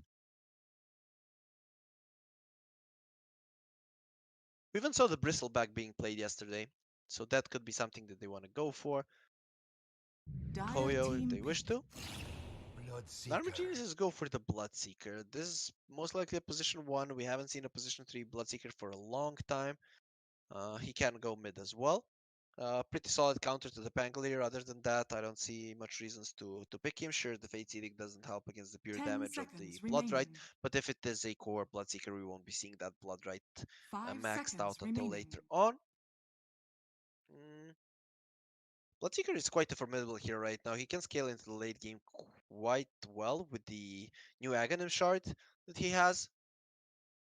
He just starts dishing out the pure damage from his hits, so that's pretty strong, but Dire team ban.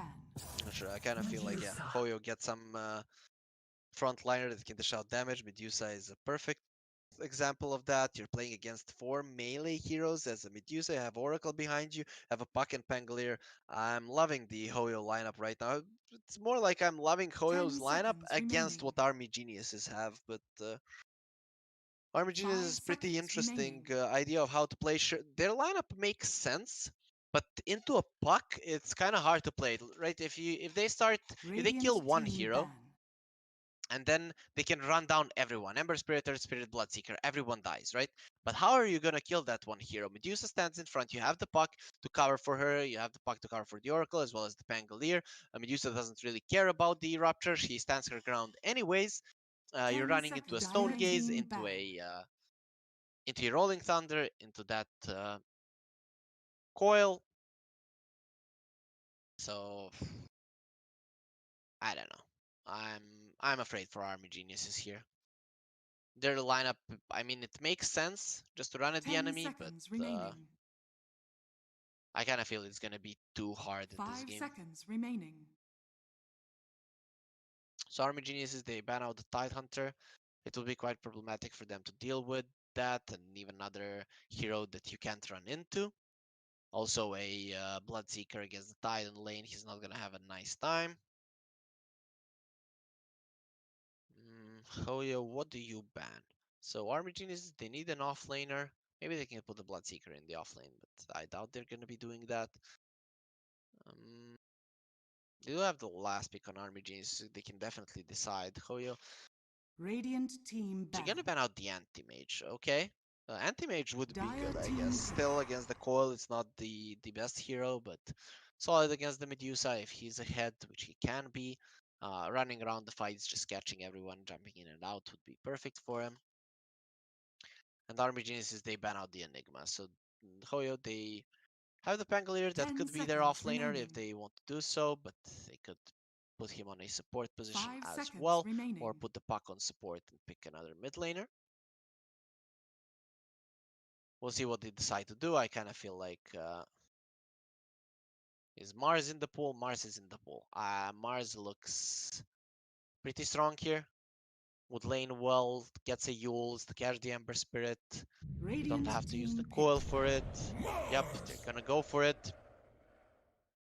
Yeah, sure, you have the Spirit and Ember Spirit to escape the arena, but the other ones are not going to be that lucky, so Bloodseeker, no matter how fast he is, going to be in a lot of trouble. Another way to protect the Oracle, a pretty solid lane dominator as well.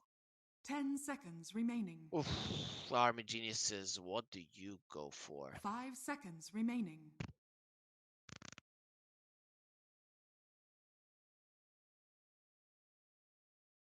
I have no idea. I really have no idea. What do you pick here that actually changes this game? You'd need to stomp the lane so that you can threaten this Medusa and just continue running at these guys. So you don't stomp the Puck in lane. With the Ogre Magi, you don't stomp the Mars in lane. I don't know. Maybe just take something to be even in the lanes and then in the mid game make sure. Choose your hero. Okay. Okay, does this change the situation? Puts the Bloodseeker in position 3. He can get something out of that lane. Army Geniuses do have 4 heroes that can constantly fight. So they are banging on the idea that they're going to be running into the enemy, getting an even trade, and then the Alchemist coming in with a more farm than the Medusa and actually swinging the game their way. Can this happen? Sure. Sure it can, actually. But Ogre Magi Alchemist against the Mars, you're not going to 10 have a nice seconds time. remaining. Off lane, you can't destroy the Medusa. You're going to get solid amounts of farm. Mid lane, sure, Ember Spirit is going to farm, but he'll get harassed by Fearless so much. So overall, I definitely like what Hoyo have a little bit more. It's always nasty when you're playing against an Alchemist. For it, yep, just because you are kind of forced into an aggression, but I don't think Hoyo have to be looking at it that way. Mizu can match the farm of the Alchemist somewhat. He is going to have a better laning stage probably, and if they just kill the other ones, let the Alchemist farm, kill the other ones, I think that they have a stronger lineup when it's like 4 versus 4. The 4 on the side of Hoyo against the 4 on the side of Army Geniuses, and they should be getting out ahead, and I don't really see the Alchemist um, taking it back. It is a good last pick, and I can't really think of a better pick for Army Geniuses to get in the end to equalize this game. So I definitely like it, but I just kind of feel like it's not going to be enough considering the other 4 heroes of Hoyo. So if my analysis is correct, we're gonna be going into a game number 3, though it still comes down to how these guys are gonna perform. I just kind of feel like it's a bit easier for the side of Hoyo, but is that going to be the case? We're gonna be finding out in this game number 2 between Army Geniuses Prepare and for Hoyo, battle. who's gonna be winning this one. Will it be Army Geniuses taking the full series 2-0, or will we go into a game 3 once more today? So, Army Geniuses rotating 3 heroes to top. Last time around we did see somewhat of a skirmish on the runes, though no one really died in that game up until minute 11. Hopefully now we see a little bit more blood.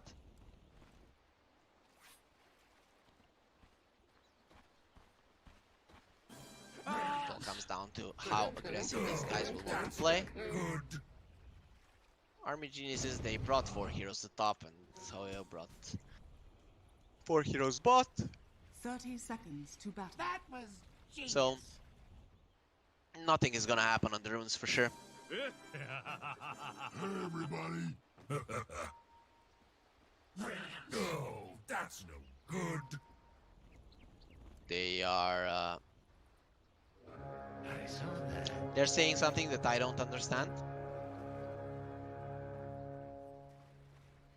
The battle begins. Where is he chilling? So that's not good to know about your player if they are talking about the about Mamang Daya.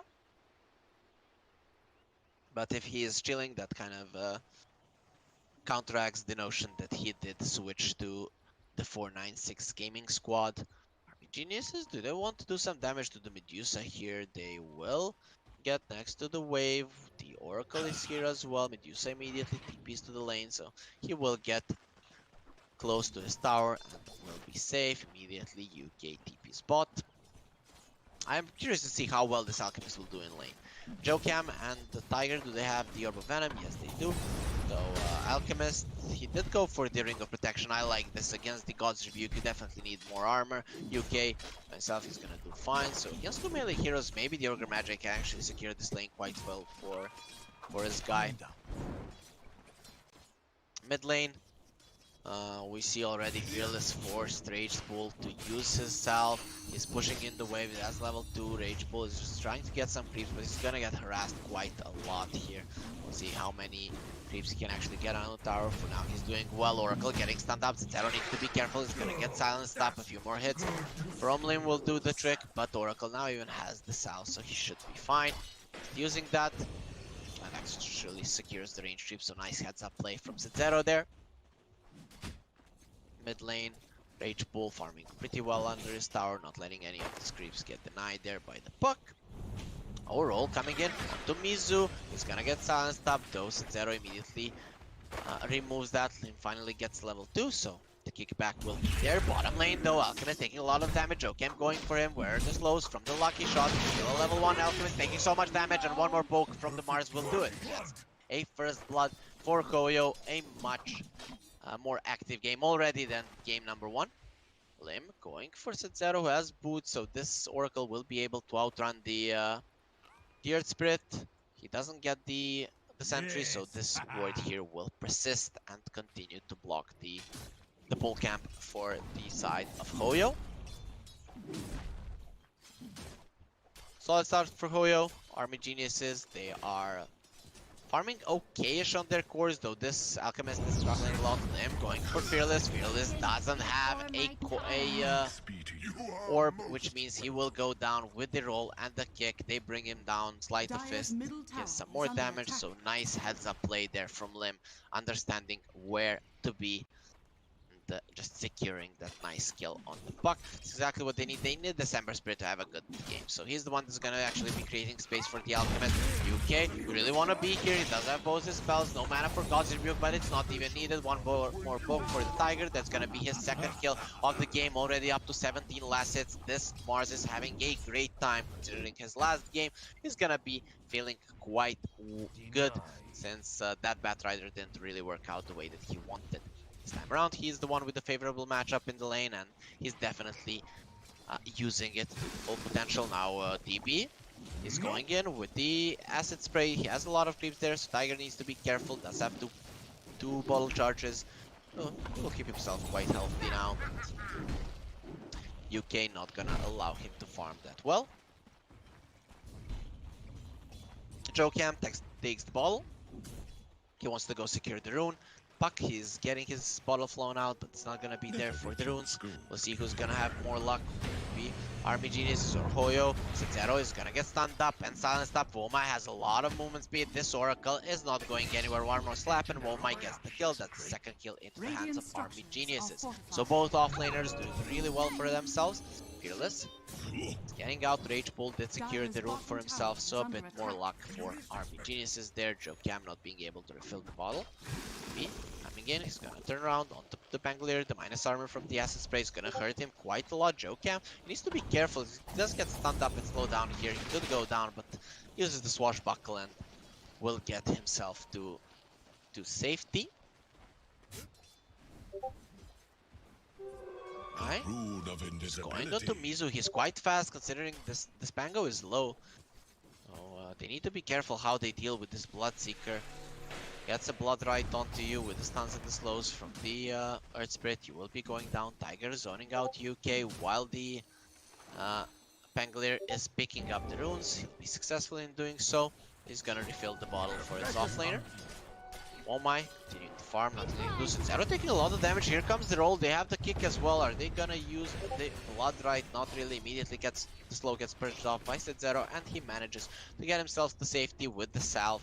Also will keep himself quite healthy as well. Silence. Mars thinking about going for UK, actually just zones them out for the pull to come through. Puck close to level 6. Rage Pull already has his. He's doing quite a lot of damage with a Sleight of Fist. Going on to Zero, immediate purge of that slow.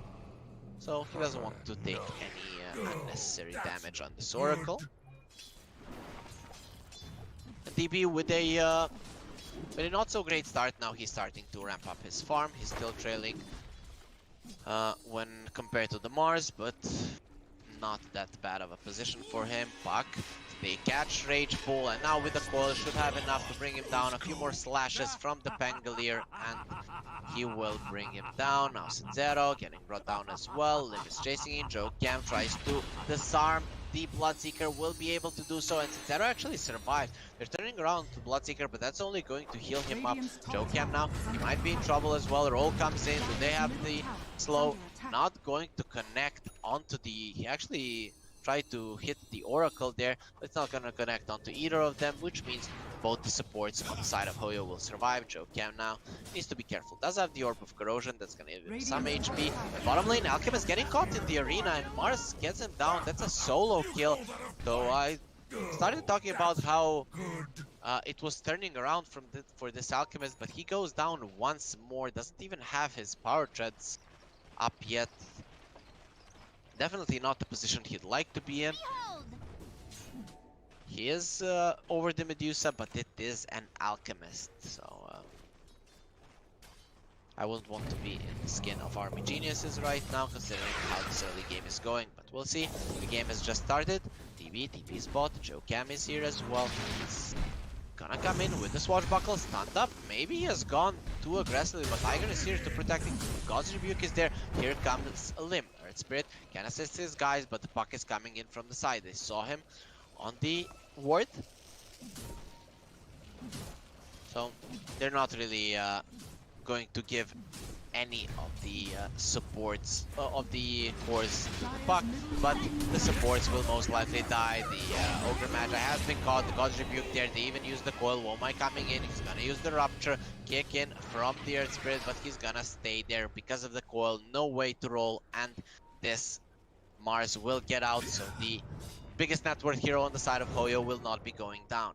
Rage Bull will secure the regen room for himself, and Zero not even close there to getting it away from him. And we see some nice stacks that have been made for Mizu, so he's gonna be getting some nice farm now in the jungle and actually trying to overtake all of the cores on the side of Army Geniuses. Rage Bull, only one death to his name, but that's enough for the puck to overtake him in net worth. That's not gonna last for long though, and the smoke is gonna come out from Hoyo. They're looking to go towards the triangle, won't find anyone there. DB is farming in the bottom part of the jungle, and Rage Bull actually finds Fearless, no coil for 20 seconds, which means December Spirit will be fine. With the assistance of UK, actually UK just wants to offer his life to Joe Cam. Joe Cam has Swashbuckle, he's gonna get the slope on the Ogre Magi, the arena is there. Mars, is he gonna connect with the Spear? He's not using it just yet, gonna go with the God's Rebuke, and the Spear doesn't latch onto anything. Bangalore, a lot of trouble, Swashbuckle in 4 seconds, here comes the Remnant, he's gonna get disarmed, so this guy's okay. Actually he's not.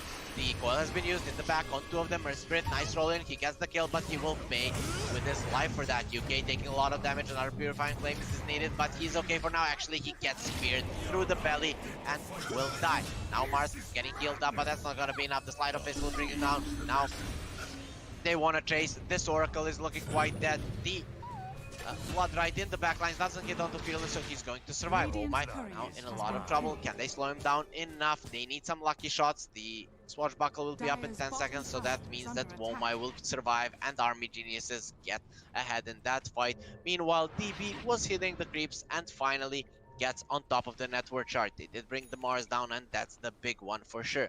Mizu has been farming quite effectively while all this is happening. He even got the Faded Brooch, that's quite a good item for him. Can just help him farm even more. And the extra mana pool will make him even more tanky. Tiger, he found UK. This poor Ogre is looking pretty dead. They're gonna go on him, and with the Orb and the God's Rebuke, will have more than enough damage to bring down the Ogre Magi. 5-8 right now. The net worth is completely even. You are with an Alchemist in your team, so you should be ahead, but Army Geniuses, this is actually when their Alchemist starts farming. So Hoyo, they want to start making the map a little bit smaller for Army Geniuses, and with taking down this tower, they're gonna be accomplishing just that. Fearless, making sure that the creeps go down, and just continuing to farm while his team is claiming parts of the map. Alchemist is still on top of the net worth chart, not really by a huge margin, but I should start increasing. He's going for a Radiance. I haven't seen a Radiance on an Alchemist for a long time. Usually you see the Battle Fury, but he just wants to be running around and doing constant amounts of damage. It's not the best Radiance game. I'm not sure about this choice. I like the Battle Fury more, but the Alchemist player now. They use the arena. They're not gonna break the coil, but the Emperor Spirit will die nonetheless. So 2 nice kills in the hands of Hoyo. They use their spells to their full potential. Fearless beautifully going in the back, getting a coil onto 2, and a follow-up arena was more than enough for those 2 to fall. So Army Geniuses,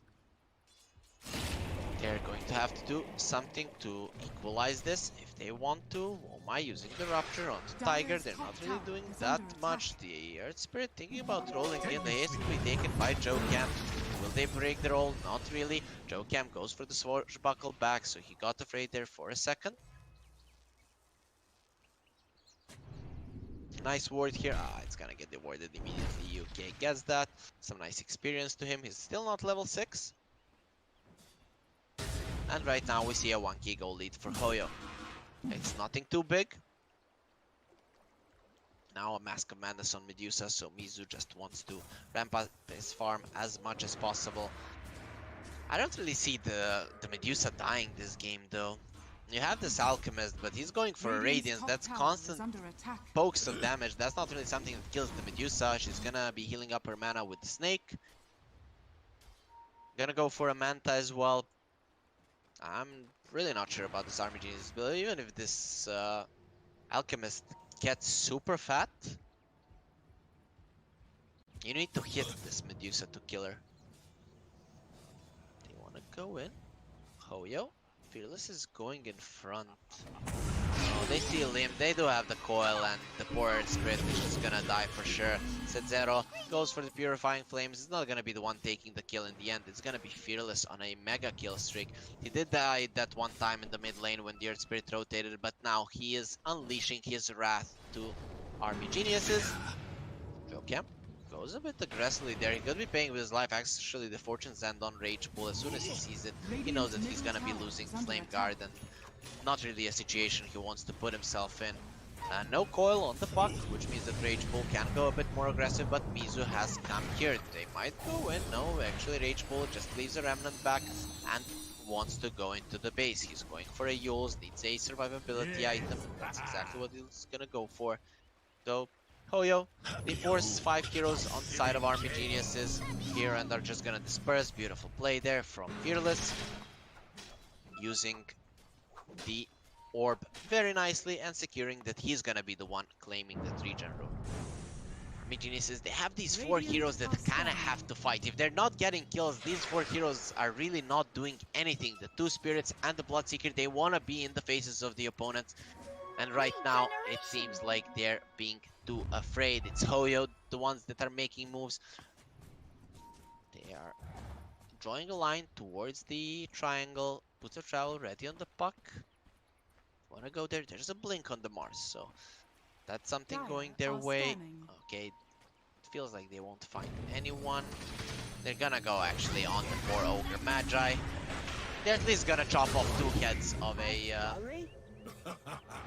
Army Geniuses. Sadly, it's only 1 hero. Lim going for a bounty rune. Is at least going to secure 1 for his team. Now will get found out. They know he's there.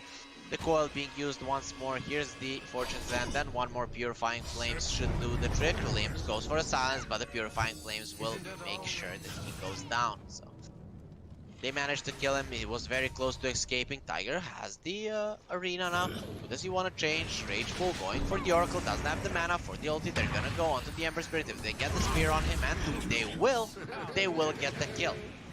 Army Geniuses lose another 1. Rage Pull being overly aggressive there. Seeing that his team is losing, he's trying to make something happen. And Alchemist is going for a BKB next after the Radiance. He's seeing that his team is having a lot of troubles and he needs to assist them. Gonna have that BKB in a minute or so. He just needs a few more camps. Will it be before this mid tower falls? Probably not. The glyph is there and no siege creep, so maybe, just maybe, Army Geniuses can defend this Limb. Going for a kick. They're gonna kill the creeps, and Mizu without the creeps won't really be committing onto that. He's close to his Manta. It would be really bad for him to die right now. The Alchemist continuing to farm. He's getting really close to that BKB, but not close enough just yet. Tiger throwing himself in the mid lane, does have the blink dagger. The roll-in will come. He do get the kickback as well as the silence on him, but there's the ulti from Set0 immediate. Turn around with the arena, and Third Spirit is gone. Look at that damage roll, Mike. You think you can run out? You have a lot of movement speed here, but you're not going anywhere. He's full now, and Tiger turns around, still has the DD rune. Now, Fangler gonna get silenced up. The Rupture is on him. DB is coming into the fight. Doesn't have the BKB just yet, but he wants to assist his team. He's gonna be able to claim one kill. Now he turns around on the Tiger because he has a DD rune, but it won't be enough for him. Mizu comes in. The Blood Right doesn't even need to connect. DB now needs to run away. Mizu is here. The strongest hero on the map has come, and they need to disperse.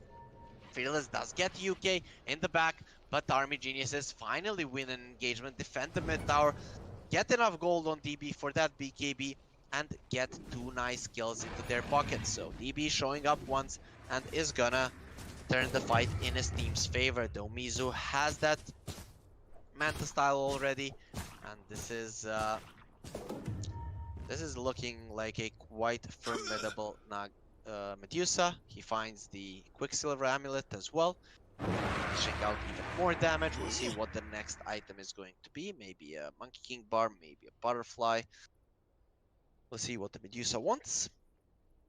And we have a disconnect on Army Geniuses. So Hoyo, they are in the lead, a very slight lead against the Alchemist.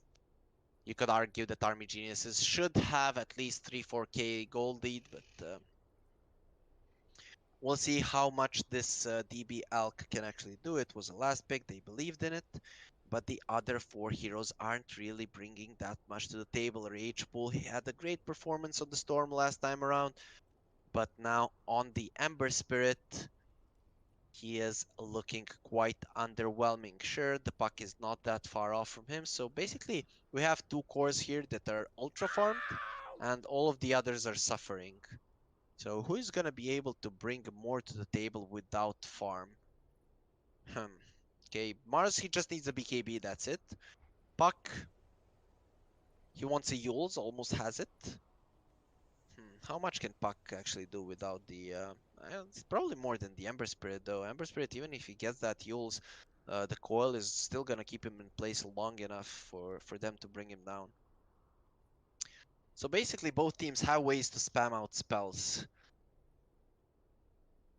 We'll see who comes out on top. I still think Hoyo got this, but it's still too early to call this game. Even with the 16-7 kill lead, they're still close in net worth just because of this Alc. He wants the SNY next. Deepak is going for a Spirit Vessel. That's not gonna be done anytime soon. Considering his net worth, he hasn't really done that much split pushing here. Fearless, he just fought with his team constantly. He has done a good job, definitely keeping this Army Geniuses heroes down. So.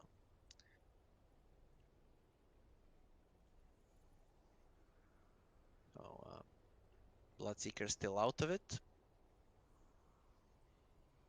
And Boma is back. He has his little nap. And now Army Geniuses are ready to dive back into game number 1. Army Geniuses versus Hoyo. It's currently 1-0 for Army Geniuses, but Hoyo looking to equalize that. Will they be successful? We'll find out soon enough. Fearless on top. Alchemist is not really a hero he can go for. He needs a lot of help if they're to bring him down. No one really with the boots of travel except the Puck. He is afraid that someone will come, but with seeing some of the heroes in the mid lane, he's gonna feel comfortable enough going for the creep wave. Both teams only claiming 1 tower so far. The mid towers are still up. Medusa now TPing in the mid lane. He pushed out the bottom lane, so he's gonna see the Ember Spirit there. Does he have a Remnant to here? I don't see it. Mizu going for the tower. It's getting fairly low, below 500 HP. Gonna use the Mask of Madness, and without the glyph, Army Geniuses have no chance of defending it. There was a BKB on the Alchemist, but without the Chemical Rage, not really a fight you can take. He's now deep into bot. They want to defend their jungle. Earth Spirit goes in. It's gonna kick everyone. The Magnetize connects onto all of them. Tiger taking so much damage, and he is gonna be the first casualty. Rupture being used on the Medusa. He already used the Stone Gauge, trying to run away. Doesn't have a TP out. Needs to be very careful, but he's just walking with the Rupture. He does not care. Rage Bull coming in. They see set 0. Can they get on top of this Oracle? It doesn't seem like that's going to happen. So they will just get out. DB, he changed up his build. He wants to go for a Skadi against a ranged carry of the enemy. That might be a good choice. Spangler getting caught here. He does have his ulti. Look at the damage. The Oracle uses the false promise. Pango is taking so much damage, but he's gonna get killed up. Zero now without his ulti. They just need a few more slaps and they will get those. Jokam does survive there. A lot of heals plus the stick charges make him stay alive, and he still has the Rolling Thunder. There's no Rupture, but no coil either on the side of Hoyo. They want to make sure that this mid tower goes down and the army geniuses are gonna be successful in doing so. DB doing a good job. He was farming up until now, but now he's ready to start killing some people. Silence going out onto the Pangolier. No roll will come through just yet. The Swashbuckle will keep him safe. Rage Bull is gonna get caught on the tier 2, but will be fine for now. And now they're turning onto the Mars. He's taking so much damage. The roll comes in. They do have the unstable concoction. The ulti has been used. Can it keep them there long enough? The Horror Spirit already died. Jokam is gonna get ruptured, so he won't be doing anything. The Bloodrite connects and DB gets the kill. Can he get this concoction onto the Oracle? Not really, gonna stun himself up. Bottom lane though, the puck has been caught. He does have the coil. If he wants to use it, he's gonna go for the phase shift. Does he have anything to get out? No orb, no silence, no blink, and no life for Fearless. He's gonna give a unstoppable streak to Womai, and Womai now is gonna tip Rage Bull. They're quite Radiant's top tower has fallen. Dire's middle happy tower with the is under performance attack. of this Ember Spirit so far. So Army Geniuses, they're starting to take the momentum in this game. We already talked about how much of a chase potential they do have, and we saw it in that last fight. They just went ham onto the enemies, and DB, just like that, has a Skadi finished. It feels like he just bought that BKB and is gonna have one more item now for himself. Just pushing out waves now, and with a Skadi, the next fight will be looking quite easy for them. Still a 10-second BKB. DB not even forced to use it yet.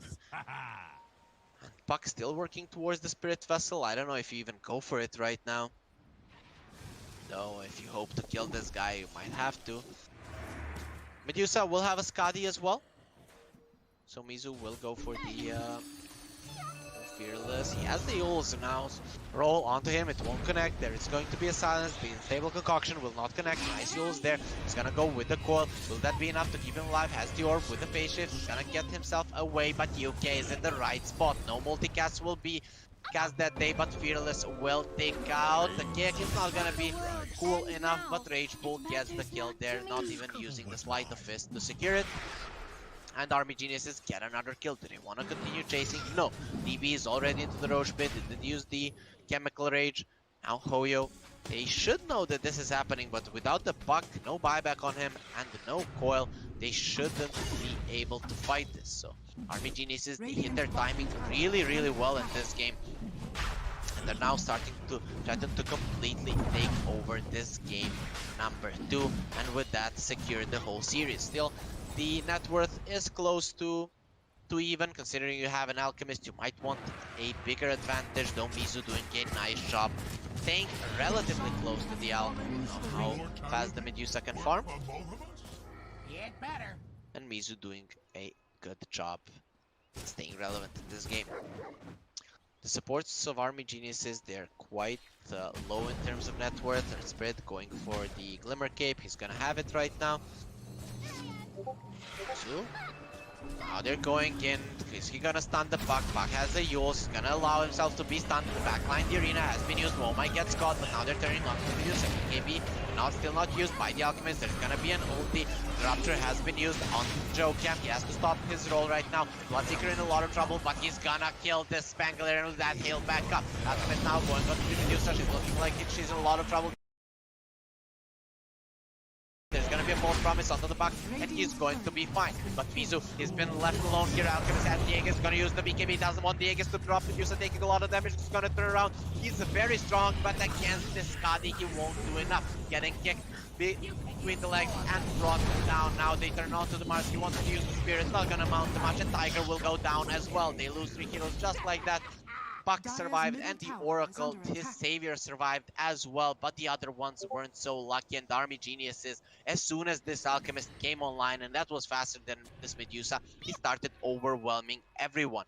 Medusa has a Skadi. He wants to go for a Monkey King bar, but this game might even be Divine Rapier territory. Medusa is one of those heroes that you're not really risking too much by buying the Divine. given the innate tankiness of the hero, but we'll see what he decides to do.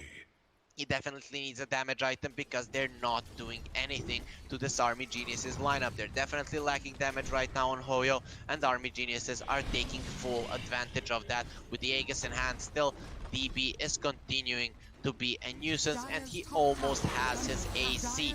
Every single fight goes by and he is getting one more item. It's just a disaster for Hoyo how much this Alchemist is farming. And finally, he's starting to get away from this Medusa by a significant margin. 8k ahead right now, just like that, and only 100 away from the AC. He's gonna have it right now. Womai gives him that, and this Alchemist is looking too strong at this point. Medusa gets level 20 first, at least she's leading in experience, gets the 2-second Stone Gaze, but DB, he's immediately invading the triangle. Tango almost gets caught by Lim, but will be able to swashbuckle away. Mizu pushing himself aggressively, so he is committing on this Monkey King bar, doesn't want the Divine Rapier. He thinks the Monkey will be enough damage. We'll see if he's right. UK, look at this aggressive positioning. He's actually alone here. He could be going down. If they spot him, Hoyo uses the ward now. He's gonna get slowed down. Uses the sentry as well. UK is looking pretty dead though. The Alchemist is going in. This has been just a bait. Tiger gonna get stunned up. Here comes their Spirit. He's gonna get... His roll is gonna get broken by the coil, and they managed to bring him down. Now 2 heroes from the side of Army Geniuses are dead just like that. And this Alchemist could be no man's land. Did they kill him once? They could be killing him once more. Without the ulti, he's not going to be that strong. The Womai and Rage Pool are close to him, and you don't really want to commit. You could be losing your heroes, and without the arena and the coil, they don't have enough lockdown. So supports of Army Geniuses being a bit too aggressive there. They will fall, but still the lead will not decrease at all. DB still continuing to farm. He wants the Swift Blink next. Once he has that, it's gonna be hunting season on these Hoyo heroes. Look at just 3 of them are zoning the entire team of Hoyo, and they just want to continue farming, get their big items, and then maybe try taking a fight. Fearless has the Spirit Vessel. He wants to go for an axe. Definitely a good choice. He needs to keep these heroes in place. Even when they get BKBs, he wants to be able to keep them in place. Pangolier gonna get out with the swashbuckle, has a TP out, and will be successful in doing so. Meanwhile, Mizu going into the enemy triangle. He's gonna be getting really close to this Monkey King bar, but Army Geniuses, they're not gonna wait for you, my friend.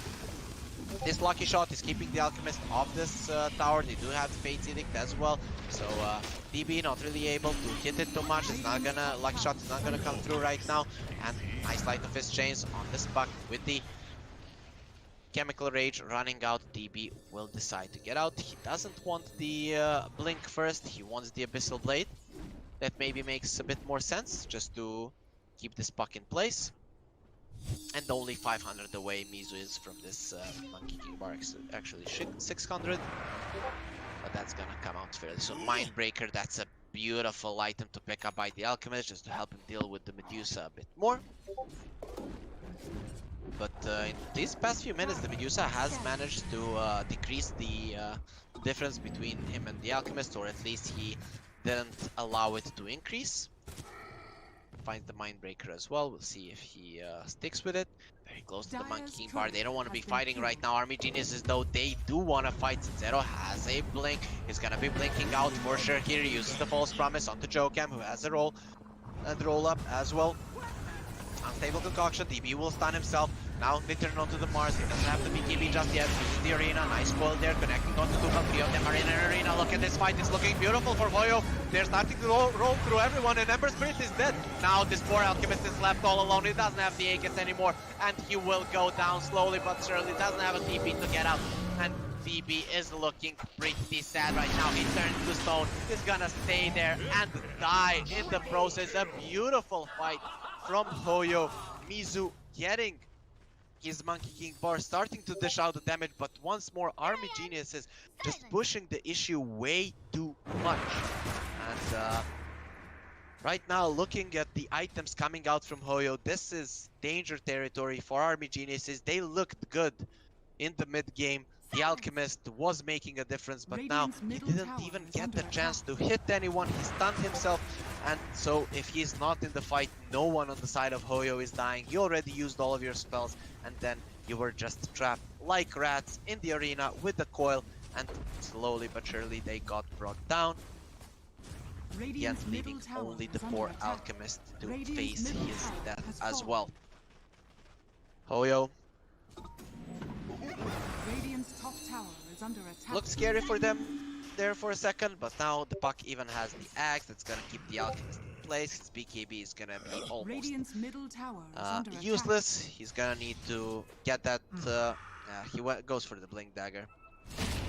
Puck getting caught, gonna get silenced up. They do have the Rupture on him. Another roll, it will not connect. He goes out with the orb. Fearless is gonna be fine. They're coming in. Sleight of Fist chains.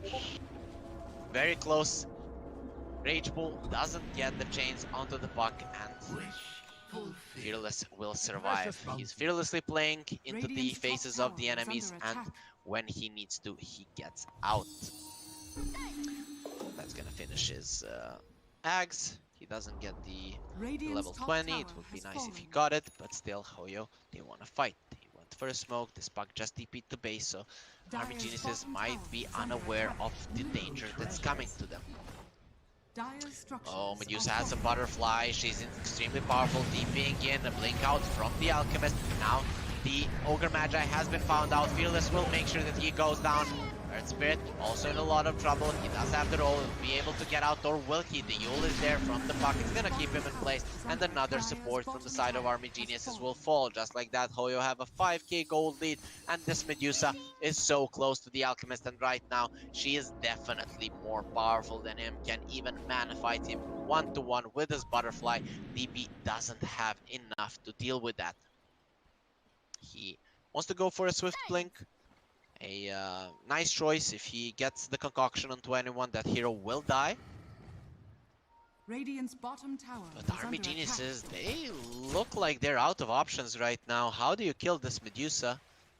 Oracle has 2 defensive items. He's not an easy target to get on top of. Mars has a BKB. Puck is a puck, so it's really not easy to kill him. And Joe Cam with the Axe Shard, he has this roll up, so he can always get into his Rolling Thunder.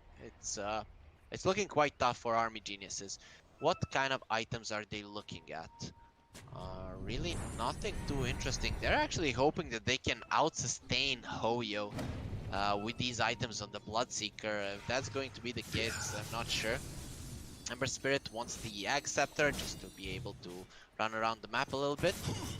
Rage Ball. Dire are scanning. He is not touching this guy. The ulti being used on the Ember Spirit. He has the ults. Very nicely done there to dodge the spear. But now he got the puck. That's a beautiful way to start off the fight. The coil has already been used. It's going to be looking beautiful for them. Tiger getting stunned up. He's dead. Now the chase is there. We all know how powerful their lineup is. Tracing a beautiful magnetize there. Connects on turret. Ulti being used on Joe Cam. He's going to be able to survive there.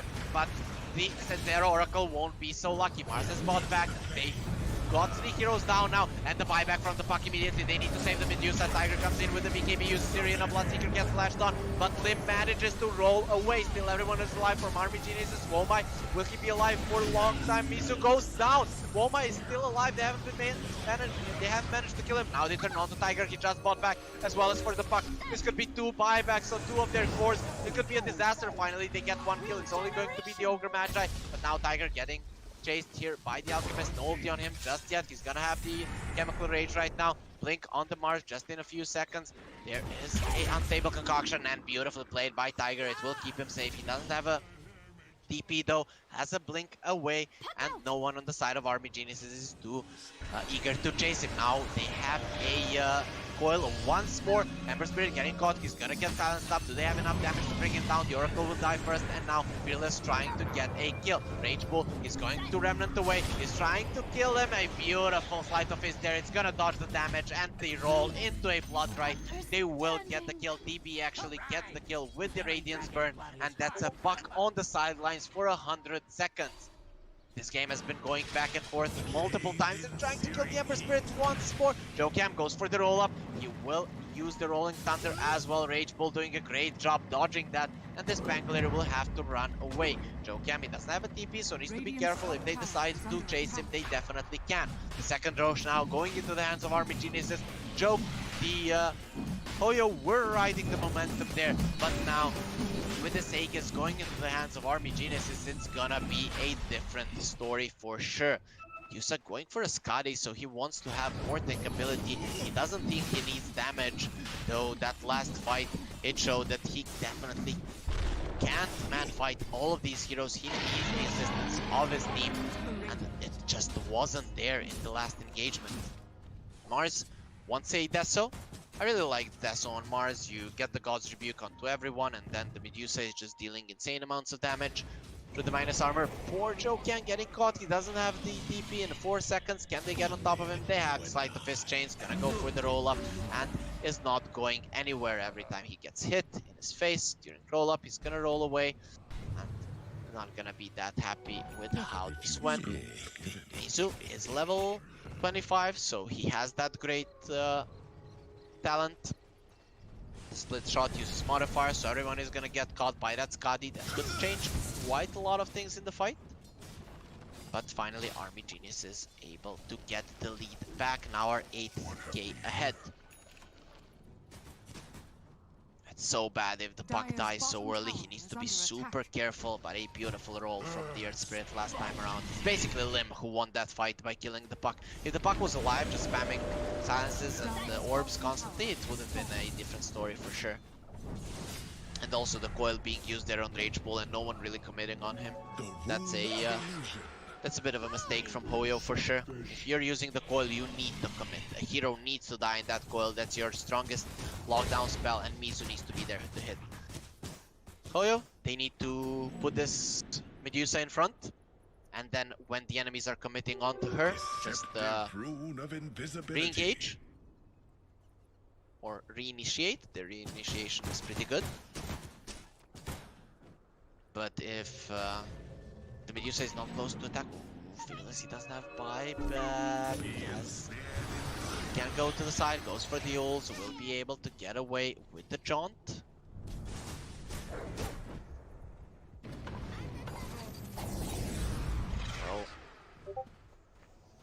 Hoyo will keep their heroes alive for now. Let's see how the buybacks are looking. Pretty much no one on the side of Hoyo has theirs. 2 big cores on the side of Army Geniuses do have buybacks, though they're the ones on the offensives. Looks like they need them right now. Lim gets an Ag Scepter, and that's pretty big. He can... it's pretty nice if you can combo the Rupture onto someone. He turns them to stone, and just before the stone is going to...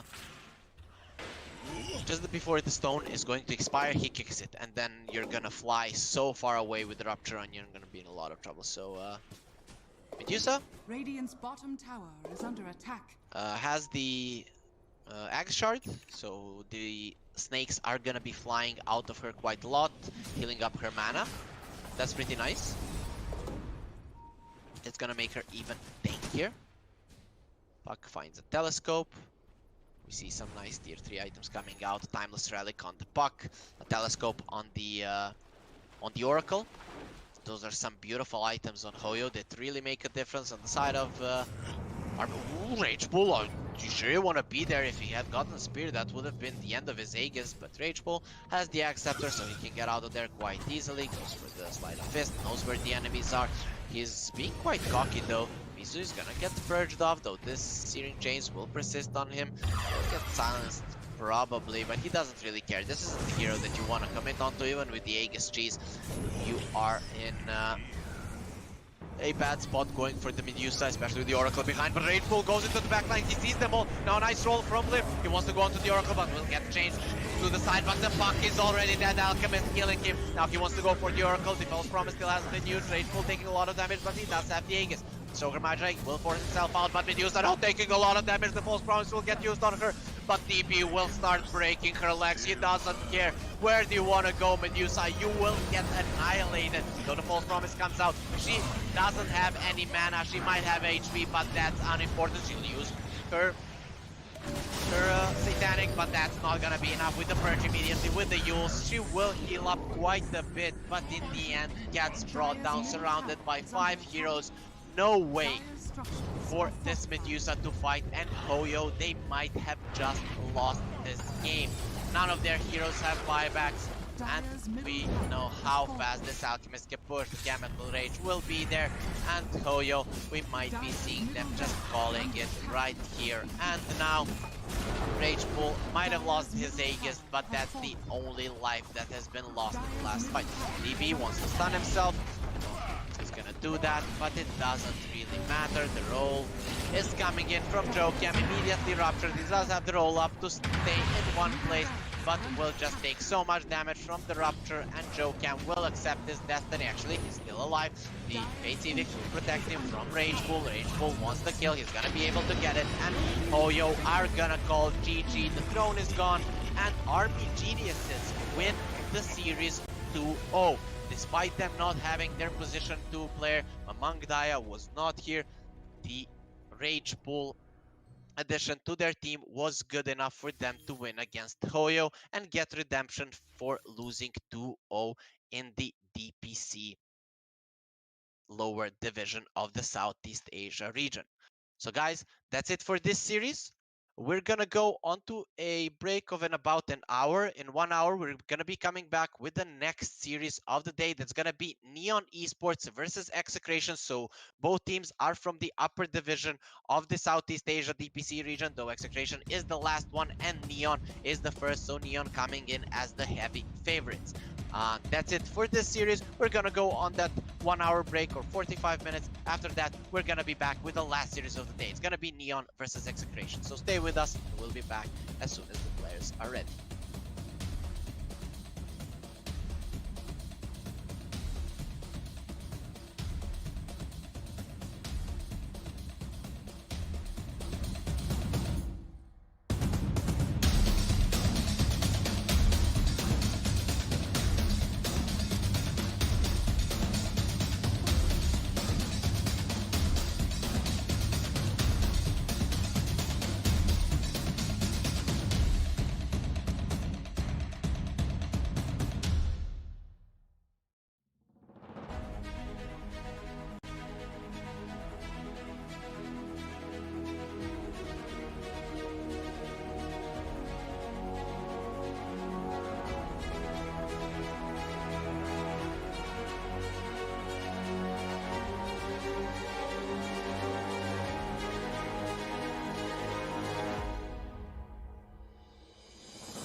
What's left? The storms we chase are leading us, and love is all we'll ever trust. Yeah, no, I don't wanna waste what's left. And on we'll go, through the wastelands, through the highways, till my shadow turns to sun rays. And on we'll go, through the wastelands, through the highways, and on we'll go.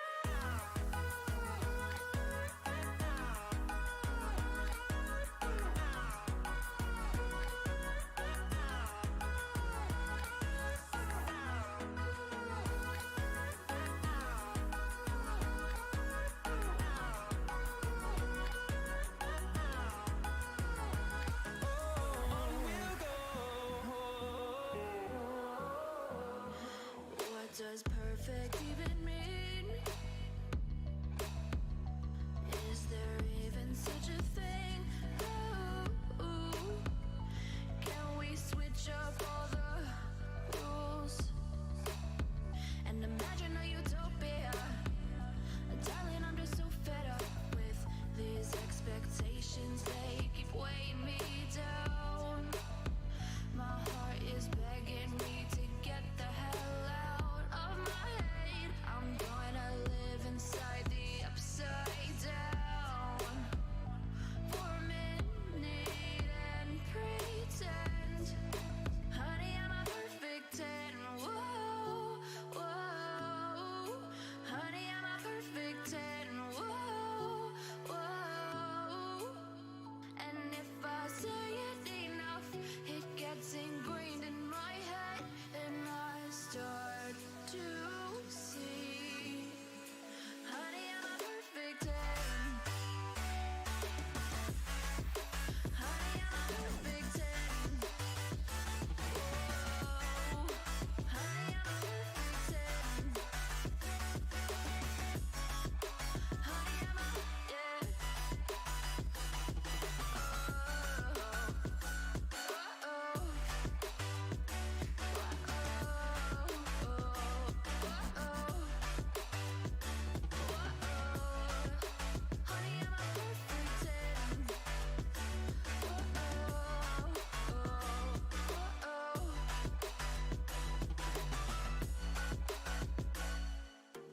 I'm on my own, broken alone. I feel the rain crashing down all around this empty town. I'm searching for the lost and found, but you don't care, you're unaware. Keep moving like the scars aren't even there. It's in the air like a blazing flare. Don't stare 'cause the flames will burn us. I thought you were the one for me.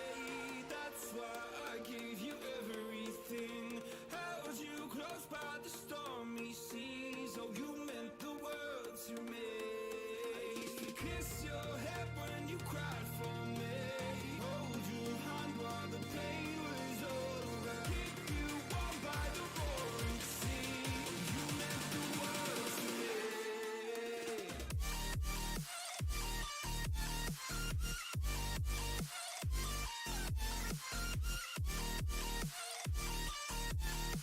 Oh, you meant the world to me.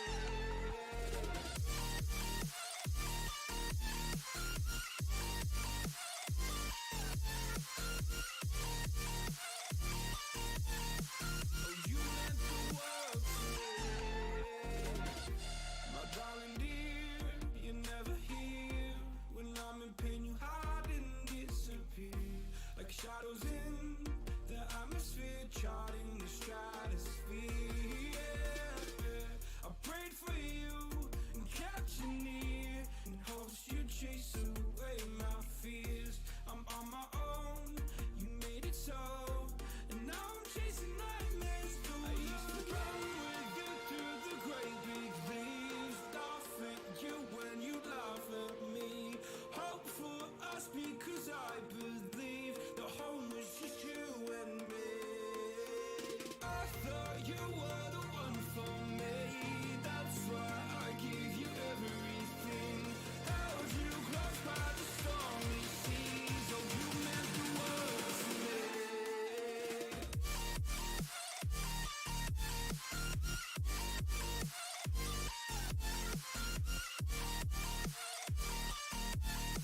Oh, you meant the world to me.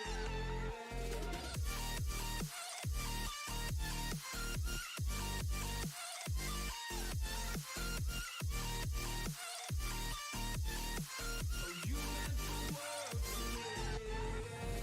Do you remember how you held me then? Now you got me reaching out.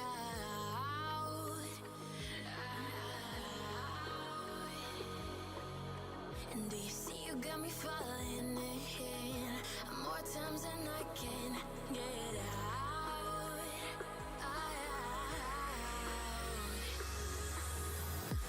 Down in the deep of my mind, I crawl for you and you're always inside.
you say it like that.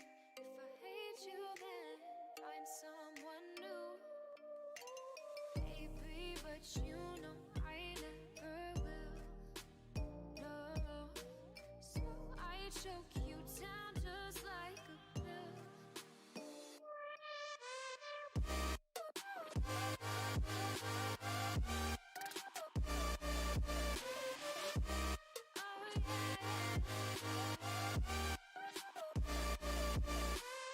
Take you like a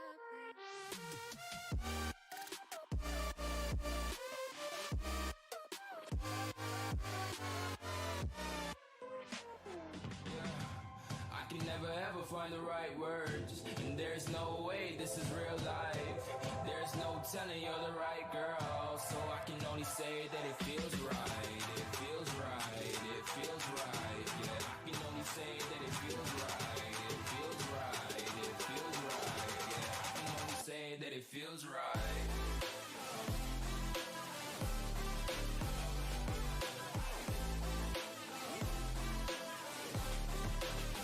That it feels right.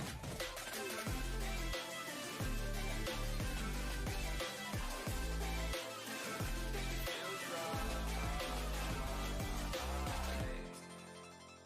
So right, so right, so right. I'm just going with the gut. Never had a doubt, felt like this is just a must. Put me in perspective, I'm the deepest in the cut. Everybody tuning in, but this is just for us now. We know I ain't ballin' yet. Hoes wanna holler, oh no, I don't call them back. Girl, let me see you hold it down, we gon' have a blast. Cause I just wanna know what you gonna do with all of that. Ain't gotta say a word, I know what's up. You can have it all, watch me rip it off. I'll admit it, you got me feeling hella love. Even when it's going down, know that we gon' live it up. Young shot caller, always been a baller. Know that you the one, I can feel it in my heart, yeah. Won't stop charging me, go and come harder. I can see you and I, way beyond the stars, girl. I can never ever find the right words, and there's no way this is real life. There's no telling you're the right girl, so I can only say that it feels right. It feels right. It feels right. It feels right. It feels right.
burn it down. Burn it down. We gon' burn it down. Burn it down. I killed it, it's murder. I killed it, it's murder. I killed it, it's murder. I killed it, it's murder.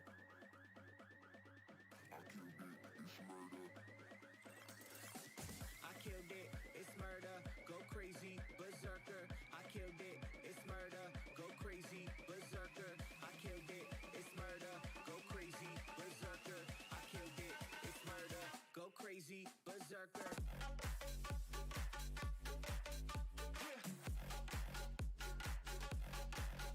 Show them.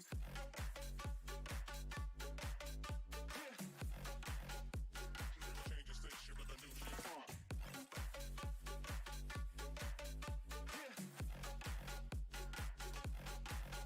Show them.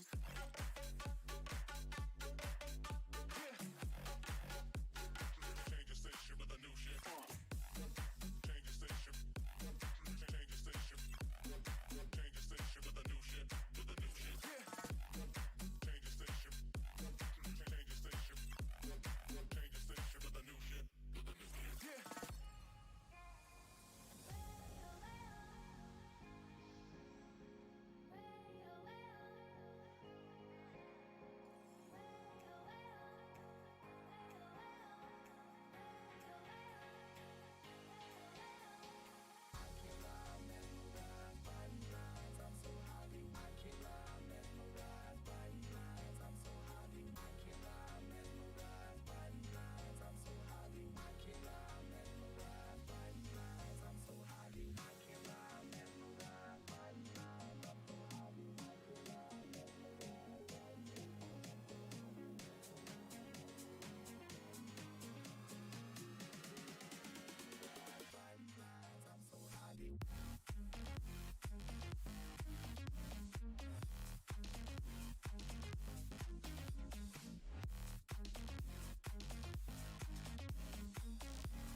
Turn toward me and look so weak.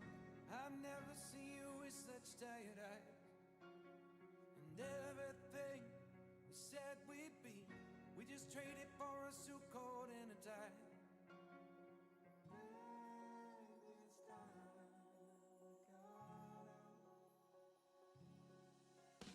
And underneath the rows of trees, I will see you where the ocean meets the sky. Under your toes, the fire glows. You are ready for a different kind of life. Just silent for the wind is cold.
When you want to get off the darkest ground,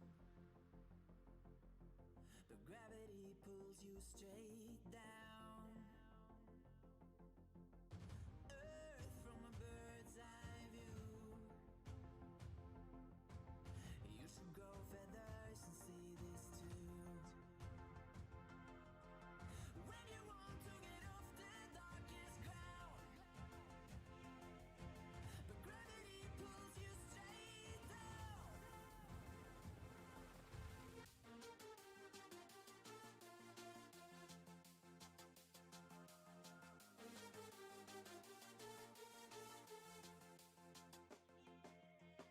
When you want to get off the darkest ground, but gravity pulls you straight down.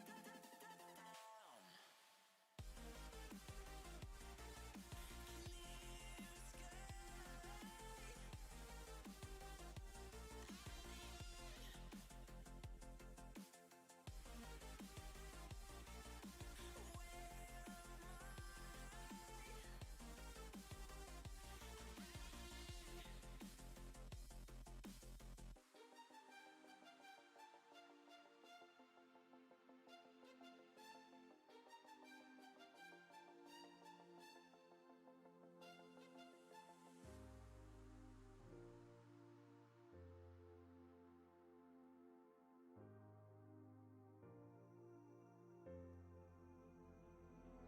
Without you, I remember myself, my name.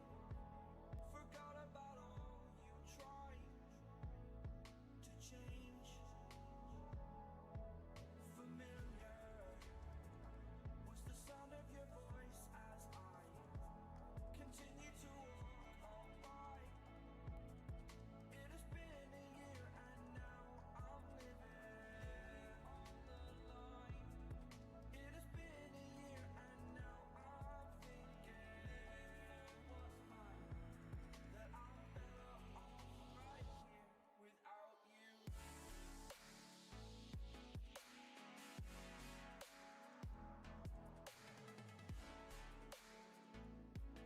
That I'm better off right here without you.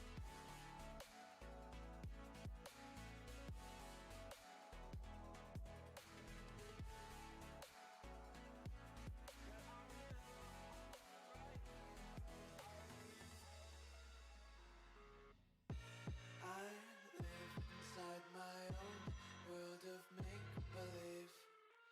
Kids screaming in the cradles, profanities. I see the world through ice covered in ink and bleach. Cross out the ones who heard my cries and watched me weep. I love everything. Fire spreading all around my room. My world's so bright, it's hard to breathe, but that's alright. Hush.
so bright, it's hard to breathe, but that's alright. Hush.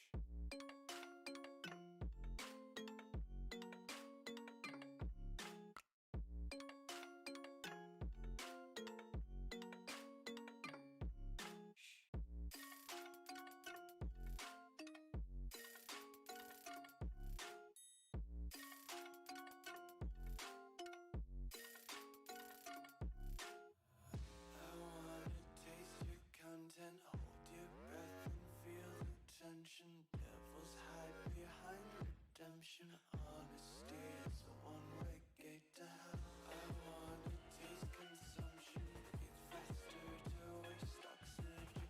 Hear the children sing aloud. It's music till the wick bells out.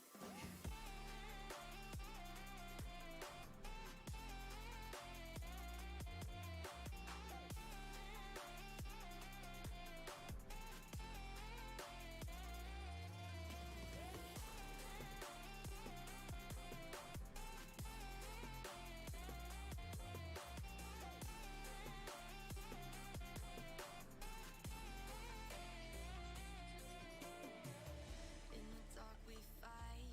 You take the wrong and you make it right. Like a firefly, you are glowing at night.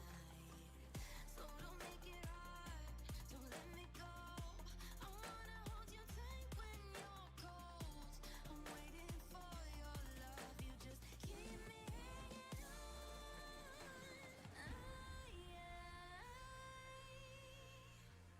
I deserve to stay, and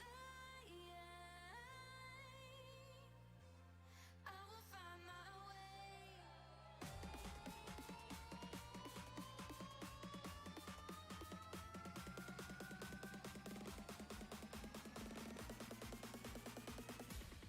I will find my way.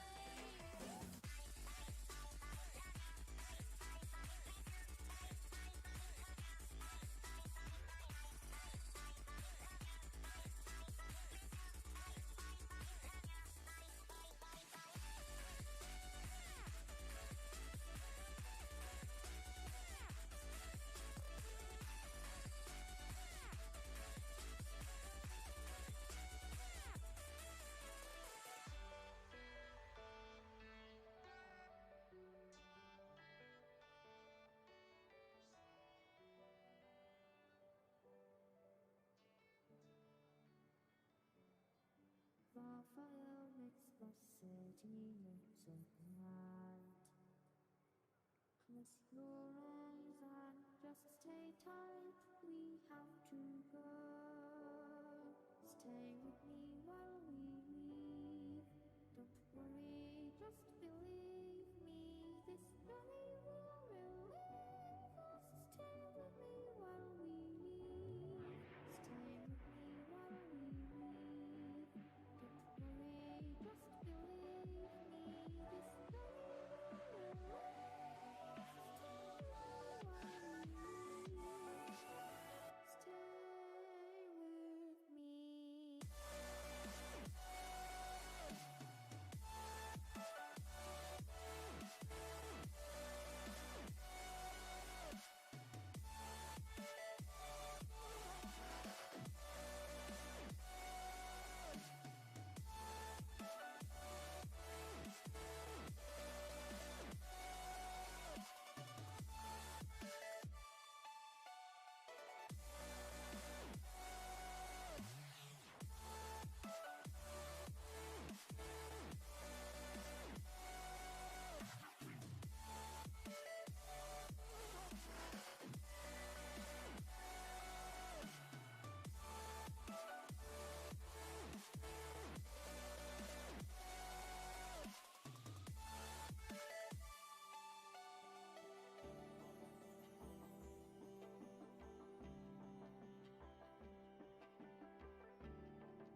10 seconds remaining. 5 seconds remaining.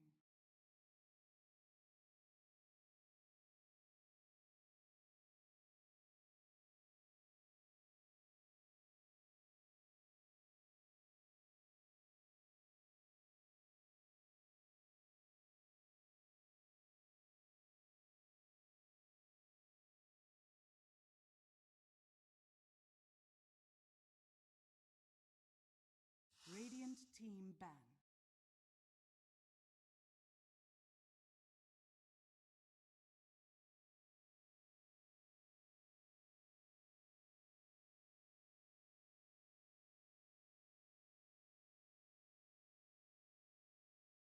Ten seconds remaining. 5 seconds remaining.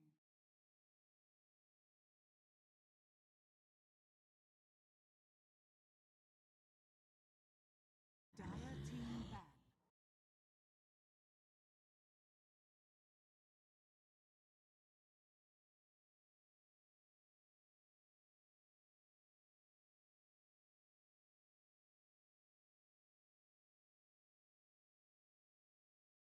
10 seconds remaining.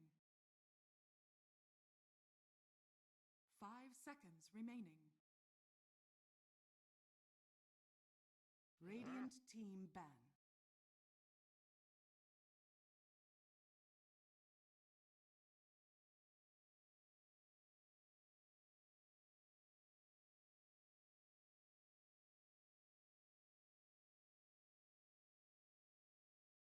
Ten seconds remaining.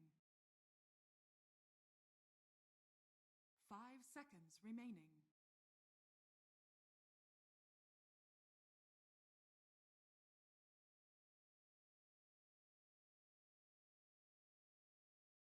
Dire team pick.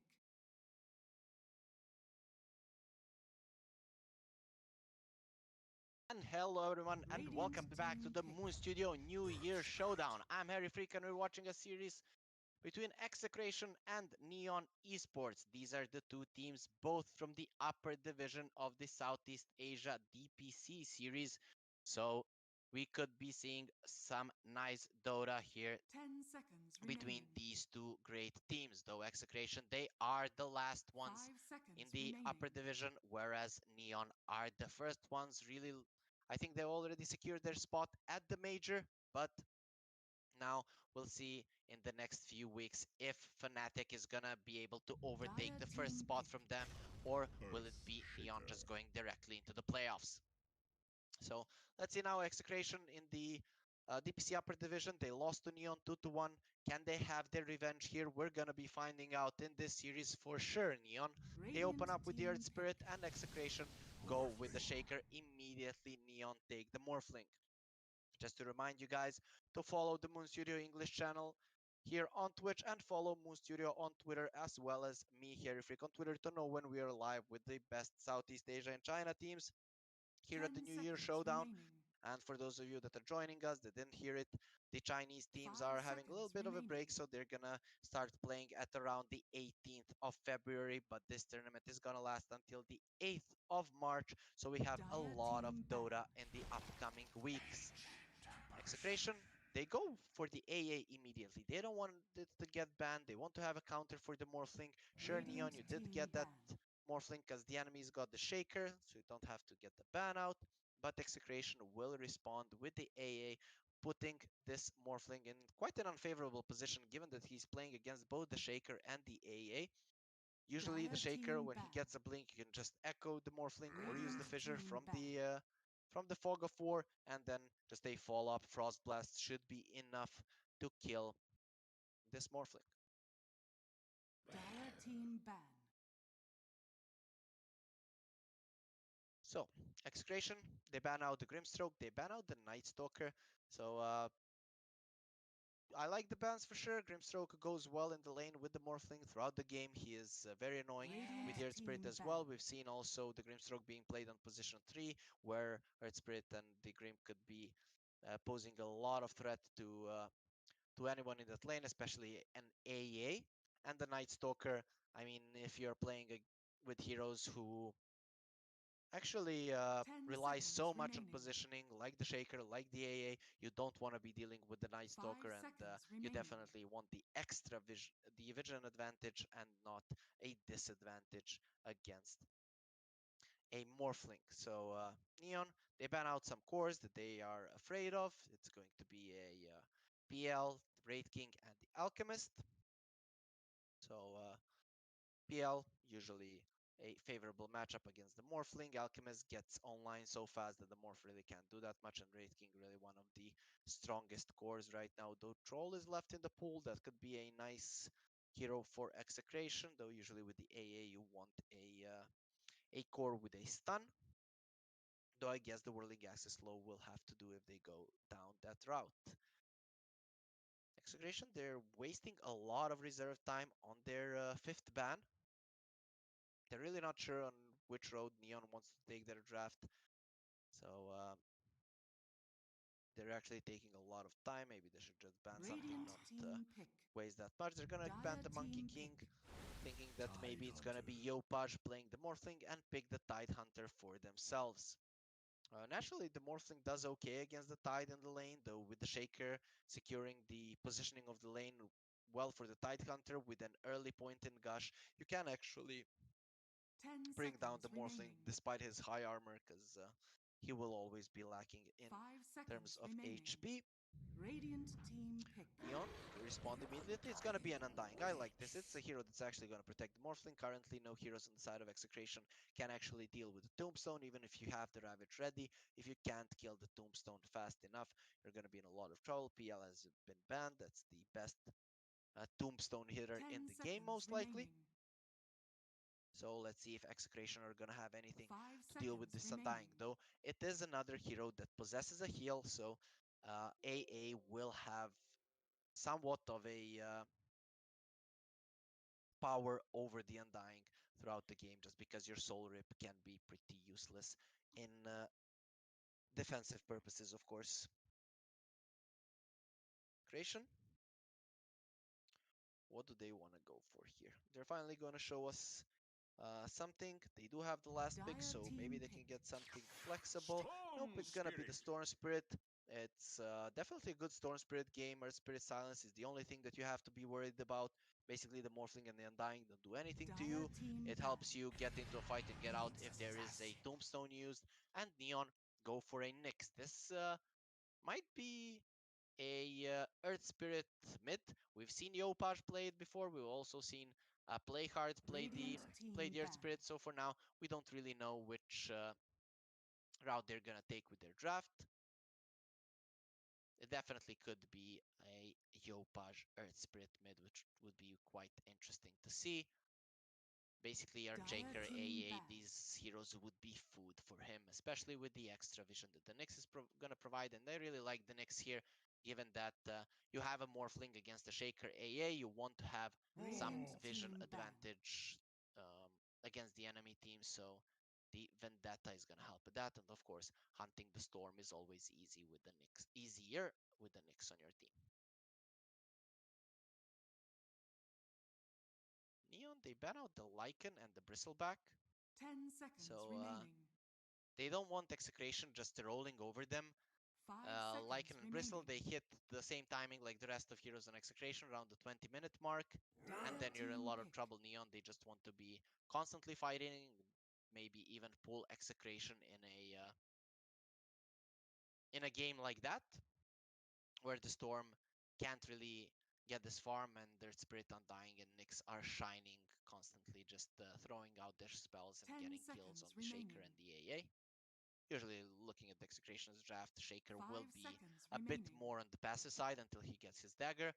Then he's gonna start getting active, and that actually gives a Radiant big window team out pick. of the laning stage for Neon. And they go for the Venomancer. Venomancer, so it is gonna be a more aggressive play for them. It's just I think that this is a mid spirit. It would surprise me if it's a mid Nyx Choose your assassin, hero. but Execration go for the Naga Siren. I really love this pick. This last pick from Execration.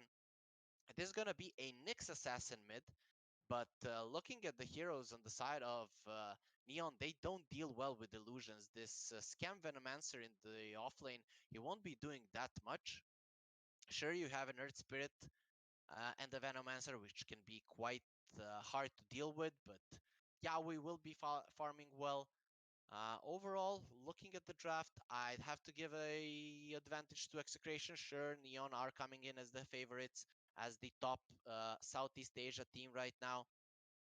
But I kind of feel like their draft is all over the place. I would have liked to see this Yopaj on the Earth Spirit and play hard on the Nyx. But I have some other ideas about this. The thing that I like about this core Nyx is that you are playing against the Tidehunter, so you can break him and bring him down fast. But is that going to be enough to win this game? We're gonna find out in the next half an hour or so. But Morphling naturally doesn't deal well with the Naga Siren. He doesn't deal well against a Shaker. Even the Storm is kind of a counter for him. He should have a solid laning phase with the Undying, but they can't really shut down this Tidehunter. So overall, I kind of see a lot of things going into the hands of Execration, that they could come out of the lanes really strong.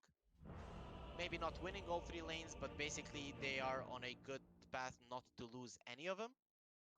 And then if Neon kind of overstep their boundaries at the start of the mid game, they could die a few times and just put themselves in a quite difficult situation. So Execration, I'd say they have a bit of a drafting advantage here. Also, Naga Siren, one of the next to the PL, one of the better heroes to deal with the Tombstone. That's something that Execration were lacking. But they definitely don't lack it anymore. We're gonna have a pause now for a few seconds. Hopefully everything is fine with the players so that we can get back into the game fast, and that's exactly the case. Everyone has reconnected and we'll be jumping into game number 1 between Neon and Execration. So 2 Division 1 teams here at the Moon Studio New Year Showdown. We all know that here the wins are much more important than in DPC. The next label play. The next label play. There's no question about it at all. These teams are gonna give it their all to win here. And okay, Jonuel just placing that ward on top of the enemy ward will get scouted immediately.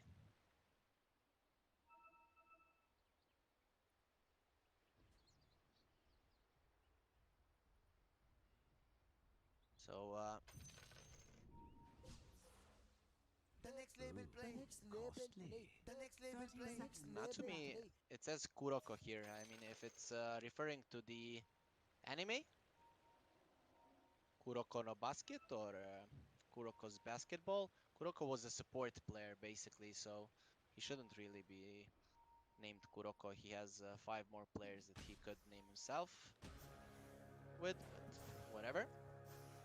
So we're gonna get into the game. We'll see how the runes will go. RR here getting gone on by Jonuel. Jonuel has boots, so RR needs to be careful. He might have 2 fairy fires and he will get the rune. So Jonuel not being able to secure that one, and on the bottom lane, Yaoi manages to get one away from Scam, which means 3 runes into the pockets of Execration. Nicely done by them. RR will walk the base. He doesn't want to use a single tango and will be able to TP back to the lane. He buys a sentry. We'll see if he finds that ward as well. Already 1 ward has been taken away from Neon. So, bottom lane. Okay, there's a pause once more. But let's analyze these lanes. So, Veno and the Earth Spirit, they can kill the AA, but they can't kill the Naga Siren unless Yaoi makes a big mistake. Top lane, BDZ will put Rupido in a good spot, so he's gonna be fine. But Natsumi's farm shouldn't suffer. And this mid lane, this is an X factor for me. I have no idea what's gonna happen here. Storm against a melee hero naturally wins. We'll see if this mana burn from Yopaj will change something, and we already see he missed out on 3 of his last hits from the first wave, despite having a really nice block. Not so. bottom lane. Play hard already taking some serious damage. They did take care of the mirror image illusions, so that's nice. Okay, BZ making sure that the creep wave stays in the back. Just gonna see some nice denies from the Tide Hunter. Tide already has stick charges just to deal with the DK from the Undying, but Jonewell is being very annoying. He has boots now and is just going ham on this poor Tide. Bottom, play hard, gets the pull off. It's very nicely done by him. Now if he pulls the lane like this, gets level 2, him and Scam could be taking down this AA quite easily. He has a kick, Scam did hit level 2, so the Gale is ready. RR needs to be very careful though. Neon, they're losing a full wave there to the tower and will have to move back from there. And mid lane we see the difference. Storm against the melee hero, Yopaj playing a Nyx assassin in the mid lane. For now, not really looking too good. It's good that denies don't really take away that much experience anymore, or he'd be in a lot of trouble, but he's already taking solid amounts of damage, at least getting relatively close to his bottle, and has 3 more tangos, so should stay somewhat healthy in this lane until he gets the bottle. I'm not sure how many last hits he's actually going to be able to take. Storm Spirit already has his bottle, so Yopaj is going to be in a lot of trouble for sure. Top lane, Morphling is fine. No Gush skilled on the Tide Hunter, so he can't really die. Natsumi just using his waveform to secure creeps, and BDZ coming in will slap the Morphling with that enchant totem. Rupido gonna use the Anchor Smash onto Natsumi. That will mitigate a lot of the damage and still has a salve. So right now Execration are 1k gold ahead, most of it from this mid lane, but we see all 3 of their cores really doing well. Rupido is struggling a little bit, but that's okay. Aga losing her illusions on bot. RR staying in a defensive enough position not to get caught. Execration, they're doing a good job. This is what we expected from them in the laning stage, that it's going to be really hard for them to lose any lanes. And RR getting caught here, the roll connects, but it's not really going to amount to much. Yaoi making sure that the Venomancer cannot assist the Earth Spirit, so play hard won't really be able to accomplish much with the roll onto RR. Has level 3 right now, so these 2 guys are a killing machine, though not really for a Naga Siren, who can purge off easily whatever they throw at her. BDZ going for a stack, he wants to secure the runes as well. Jonewell, he's not gonna be risking his life here, and Storm Spirit gets a regen rune. A disaster for his Nyx assassin. Yopaj is gonna be needing a TP. Scam taking a lot of damage on bot. Play hard, rolling in. They want to go into RR. Who's gonna take the first blood? It's gonna be play hard. Yaoi goes for the net. Early point in, just to make sure that he gets the kill and will get the return kill. So the redemption for his AA is there, but still, Neon, they strike first, get the first blood, so we're gonna be quite happy with that. Still a kill into the pockets of a Naga Siren, and will continue to get her farm up. Natsumi gets healed up there mid lane. Yopaj going to die. BDZ, a beautiful play there. He gets him down, and Storm even has a regen rune, so he's gonna be completely full. Bottom lane though, Cam making a mistake there. He's gonna get netted, and with the cold feet brought down easily. Is he? He's gonna go for a stack once more. The 5-minute bounties are coming through. Jonewell is playing pretty aggressive. There's not level 6 on this Storm just yet, so can't go in. A 2k goal lead for Execration.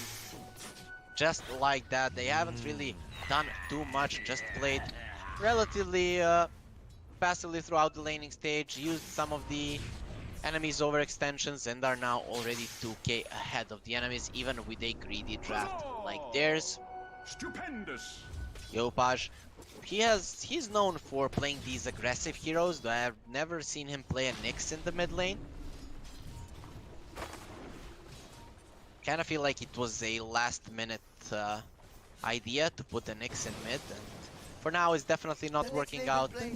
Hopefully Neon can give out some kind of a fight here to Execration, because with a start like this, usually good teams don't throw it away that easily. And we see the net worth. Yopaj there threatening with the stun. He's gonna get the illusion runes. RR getting caught. There is a roll on play hard if he wants to cancel a TP. Both of them have boots. Orb of Venom on play hard. I don't think he can kill this AA, who already has Tranquils, and RR will be able to get himself to safety. While bottom lane, Yaoi continuing to farm. Scam is starting to dish out solid amounts of damage with 3 points in Poison Sting.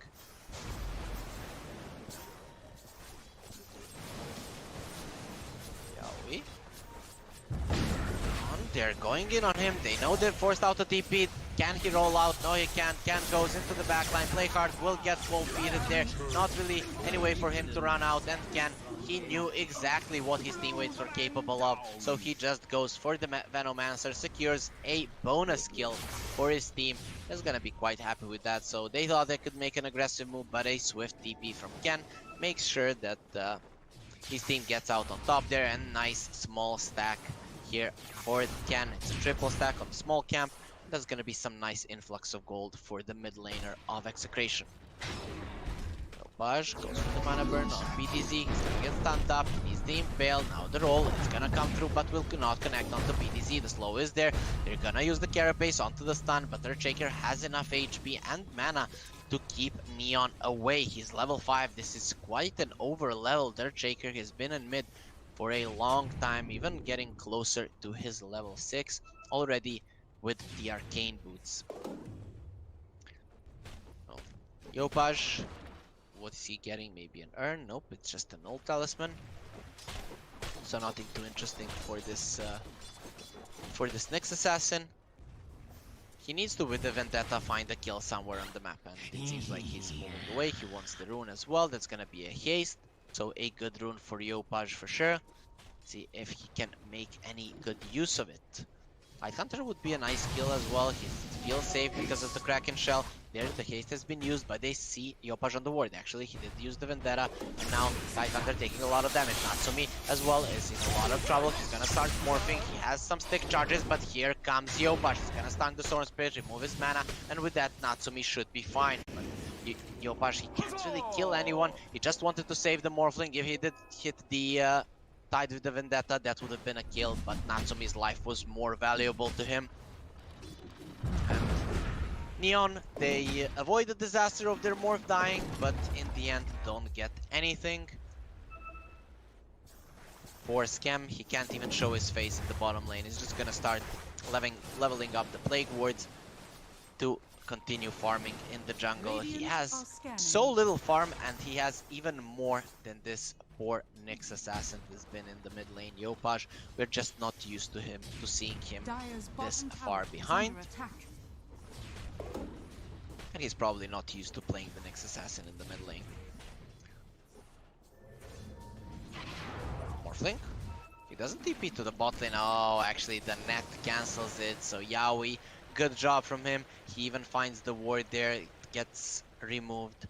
So nicely done. Mid lane, the Fissure onto the Nyx assassin. Gonna turn around with the Impale. Gonna take the mana off the Tide. The Ravage has been used, so it's pretty bad if Execration don't get anything. And Neon managed to save their Nyx assassin. Nice usage of the spells by Yopaj. He has a maxed mana burn. He's going for the Arcane Boots. And once he has those, the mana burn maxed out so early could come into play here. You mana burn the Storm twice and he's completely useless inside of a fight. Though he has other plans. He'll finish that Orchid as soon as he can, and then the Nyx is gonna be in trouble. Natsumi getting caught here.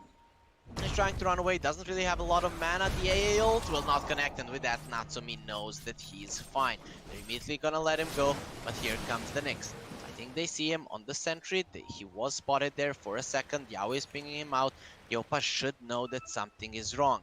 There's a sentry here, so he's coming into the triangle. They should know that he might be in the vicinity. He's going towards BDZ, but even with the Vendetta hit, I'm not sure he has enough damage on his own to finish him off. Rupido, Yopaj going for the Vendetta hit, stun, mana burn, but that's about it. Bottom lane though, they're Gonna dive RR. No roll for a few seconds. RR turns around onto the Venomancer with the stun. The Fissure is there and now Scam in a lot of trouble. They did use the Magnetize. RR is looking pretty dead. BDC also is falling relatively low. And will he be able to tick out to the Magnetize? Yes, he will, and he goes down. There was no Gale on him, so the Storm couldn't deny him. And the Scam Venomancer gets a kill there, as well as one for Playhard. Now Junewell and Playhard, they're looking towards the Storm. If they get the silence on him, maybe they can bring him down. Playhard thinking about it, but won't commit. So nice 2 kills for Neon. They might have lost their Venomancer, but get the better out of their trade, and finally a engagement that's actually going to go their way. Yopaj has the arcane boots. He wants to go for a blink dagger. He's not really keeping up in levels or farm with the Storm, but he is creating some kind of space around the map and giving some vision to his team. Okay, now a smoke. It's gonna be used. No real new items on the side of Execration. They just want to take the kill. Scam is looking pretty dead here with the Ravage. There's no way that he's gonna survive. They don't even need it. The Ice Blast connected. Bam. You're gone, my friend. Playhard comes in with the silence. On onto the Storm with the mana burn. Can they bring him down? The Ravage will save him. The zombies are still chasing him, but the Tombstone will die fairly soon. Jonal manages to get the deny on it. That is nicely done, but with the gush, you're not going anywhere, my friend. A few slaps, and Rupido gets the kill. Now our Spirit has been caught, does have a roll, but the nice Fissure keeping it in place. Playhard trying to roll away, but that's not going to be successful. Yawi putting himself in front and making sure that they get the third in that fight. Yopaj now, he tried to finish off the Storm Spirit, but will not be successful in doing so. Now he's gonna get caught. The cold feet on him is there as well, and Yopaj will pay it with his life. Neon, they're falling apart right now. Natsumi doing what he can, and that's protecting the mid tower. That was the Ravage used though, so this might mean that we can see some aggression coming out from Neon. Not a single tower has been taken in this game, and that's definitely favoring Execration a lot more, given the greediness of their heroes. The Naga Siren, the Storm, and both of these heroes are doing quite well right now for themselves, and they're gonna continue doing well. You're playing against a Venomancer who hasn't taken a single tower and didn't really have a nice laning phase to begin with. So, bottom lane, tier 1, they're going on it. Execration, no Ravage, means that this is most likely going to go down. Natsumi working towards the Manta. The Storm will have the Orchid before the Manta comes out, unless they kill him once or twice, which is, at this point, seeming quite unlikely for Neon to accomplish. But let's see. Yopaj, it's on him to scout the heroes, and then for Playhard to come in and do some nice AoE damage. Will they be able to do that? They might even need Natsumi to join these fights. Manta done on the Naga Siren. He wants to go for the heart, skipping the defusal. It doesn't really need it. They can kill the Morphling with the AA blast, and Naga really becomes strong when you have a Manta plus one big item and not the defusal. So the defusal kind of delays your timing. So usually these cores go for it if it's really necessary. Against the Morphling, you would think it is, but you have an AA in the team. Natsumi getting close to his Manta, but Storm getting dangerously close to his Orchid. It's gonna get there first. Okay, Yopaj using the stun in mid, but the Ravage was down and Neon don't accomplish anything on the map. Tide now has a Hood of Defiance. They do have the break for him, but I don't really think there's enough damage. That would be a perfect kill, but he almost has 2k HP. Yopaj, they do have a sleep. They know they're here. I'll stand onto the next assassin. That's the sentry. He's gonna try running away. Will be successful in doing so. The Tombstone onto the high ground. They will use the sleep immediately. Here comes the Storm right now. He doesn't have a silence just yet, but the stun from Yopaj won't accomplish much. The Tombstone is still going strong. He's eating everyone. RR trying to kill it, but they're now getting overwhelmed by the zombies. Gonna use the Ravage. The Morphling gets got caught. They use a nice Echo Slam, but now they're in a lot of trouble. Morphling turns into the Naga Siren, going on to Yawi is fine for now. They're gonna try to TP away with BDZ, but he'll die in the process. The Tombstone finally expires, and now Scam is in a lot of trouble. He's trying to run away. The illusions from the Morphling are keeping him safe, and he will be able to survive. Yawi did TP to base, which means there's no Naga to keep him in place, and this Venomancer will survive a solid fight for Neon, all on the back of that Tombstone from Jonuel, perfectly placed on the high ground, and no one on the side of Execration really looking to take it down though. Execration, they might have used the Ravage and the Echo, but they have the Orchid right now, as well as the Blink on the Shaker. So it's their timing now for sure to go and fight.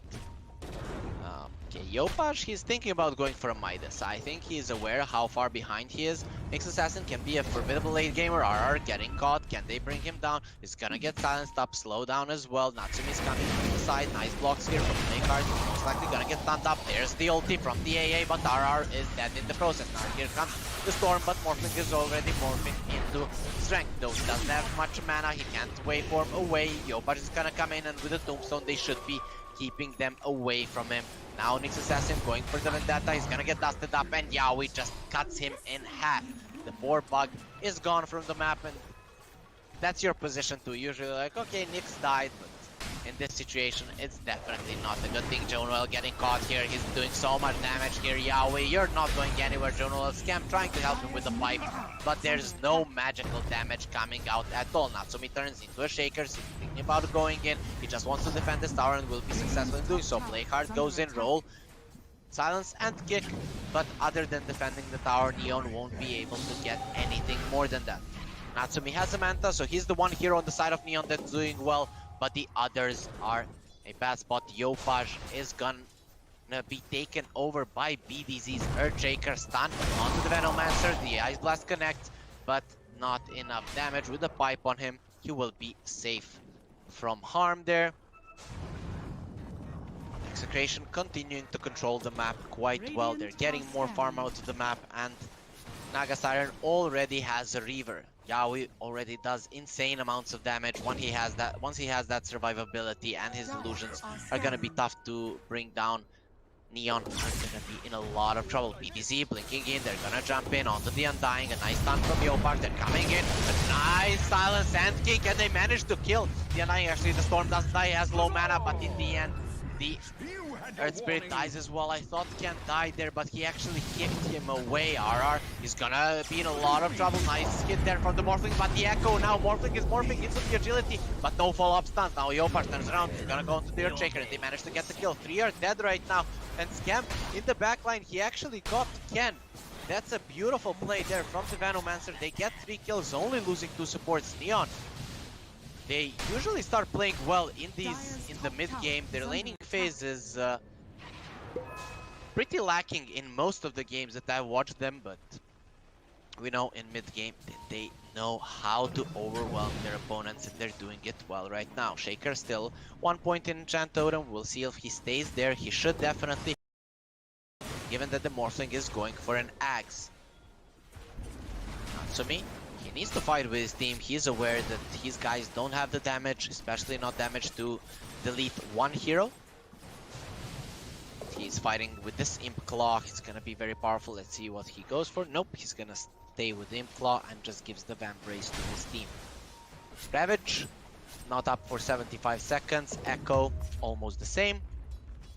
So Execration, they don't really have too many spells to fight, but they want to go for a smoke. They need to create some space until they get their ultis up. Natsumi is gonna break the smoke. Nicely done. Upido blinks onto the high ground. Playhard is gonna get silenced up. Tries to roll away, but the fissure and the pull will keep him in place. And poor Jonuel is gonna get caught by Aoi. BDZ thinking about going in. He's actually gonna find the courier as well with the Enchant Totem hit. And another 2 kills onto the supports of Neon. They are definitely not having a nice time. 12 deaths between the 2 of them. It's definitely not a nice spot to be in. Though Natsumi, he still hasn't died once this game. 1-0-4. Yopaj, he gets a blink. So we're gonna be seeing a blinking Nyx. How much he can actually do? He only has 1 point in Spike Carapace, so he's not really that annoying. Essence Ring should give him some thinkability, but he needs more levels on this Nyx. He's basically a support at this point. Okay, so early. The heart has been picked up. That's 3k HP on the Naga Siren. We see how much trouble they're actually having with dealing with illusions. I think they used 3 smokes right now here on Neon. I'm not sure, but I think they used 3 of them. I saw 2 for sure. Now a smoke from Execration as well. It seems like they know where the enemies are. This could be a disaster for Neon. They are getting jumped. They call for the storm. Can they bring him out fast enough? Ken is dying, but he will survive. And now 3 of you. Bye-bye, boys. You are gone, my friends. That's how you kill people. And they just get annihilated. Echo, Ravage, and combo there from the Shaker. He did 2,200 damage there with his spells. That's quite insane. So, Execration getting a nice team fight. If they weren't there, their Storm would have most likely died, but it's like they sniffed out what Neon was thinking, and they managed to catch them off guard. They did use all of their ultis, but it doesn't really matter. Neon, they don't have a good play to make around the map right now. Yopaj running towards top. He's hoping to find someone there with Natsumi close. They might be able to bring down even this pesky Storm. Natsumi almost has his Axe though, still level 1 enchant totem on the Shaker. We'll see if he messes up and takes a point in it. Yopaj sees him. This would be a perfect kill for him. Oh, there's the stun and there all so much damage being done to him with the kick and the silence. The Storm will fall. Blakeheart gets the kill now. They're going on to Rupido. They're surrounding him with 4 heroes. Here comes the Naga Siren. She does have a sleep. That's gonna be pretty big if he can get a lot of them. Yopaj getting stunned, but he's not on the right side of the Fisher. Let's see how much damage they can actually do to the Sphinx Assassin. Scam coming from the side. A nice tombstone is keeping them in place. Rupido is taking a lot of damage, but still not enough for his side Hunter to die. In the end, the tombstone will go down, but no one from the side of Neon is dead just yet. Scam now looking like he could be a target. He's gonna get stunned up there by BDZ, who's actually taking out all the poisons in the backlines though. Blakeheart in a lot of trouble. Yaoi is going for him. He's gonna use the sleep. Natsumi and Yaoi thought they could be cute and go for the... And Blakeheart thought they could be cute and go for Yaoi, but they won't be able to get him. Natsumi does have the roll and the waveform away, but in the end it's a 3-for-3 fight if you count that Storm Spirit kill in the beginning. Neon should be happy with this. They are losing this game, but still getting equal trades. Still, Naga Siren has the heart. When he gets the butterfly, they can just walk into Roche, and I'm not really sure what Neon can do about it.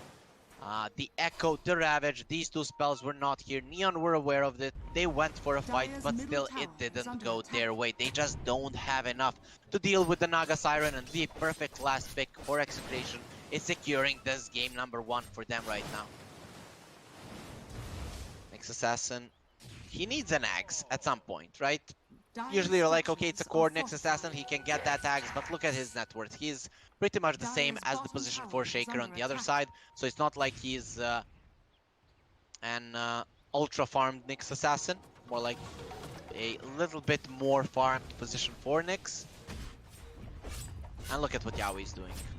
Nothing they can do to stop this. He has a song right now, almost level 20. A tough spot for Neon for sure. They don't have any wish to fight in the bottom lane. So yeah, we will claim the first tier 2. That's gonna open up the shrine with that Arosh even more. And we'll send the illusion. So Neon, they'll have to respond here with the few heroes. The butterfly is ready as well. This is 1 stack Naga Siren. There's just not that much damage on the side of Neon. 3.5k HP with 32 armor.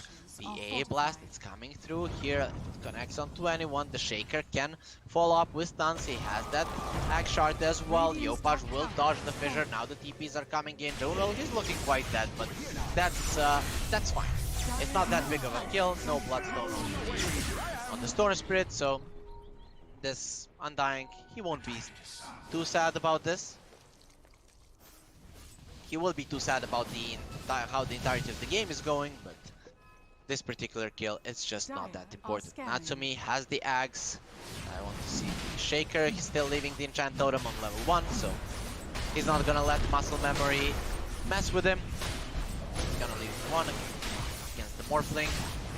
No reason to skill it any further. It would just hurt his own team, and now he gets the Aegis, and this is pretty much the part of the game where Execration are gonna completely control the map, and it basically comes to them to make a mistake so that Neon can come back into this game, because for now I don't really see any options for them in this game. Number 1, Execration came in hard. They know that this is much more important than the DPC. Here we're gonna see who is the stronger team. Is it Neon or Execration? For now, Execration are looking stronger, even though they are in a big problem and will most likely fall down to the lower division of the DPC in the second season. But here they're showing they're definitely the top of Southeast Asia team for sure. Natsumi is gonna get scouted by the ward there. He's just playing around here with his enemies, trying to scout to find out if there is a ward there. Rupido gets a gem, so Execration they're not playing. They're gonna get the gem, secure the whole map for themselves. It's 27 minutes in with a 14k gold lead. That's pretty huge. Rarely we see this big of a lead. Radiant's bottom tower is under attack. And the Opage, I think he's cursing the day when he decided to play a mid lane ex-assassin. Scam is continuing to farm. He's pretty powerful. Gonna have an Axe right now. If he gets level 20 as well, that's gonna be quite huge. With the plus 5 seconds Poison Nova, they might have enough to actually burn through the Naga Siren. 3.5k HP. The Poison Nova does a lot, right? So 60-second cooldown, 125 damage per second. It will go for 23 seconds if he gets that. So that might actually be enough to bring down the Naga. Oh, Neon, they're in a bad spot, but definitely not out of it just yet. Still looking to fight Natsumi. He's turning into an Earth Spirit. He's gonna be rolling through the trees. Earthshaker is fairly close. He might wait for the AA Blast. RR not using it just yet. Natsumi is just turning constantly into this Earth Spirit. BDZ waiting to see someone. He wants to echo them and just get their lives over with. Oh, look at the patience here from Neon. It's like they know. They smell each other. They haven't bathed in weeks. The big cow, they know he's there. And this is so tense. Look at this tension here. Do you feel it, boys? Between them. Natsumi, what are you going to do? What is your play here? BDZ has a blink, he has spider legs as well. Got level 15 right now. Natsumi shows for a second. Oh, I know where you are, BDZ. Oh, gonna go for the stun. Morphling in a lot of trouble. Gonna get pulled in. Silence up. They do have the Echo as well. And Morphling, will he be able to use the Manta Alchemy? Natsumi gets the roll away and is going to survive this barely by the nick of his teeth. Execration not comboing their stuns perfectly there. Couldn't keep him in place. If BDZ used all of his stuns, then the pull, then one more stun from BDZ, then they would have kept him in place long enough for the AA Blast to come in. But this way, Natsumi, he manages to force out the Echo as well. Beautifully played by him. And finally, the wait... the wait didn't really pay off. Xiaowi in trouble here. He's actually so tanky. I don't think there's a way you kill him without him using the song. Now, Tidehunter comes in. He's gonna get broken. The stun will not connect. They manage to burn down his mana. Immediately, they use the sleep. Now they're pinging towards this tombstone. They will get it there. There is a ward, and now it's going to be a disaster. The Ravage will come out. Two of the supports will immediately fall down. They buy back the Undying immediately. Morphling trying to run away, and Natsumi will be successful in doing so. He is turned into an Earth Spirit. And now Storm, look at the damage he's taking. There's the ulti. Oh, beautiful kick there from Natsumi. Secures the Aegis falls, but now everyone is just going to die to these illusions. Natsumi did turn into the Naga Siren. Storm jumping in. He's gonna pull the Undying, gonna get stunned up. Maybe they can bring him down. Yes, they can. Natsumi, beautifully done by the side of Neon. They still have the Manta and will be able to get away. BDZ thinking of using his fissure, but will not be doing that. And Natsumi manages to get out. Beautiful play there by Yopaj and Natsumi. They bring down Ken. That was twice that he falls just before the Aegis expires, so Execration thought they could fight. In the end, they do get a lot out of that fight. They're still winning, but at least Neon are showing some signs of life and showing that they can bring down some of these stronger heroes. Still, Yaoi, 10-0. This is the big boss. How do you deal with this? What do you do? Once he gets the Skadi, what's your play? He's just gonna send the illusions in your base and you're gonna look at them and cry. So pretty much Neon's eyes are full of tears right now, without any idea of how to approach this Naga Siren. It's not only that he does billion amounts of damage, it's that he's completely unkillable. Right? I don't know how you kill this guy. And the smoke is gonna be used. Echo is back up. BDZ wants to fight. Has a 4-staff now as well. It's giving him a little bit more of an initiation. He also has the spider legs, so his mobility is insane, especially in being able to move around the fissure. Now they want to go for the Morphling. He's gonna kick and roll to the side. The illusions are coming in. Yaoi will show himself and now going towards the tower. These illusions are doing a lot of damage, and now there's gonna be another mirror image being used. Now they go on to the Zygon. Can they break him? He doesn't have the Ravage, but the sleep comes in immediately. BDZ is TPing to the base, but he'll take out. Both of the supports are dead right now. Yaoi is TPing out, and that's a beautiful fight for Execration. They might have only gotten the supports, but still a one fight for them. We didn't really expect something like this to happen, but this Axe on the Venomancer really making a world of difference. Storm, even with a BKB, is in a lot of trouble when he gets caught by the Poison Nova. The only hero that's actually tanky enough is this Naga Siren. The Tidehunter's life is in trouble if he gets broken. Nolan coming in from Natsumi. He's gonna get stunned up. Morphling in a lot of trouble with the Ravage. The Morphling will fall. Beautifully played. All of them have been caught by the Ravage, and now he's gonna start killing them all. The Naga Siren, he wants in. Play hard, has the roll in 2 seconds. He might be able to get out. Beautiful stun there from Yopaj, which will secure that this Earth Spirit gets out. But they have lost the Morphling. The Ravage was forced out, and Scam gets the 4-staff to the side. And now TP is back to base. TP coming in. Play hard. Oh, poor guy. Ooh, actually survives. That was not that well aimed by this AA. I thought he was gonna get clipped there. He was low enough to just get shattered, but Play hard doesn't get caught by it. A bit of a mistake from RR, not getting that bonus kill. Let's see now, how much can Scam do against this Naga Siren? They're trying to burn down his mana. If they get his mana down, he won't be able to summon those illusions. Coming in. Oh, the Abyssal Blade onto the next assassin. Buyback is ready on the next. Ulti being used by Scam. Scam taking a lot of damage. He doesn't have the BKB right now. Can they bring him down? They need a roll. Oh, they won't get it. Yaoi, he doesn't have mana for the sleep. Doesn't have 11 stick charges. That might be enough. No, he's just gonna use the mirror image and going on to Yopaj. Nice stun there, but they echo in the backline. They're all gonna be in place. Yopaj actually managed to use his spike carapace, so no follow-up stuns will come. Earth Spirit will get brought down by a beautiful fling stun. Naga Siren doesn't have the sleep. He has no mana for it. And now heroes are coming in. You have been alive up until now, but finally you will fall. Or will he? Yaoi is still alive.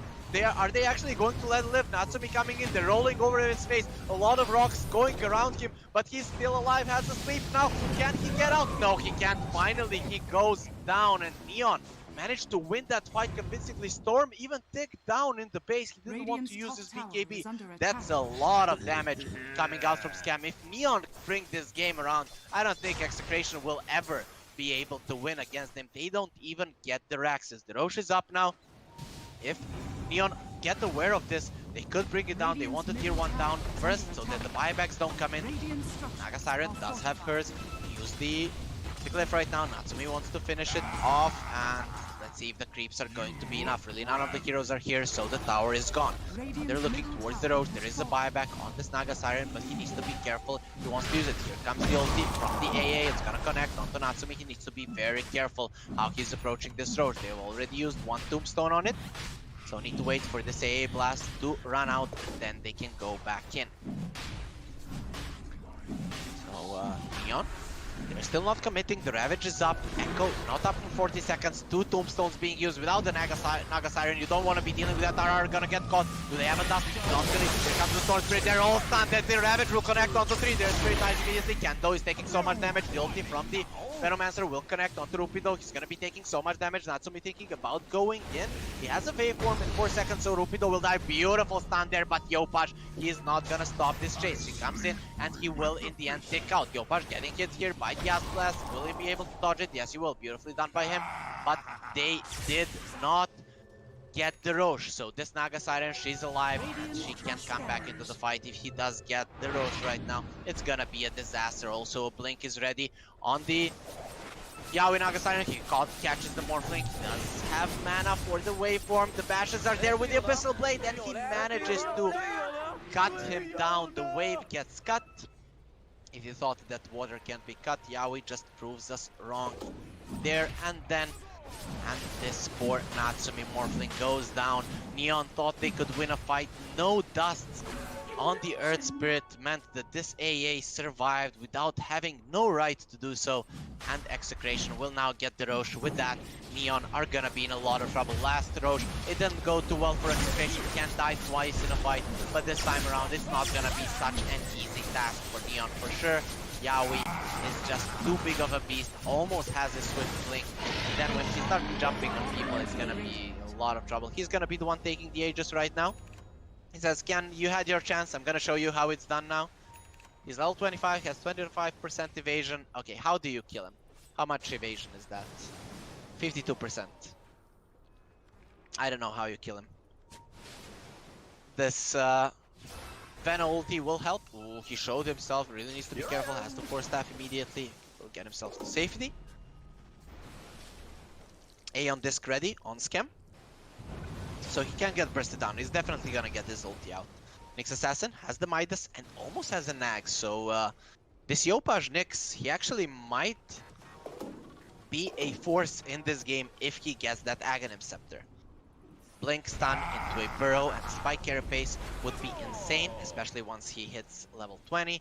And then a 7-second cooldown on the Impale, even lower because of the Quickening Charm. It's gonna be quite insane for Neon.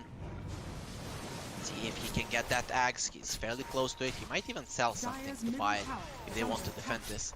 25k gold lead for Execration. 2 buybacks on the side of Neon, so they have 2 heroes that they can actually put in front. Morphling and this Venomancer wants the more farming, he wants the E-Blade. He's not really looking to DP back to the base. Yaoi has a Swift Blink and an Abyssal Blade. If anyone comes close to his illusions, he might even use them. Oh, they know where Natsumi is. They don't see him in base. Now they see him on the ward. Natsumi is looking pretty dead right now. The Abyssal Blade is there with a stun from the Shaker. A follow-up stun and he's gone. They don't even need the Ice Blast. Natsumi dies just like that. And he bought the Eagle Song. So now if they want to push, they definitely can. Rupido coming in. He's going to be protecting the triangle. Though no ward there. Play hard. Rolling to the side. They know all of the heroes TP'd. Okay, they know where the ward is. Immediately ping it out. There was a ward here. Scouting everything Playhard was doing.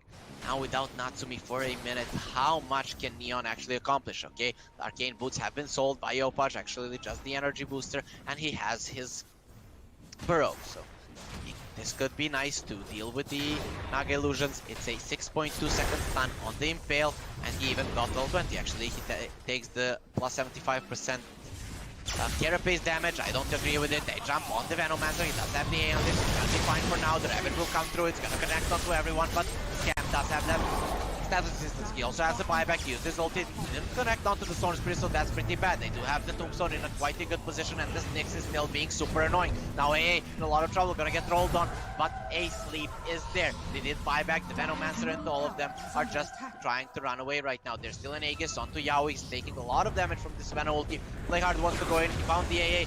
No Glimmer Cape right now, and he will go down. Playhard rolls to the side. He's trying to find someone else. For now, it's not going to be happening, and it seems like everyone else from the side of Execration has managed to get out. Once more, Neon mount up a defense. They lose the range racks, but their melee racks are still standing. That's the important one. And this axe from the Nyx Assassin it's actually doing so much. I just would have wanted him to take that 140 impale damage. It would have made a hell of a difference. It's a 50% increase, whereas the spike carapace damage, it's just not that strong. If he just right clicks you, it doesn't do that much at all. Shaker gets a 320 fissure range, so his initiation is gonna be even longer right now with him having the Axe Shard. He doesn't even have to blink in ever. Jonuel, he's gonna show himself. Abyssal Blade, the stun even not needed.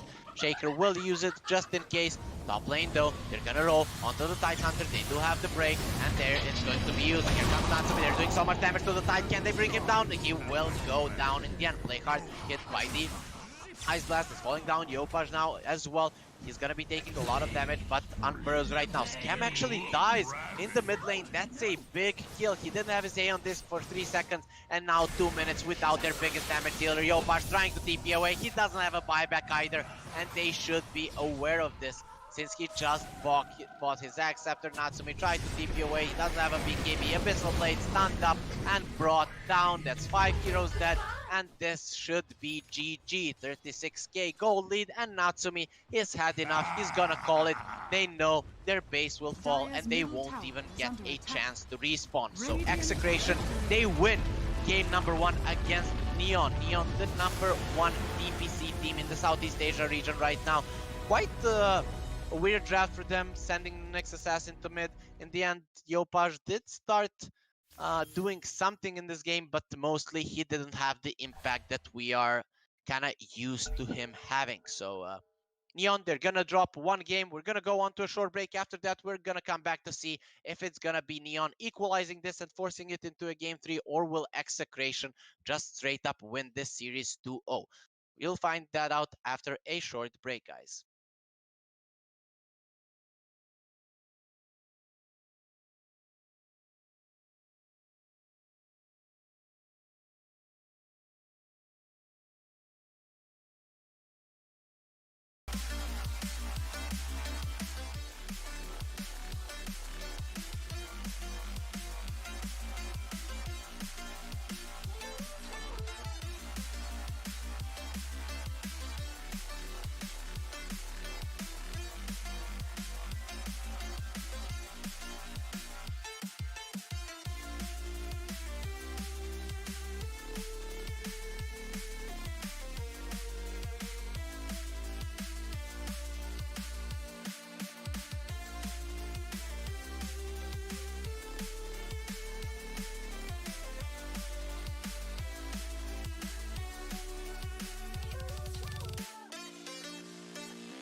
The storms we chase are leading us, and love is all we'll ever trust.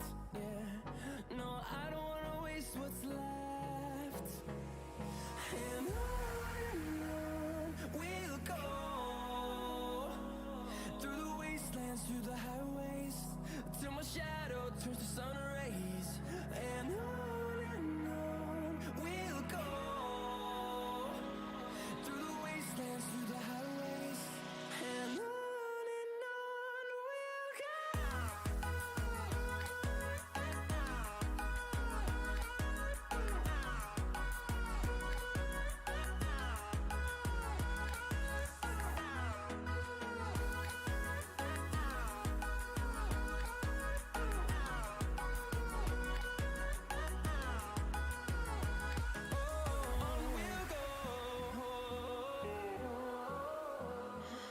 What does perfect even mean? Mount up in offense. So basically, it was Execration all the way in game number 1. So let's see now, Neon, what's going to be their response in this game 2. Execration, they ban out the Knicks. It's 10 like they're seconds laughing remaining. at Neon, right? Like play your Knicks mid. Oh, no, you can't. 5 seconds remaining. Even though it didn't work out that well Dire team for ban. them in the last game. Radiant team pick. So Neon, they're gonna ban out the Shaker.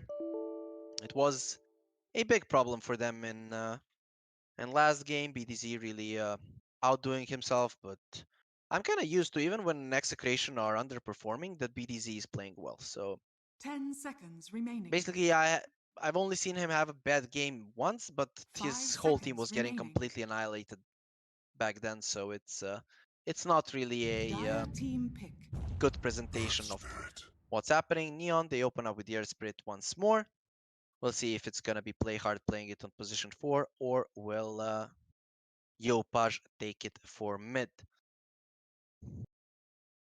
I saw that some of you guys in the chat 10 were seconds remaining. kind of surprised that Scam was playing 5 off lane seconds and remaining. Play Hard was playing position 4, but these two guys, they swap their positions quite often. So I have no idea who is gonna play what when. I just know when the Keeper of the Light comes out, it's usually Scam that's playing it. Other than that, I really have no idea who's gonna play what when it comes to these two guys. So, Execration, they did change up their bans a little bit. The puck is not gonna be in the second game either. It's really not a hero that you want to give to Yopaj. He really thrives on these space creators. They tried to pull something off with that next last game, but it didn't work out at all for them. Radiant team pick. Crystal Maiden.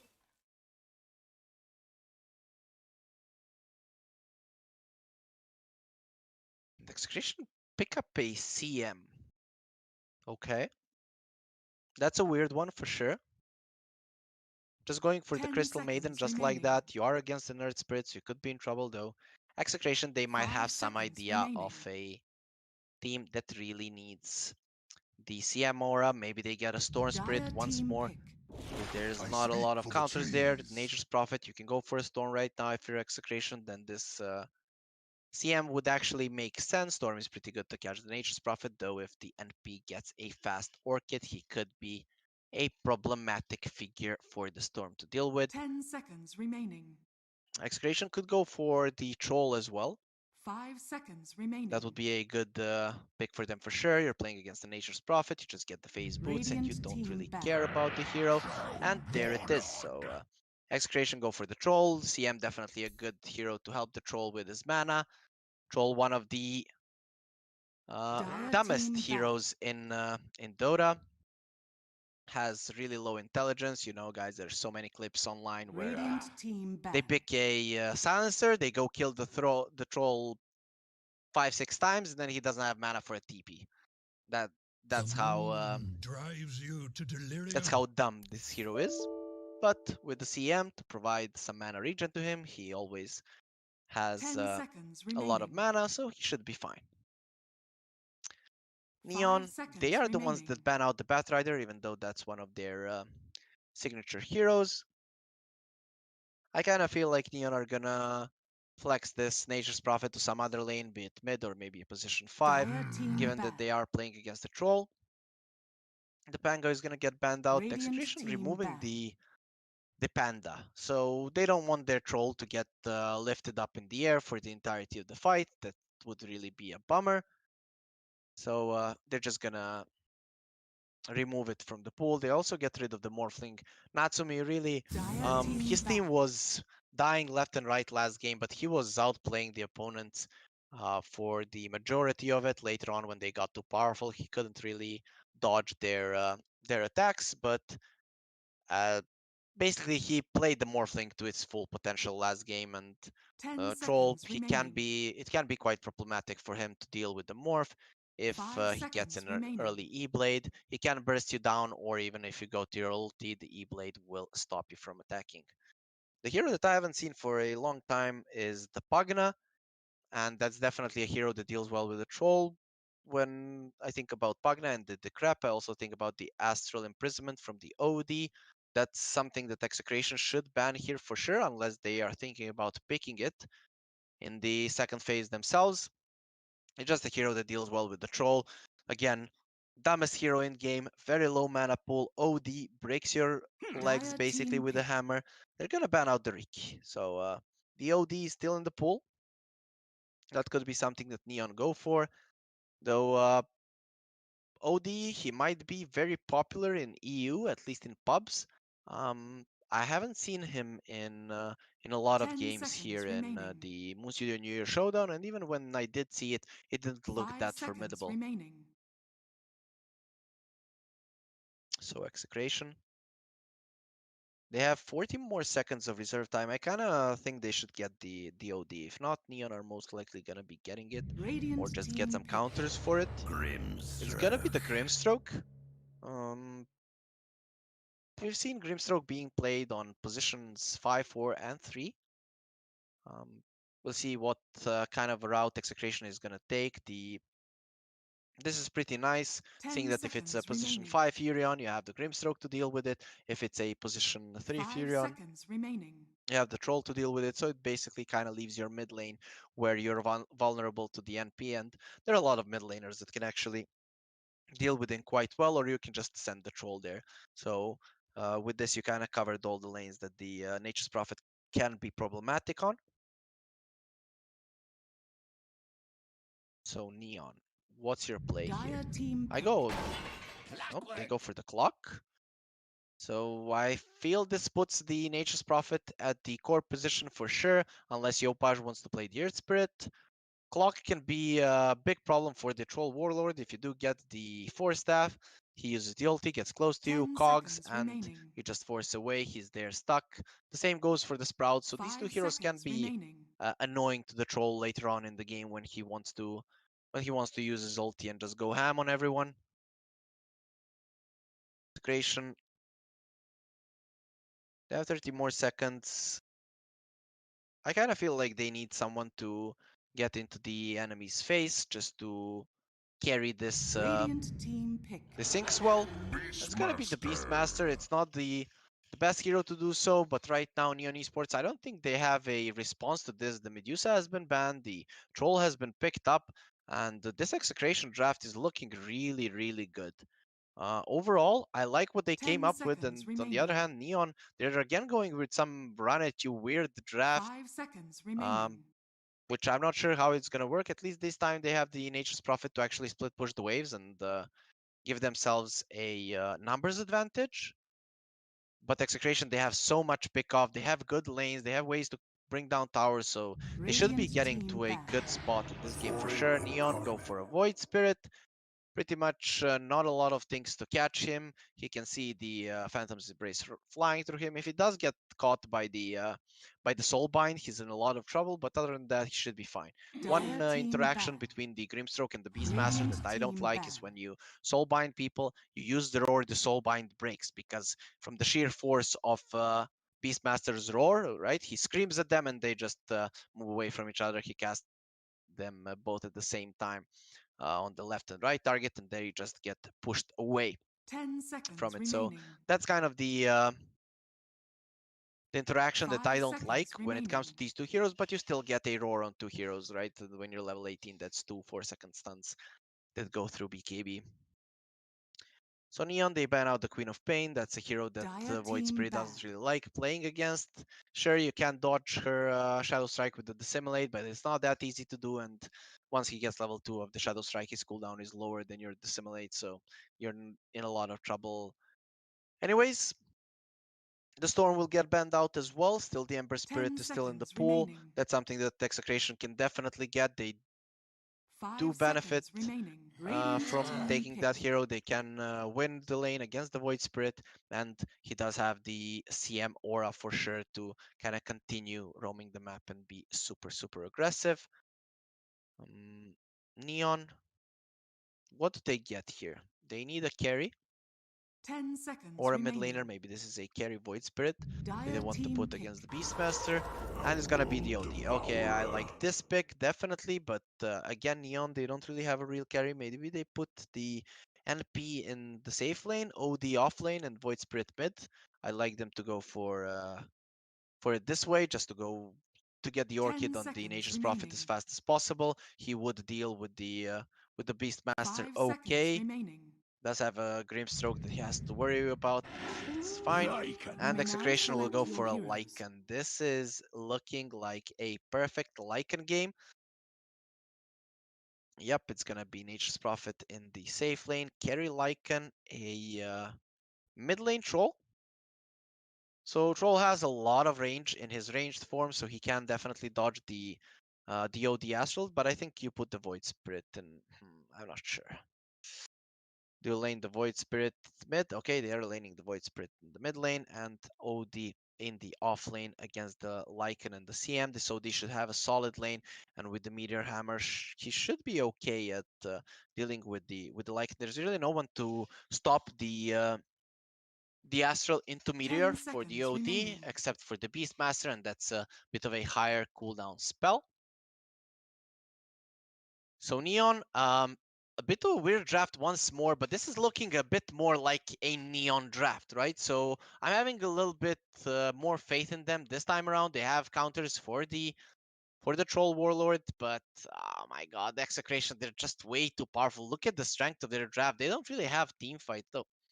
To be honest, once the Void Spirit gets an Axe, they're in a lot of trouble, right? OD, Astral's the Lycan, uses the hammer on him, and the Lycan will die. Once the Opage gets an Axe, the supports are in trouble. I have to say, oh man, it's tough going against Troll, Beastmaster, Lycan. This kind of a lineup is very hard to deal with, but what Neon have, I kind of feel like they can win this game. So I'm going to go with Neon. I'm guessing this is going to go into a 3-game series. They're not going to allow Execration to win this. If it was Neon playing the Execration draft, I'd say they were 100% going to win. Just because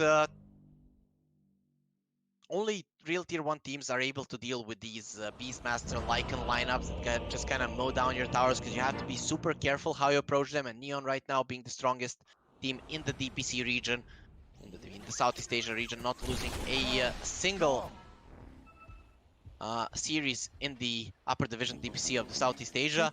I kind of feel like they can do it, and they have ways to do so. So Ags on the Void Spirit, the Meteor Hammer on this OD, and Natsumi just gets his Orchid BKB into the AC, and I think they got it for sure.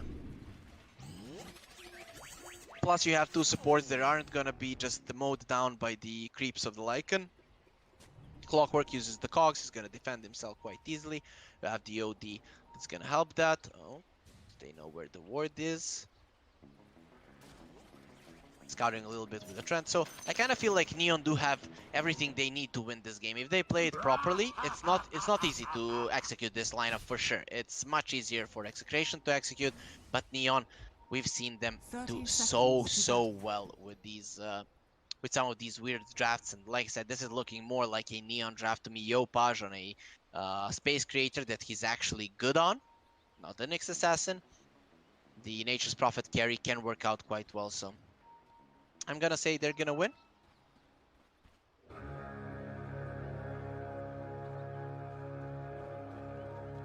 But we're gonna find that out in this game number 2 between battle Execration and begins. Neon. Will game 3 be forced out?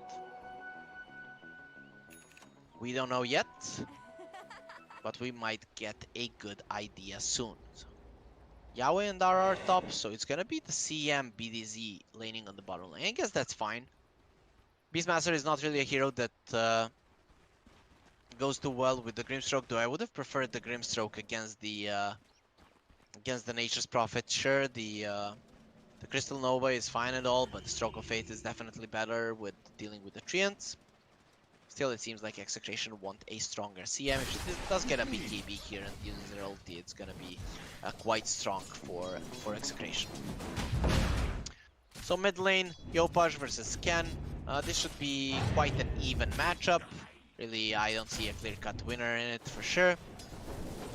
Top lane, Neon should do a bit better in this lane for sure. So I don't think they can stop Yaoi for farming, but the OD can be quite formidable in the early game. He gets a fast meter hammer, doesn't even get the boots, and RR and Yaoi don't really have that much kill potential on him.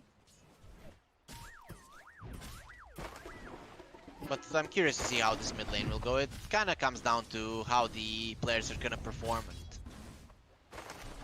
kind of feel Yopaj has more experience on the hero that he has been given. Clock is his healing salve.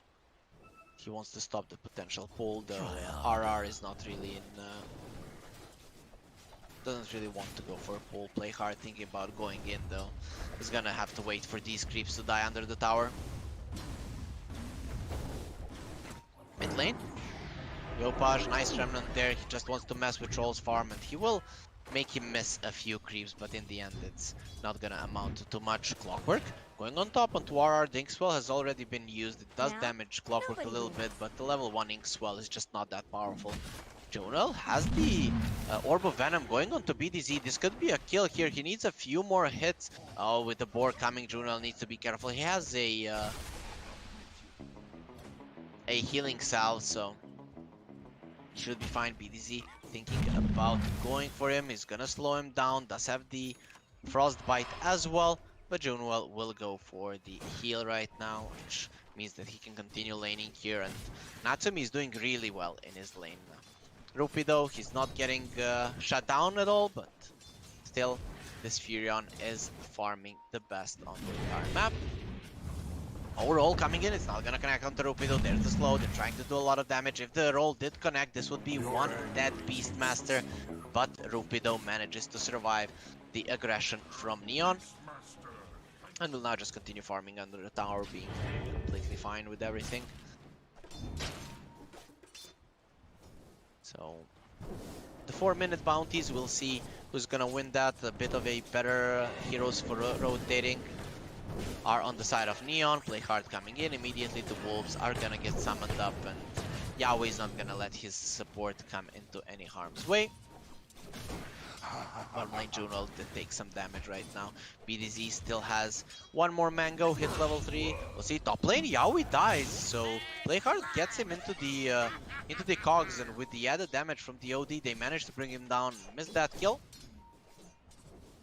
Pretty unexpected, I have to say. Mid lane though, Yopaj taking a lot of damage. He's gonna get a salve right now. The 4-minute bounties, it would be really good for him if they could get him that. He's trying to break the salve, won't be successful in doing so. Yopaj is gonna get healed up almost to full, but this troll for now, he's doing better in this mid lane. Yopaj going for the rune, play hard coming in. The rune will spawn on bot, so a bit of an unfortunate development for the Void Spirit.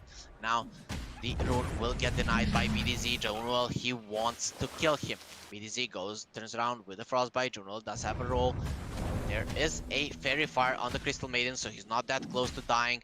Let's see if anyone will come to save him. We'll go for the Fairy Fire, though Junwell, he's not done with this. He wants one more hit, but sees that BDZ got his mana back, and with that, you really need to stop the aggression.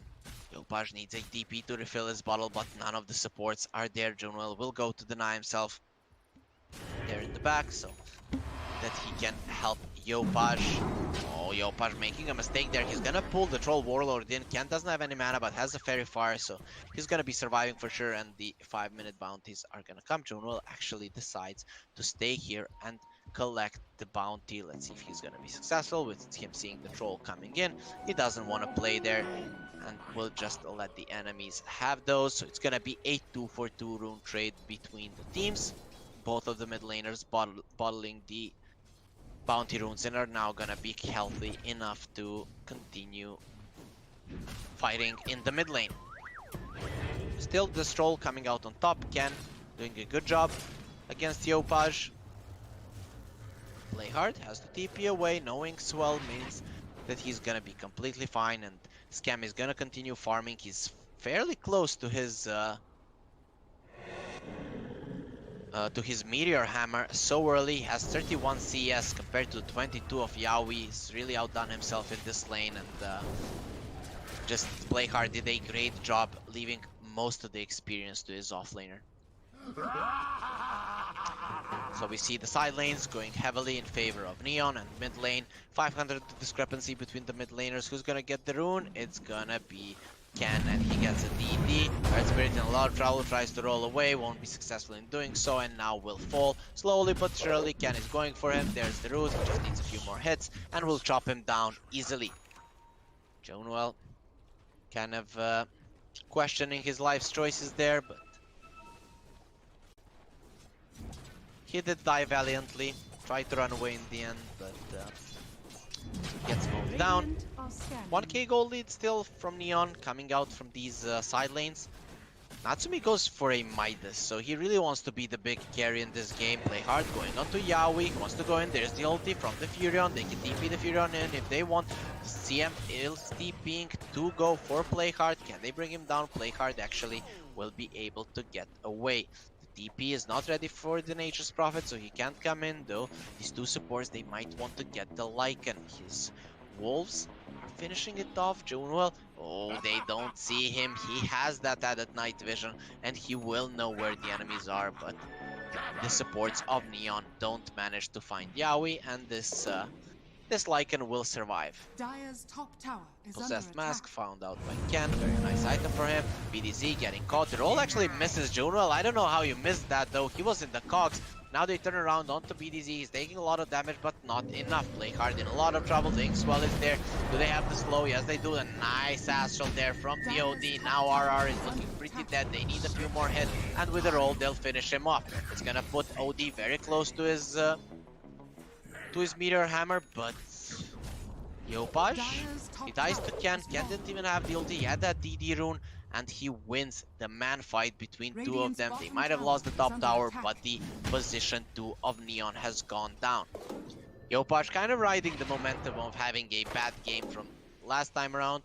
Ken's bottle getting refilled, and he finds the illusion rune here as well, so he's gonna get even healthier on this troll. Can just continue farming, and he is the strongest hero right now on the side of Execration. Yaoi, he doesn't have his ulti, gonna get slowed down. The barrier assault is there. Yaoi is surrounded by a lot of hero. Natsumi coming in. The Wrath of Nature doing so much damage to them. Now they turn around onto BDZ. Jonuel, he's gonna be surviving, at least for now. BDZ goes down. There is a Inkswell on him. Natsumi's looking pretty dead right now. There is no Astral on this Outworld Devourer. Ulti ready on the Troll Warlord. He can use it right now, but there is an Astral immediately.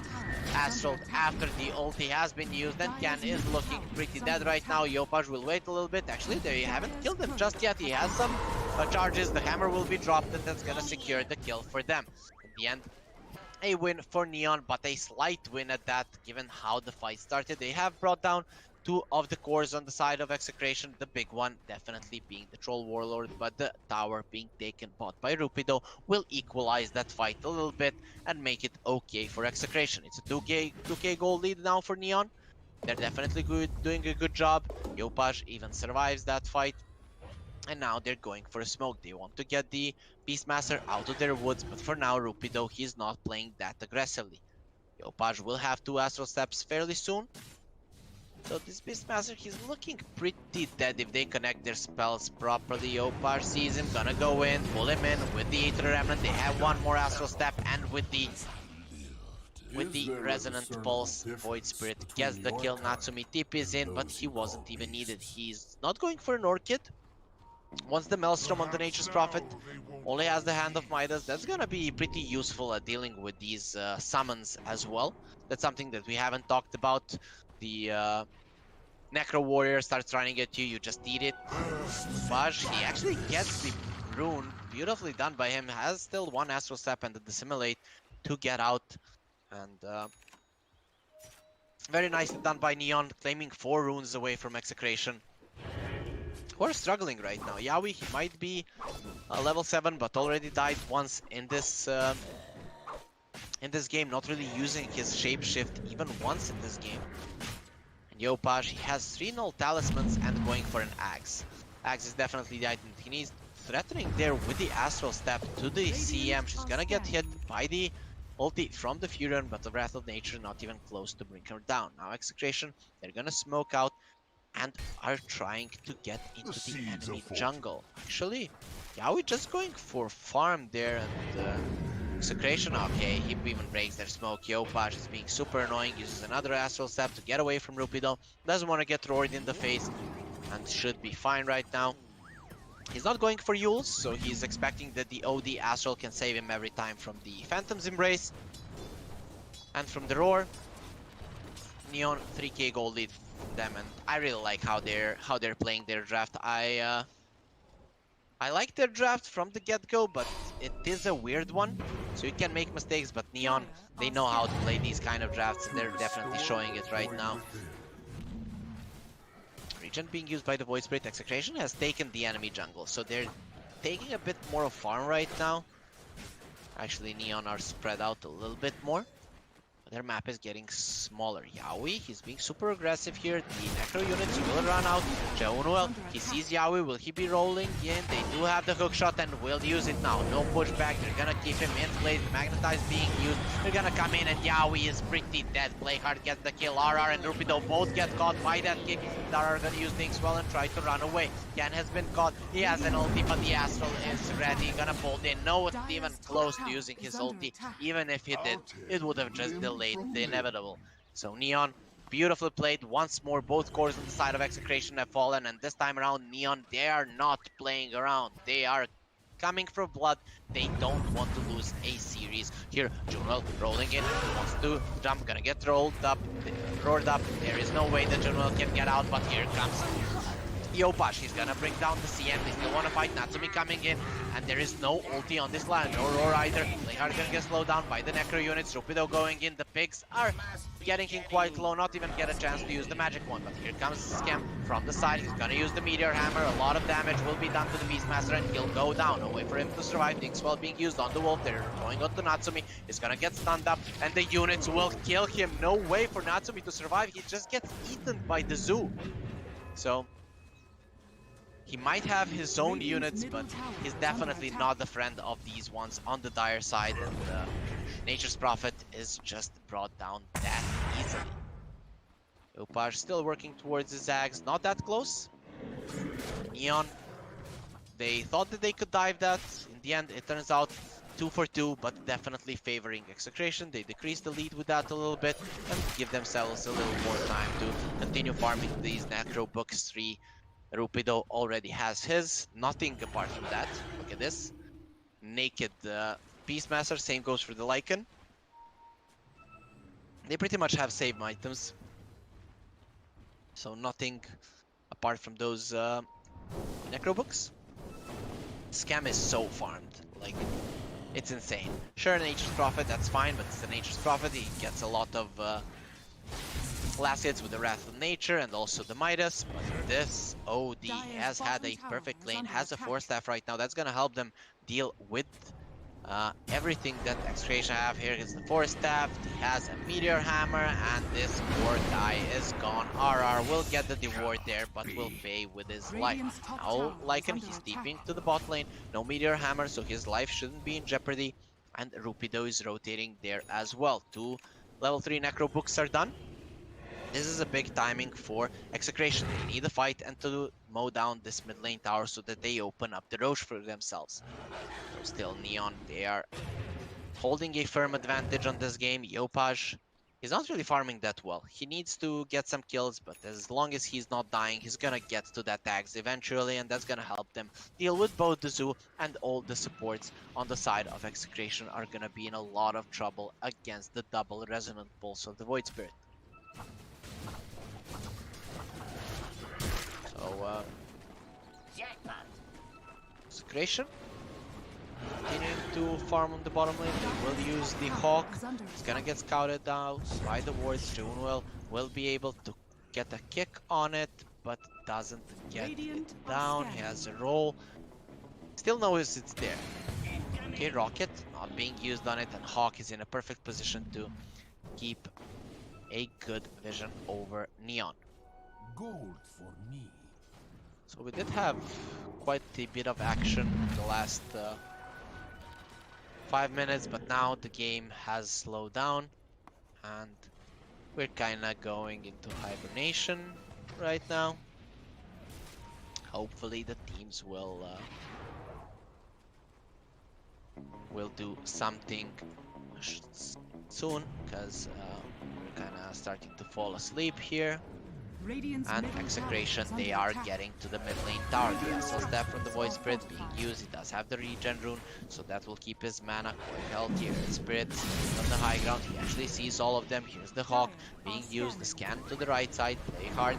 He knows that the wolves are there. The Simulate being used, but they won't even get units down. Yaoi will be using the ulti right now. They want to go on to play hard. The Astral is ready. Actually, Scam is the one that they're chasing. Uses the cogs in a nice spot. The Simulate is there. Yaoi taking a lot of damage, but here comes the Soulbind. They do have the Roar. Torpedo is not that close, but they catch the OD. This is the perfect target. The Roar not even needed. Play hard taking a lot of damage from Ken. Ken doesn't have his ulti right now. He's in a pretty bad spot. The Roll is gonna come in, and he will get him. The silence into the backlines, and the slow as well will keep him at bay, and he will die. They do lose the Earth Spirit and the Clockwork in the process, but at least they got the Troll. Neon, every time their OD dies, they're gonna be in a lot of trouble, and this is what happens here. They even lose the mid lane tower, so Execration using their timings perfectly, and this is the strength of the Zoo with the Beastmaster on your side as well to buff him up. The Inner Beast on those units is just insane.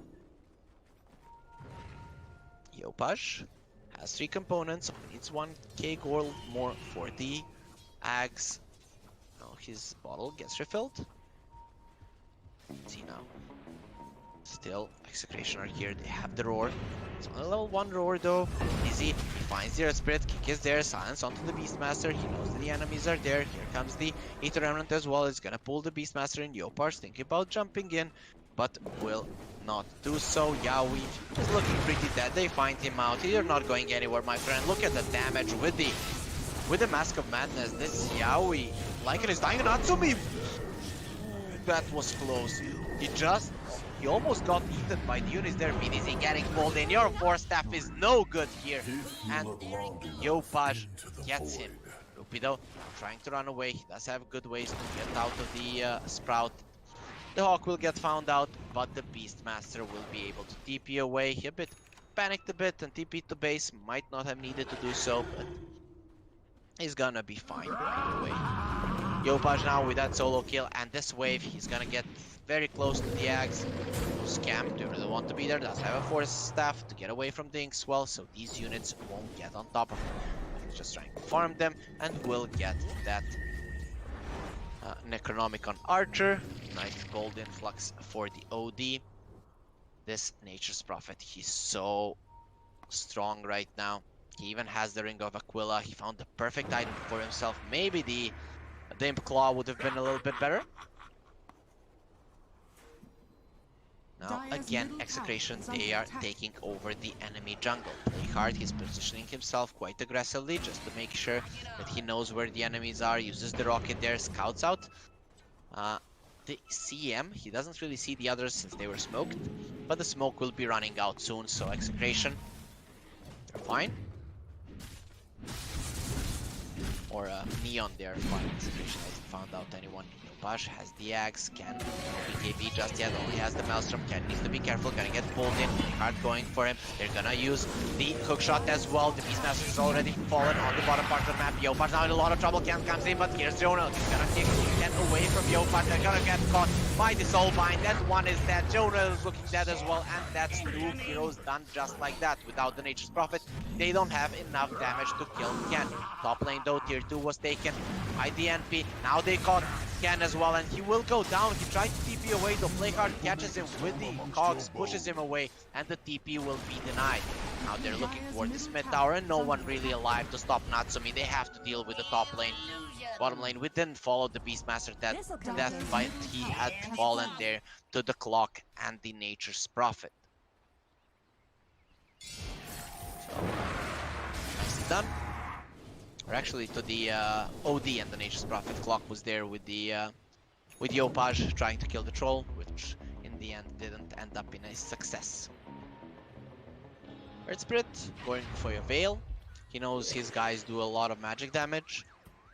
Basically everyone, even the Nature's Prophet with the Maelstrom, does a lot of damage. We're gonna have a Mjolnir soon.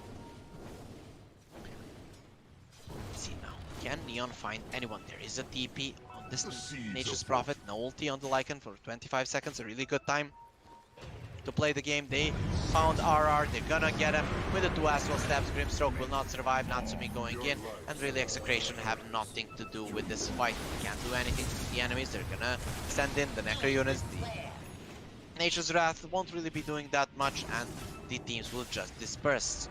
One solid kill for Neon, not really gonna give them that much, but at least did something, and they managed to punish this cooldown, these cooldowns on the side of Execration somewhat. Hookshot still at the ready. Only 1 Astral Step and 1 Resonant Pulse on this Void Spirit, but those will be coming back up fairly shortly. And the smoke has been used by Execration. They wanted the Nature's Prophet though. Natsumi already TP'd away. This would be good if they catch Yopaj and Jonal. They do have the Soulbind. They want to keep them in place.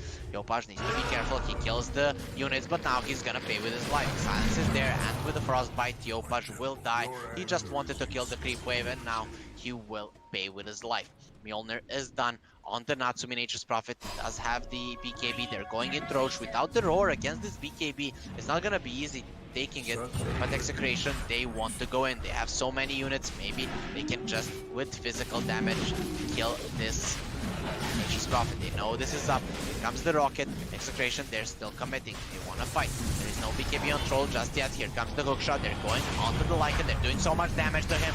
And Lycan, can he run out? Yes, he can. He's able to get away. Can't get his BKB. Turns around the Earth Spirit. They may gonna be able to roll away, so this Soulbind won't be doing that much. Natsumi turns around on the Ken. Ken is actually winning that man fight. Into the backline, Scam has died as well for Natsumi, and the whole team of Neon is going down. The only one alive is the Clockworks. He's trying to kill RR. We'll see if he's gonna be successful in doing so, but he's most likely gonna die himself. Here comes the CM. BDZ wants to assist his guy.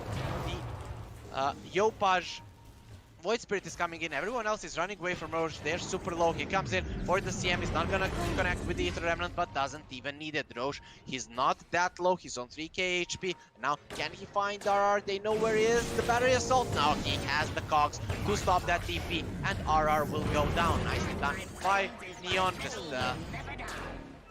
kind of a saving grace for them, but Yopaj makes a mistake there. Loses the courier. Hawk just scouting it, and the big bringing it down.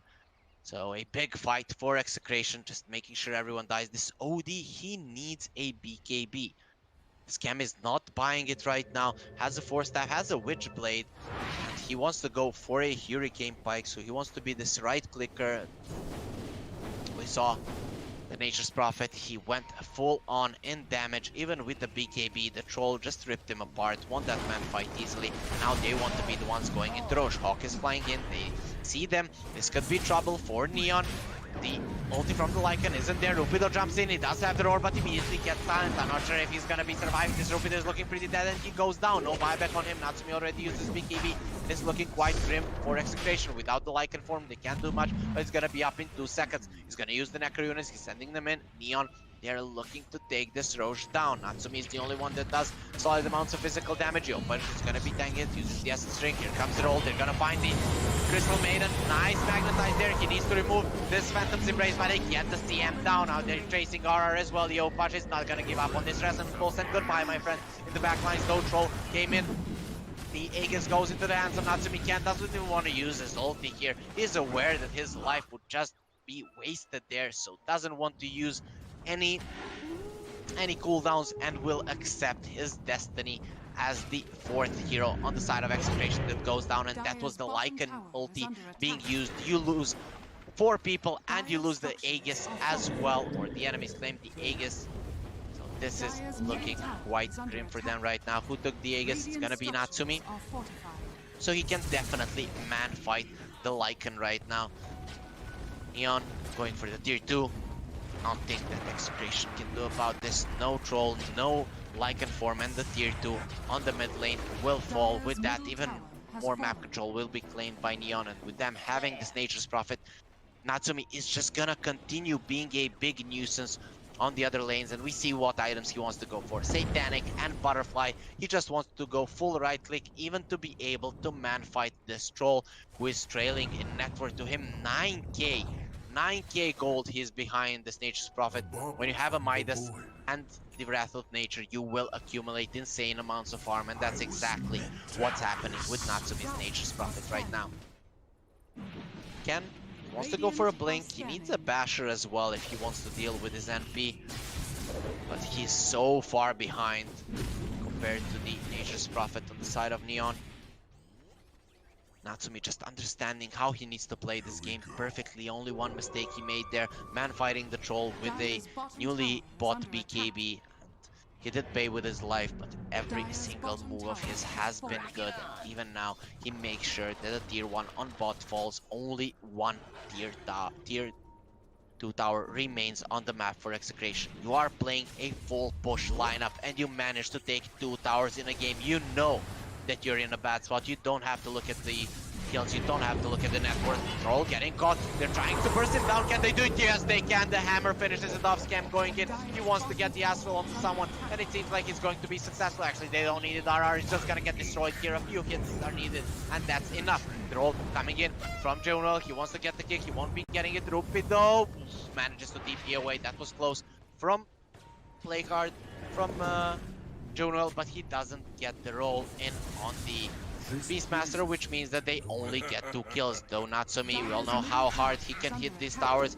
You really need to be ready for this. The Glyph is ready though on the side of Execration, so they can delay it for sure.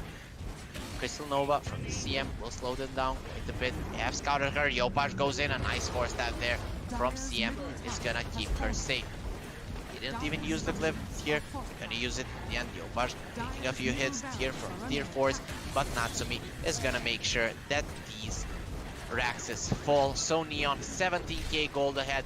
They are looking to force out the game 3 who has been caught. It's Yaoi. He doesn't have a form, doesn't have a TP, and it's just gonna get brought down. Natsumi doesn't even bother getting to the high ground. He knows I can kill you from the low ground, so it's the difference is that big.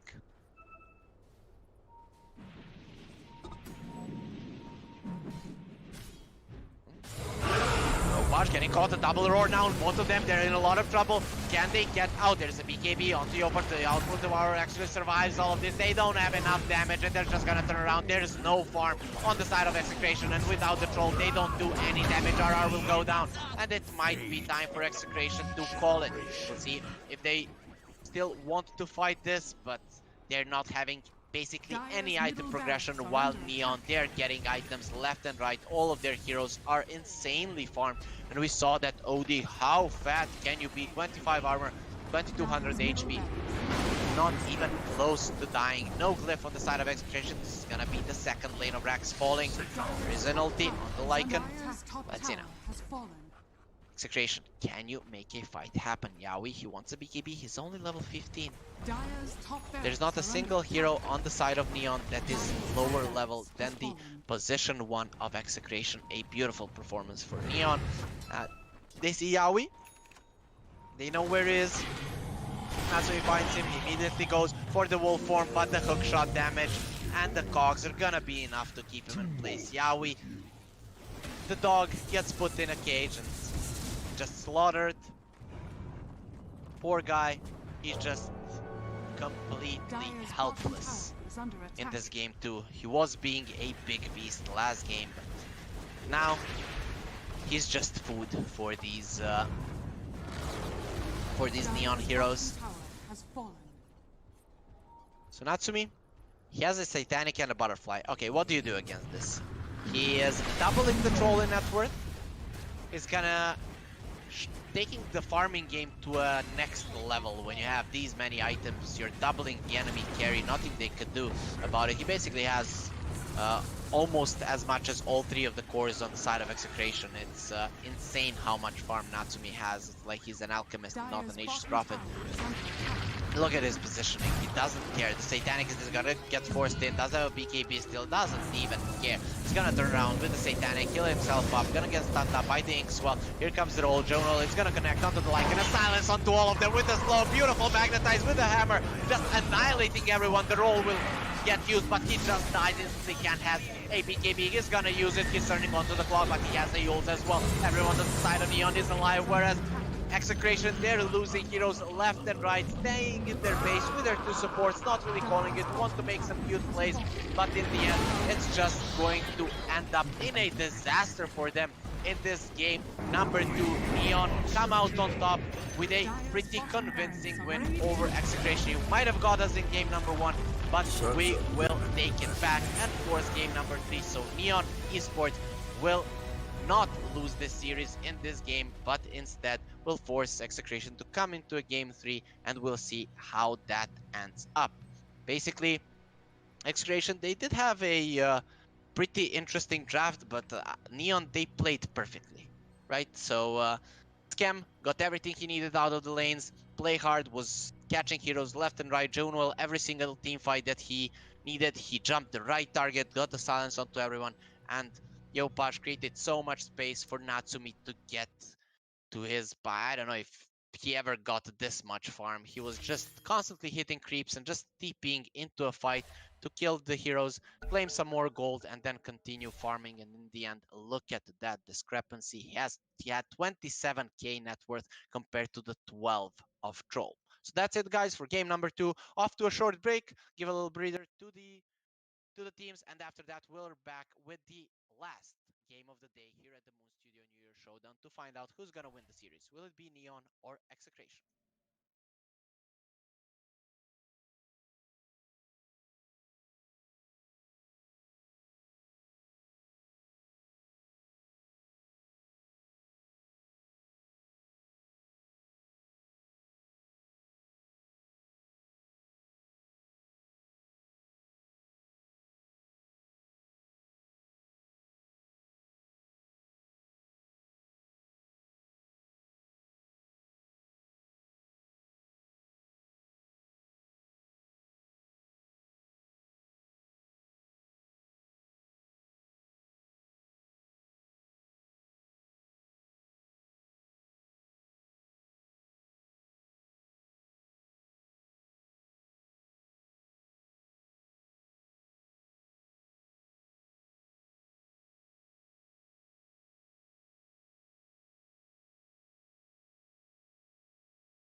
Harry Freak, and this is our last game of the day between Execration and Neon Esports. First game goes into the hands of Execration, the second one, Neon wins quite convincingly Radiant on the back team of ban. Natsumi Nature's Prophet, who got insanely farmed in the not that long of a game. He was more than doubling the enemy's carry, and with that, Dire team it pick. was more than enough for Neon to close out the game in quite a convincing fashion. Just to remind you guys to follow the Moon Studio English Twitch channel here and also follow Moon Studio on Twitter as well as me, Harry Freak, on Twitter to know when we are live with your favorite Southeast Asia and China teams. I Radiant know I've team repeated pick. this multiple times, but also to tell you why we're not watching the Chinese teams just yet. It's because it's their new year right now. They're celebrating, and from like the 18th or so, they're gonna be in Dire their boot team camps, pick. and then we're gonna be seeing some uh, games in the China region as well. So Neon, they open up with the Void Spirit, and Execration go for the Nyx Assassin. So immediately they have an answer to the Void Spirit. We'll see how well Yopaj can play around the Nyx. We saw that Radiant team he pick. plays Nyx as well, so he might know how to approach playing against it with the Void Spirit, but seeing as the hero didn't go that well for him in game number one, maybe he doesn't really know how to deal against it either. Neon, they go for the 10 Pango. This is a seconds great hero remaining. against the Nyx. When you Dire go into team the ban. Rolling Thunder, you don't really care about the Spike carapace, and Execration will pick up the Morphling. So, pretty nothing too unconventional here from the drafts of these two teams. Execration, they we are Radiant used to them team playing the dire Morphling, team Morphling ban. being one of the more picked carries in the Southeast Asia region. They're most likely gonna ban the AA. There it is. Neon, get rid of the Sand King. I'm not sure why. Maybe they're looking to go for some 10 seconds illusion-based remaining. heroes. That would be the only reason that you ban out the Sand King. We haven't seen this 5 hero at seconds remaining. all. Uh, Radiant so far team from ban. any of these teams, even though sometimes I thought that it would be a good hero to pick, and they ban out the Spirit Breaker. So maybe Neon are just making sure that they don't use their best tactics here, since Dire they are team very ban. close to getting into the playoff stage of the major. If they remain on the number Radiant one team spot in ban. the Southeast Asia region, they still need to win against Fnatic, so they really need to not show them everything now when playing in this, of course, much more important tournament than the DPC. The Beastmaster has been banned right now 10 seconds remaining. from Neon. They don't want to deal with it once more. They did 5 have the Nature's seconds Prophet last remaining. time around and completely shut off the Rupido Beastmaster, but this time around they're not gonna be dealing with it. They want to play something else, so Beast will get banned out.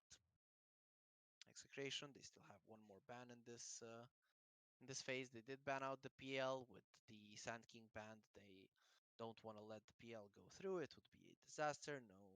No real way to deal with illusions, though Lesh is still in the pool, so they could go that route if they wanted to. Um, so what do you ban? I'm not really sure how Execration approaches this. So even though Neon, they might not be giving it their all, right now, I'm pretty sure Execration came here to win. They are the last team in the DPC uh, Southeast Asia Upper Division. They lost 2-1 to Neon, and they definitely want to prove themselves, maybe gain some momentum to win some games and possibly stay in the upper division of the Southeast Asia region. So they definitely need a win here for Radiant confidence, if team pick. nothing else. And they're gonna ban out Dirsa, though. Let's see if Neon are gonna let that happen. If they're gonna allow Execration to win this series, or will they be taking it to one Dire team after pick. a crushing defeat in game number one? Execration go for a bat. They're not gonna let Yopaj take it, though this Void Spirit is most likely a hero that Yopaj will be playing. Bat can be quite problematic for both the Pango and the Void Spirit. You can lasso the Rolling Thunder 10 Pango, seconds and remaining. Of course, if it's a mid bat against the Void Spirit, there is a good 5 chance before the seconds Void Spirit remaining. gets level 6 that you can run him down with the Radiant Firefly, team despite pick. him having the Assimilate. Neon, go for the Abaddon. This is quite a good answer for the Batrider. He can get bursted down by the Morphling because of the borrowed time. So overall, a pretty solid pick. It's going to secure that their safe lane is fine. No matter which hero they pick, he can lane against the Batrider. So I kind of feel that this is 10 already seconds forcing the remaining. Execration team to put the Batrider in the mid 5 lane. seconds remaining. Though we'll see if that's going to be the case. Definitely Execration using a lot more reserve time in the second phase. Neon, they only lose like 20 seconds or so, whereas Execration, they're really thinking about how to approach this. They're not sure.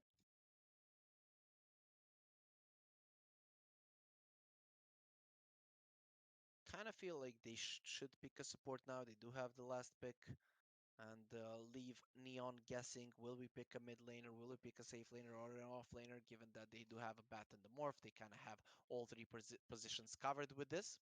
So they can leave their draft as open as they want. Now with the pick though, they're going to have to show if this is a position 4 or 5 Nyx. Dire team pick. Well, it's gonna be a Tusk, so we still don't know if it's a position 4 or 5 Nyx, since both of these heroes can be in the 4 and 5 positions. I'm gonna guess it's gonna be Tusk laning with the Morphling. It kind Dire of makes team more ban. sense overall. And Neon, they go for the Troll. It's now it definitely puts the Tusk on the safe lane with the Morphling, the tag team, and the Morphling can do quite a lot of damage. Sure, the Pangolier can escape, but against the Troll Warlord and the Whirling Axes, your tag team is almost 10 useless. seconds remaining. So Troll has been picked by 5 Neon. seconds remaining. Naturally, Batrider in the lane at least would be pretty good against the Troll, but with the Abaddon to assist him, this lane Radiant doesn't have team ban. many weaknesses. The Abaddon Troll, they have damage. The only Dire team ban. thing they don't have is a lot of kill potential, but you don't really need it. You just want your Troll to be farming that well and the Abaddon to be annoying. If the enemies overextend, you definitely can kill them if needed. Neon, they ban out the Storm, so they're expecting this to be an 10 offlane Batrider. seconds remaining. OD has been 5 banned out seconds remaining. by Execration. I kind of feel like you send the Batrider to mid and maybe you pick up a Pugna for Execration. Now against the Void Spirit, that can be problematic. I'm scared for Neon. They lack burst damage, but basically all of the burst damage heroes that are left um, are not that good against the Void Spirit. Radiant team ban. The Ember Spirit is a solid pick for them Dire if they want team to pick. put the Batrider in the off lane. Neon. Now they're gonna show where the Spango is gonna go. We've seen both Scam and Playhard play it.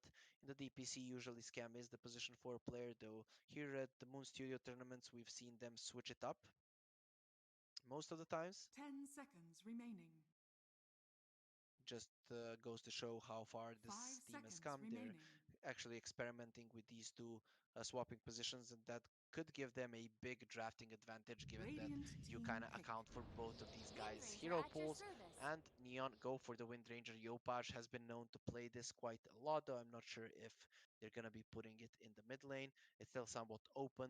They want to see where the Batrider will be going and then put the heroes accordingly.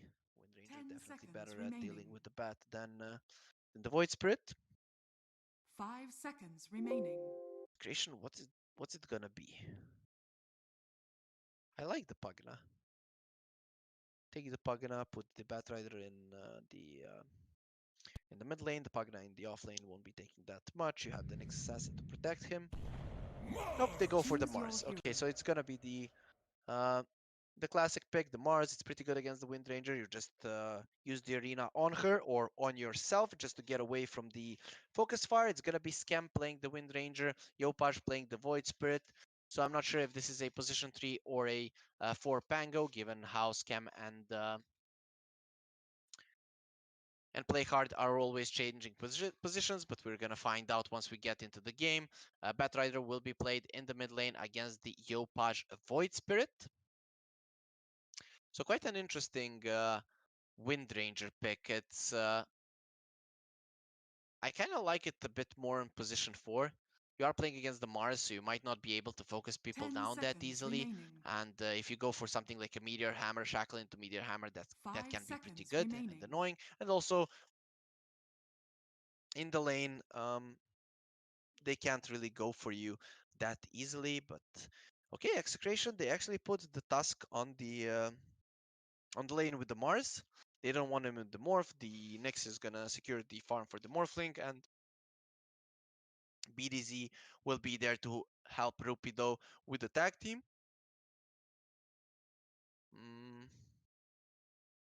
Looking at the drafts, whose do I like more?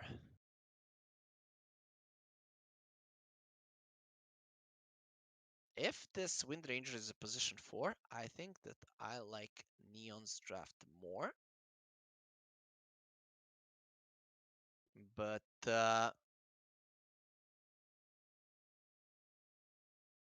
just because you can remove this Batrider is not gonna be that strong. You have multiple ways to remove his stacks from these heroes. You can run away from him easily. It's not easy to catch the Void Spirit. Not a lot of burst damage until this Morphling gets his items, so I'm not sure that they're going to be able to kill Yopaj that easily. Mars, this last pick, it's not that good against the Pango, against the Void Spirit. Both of these guys can leave the arena quite easily, so they're definitely not easy heroes to catch by him. Want to see who's playing what, so it's a position 3 Wind Ranger that I don't like. Oh, no. Scam is gonna play mid. No. He just didn't buy any region. Okay, interesting. So I'm not sure what kind of item Scam is gonna go for, but I definitely would have liked to see a core Pango this game more than a core Wind Ranger. Just because of how the arena interacts with the focus fire. You can just run around the walls and you won't get caught by it. But overall, I like Neon Draft a little bit more. I think this last pick, Mars, is not going to do that much against the Troll.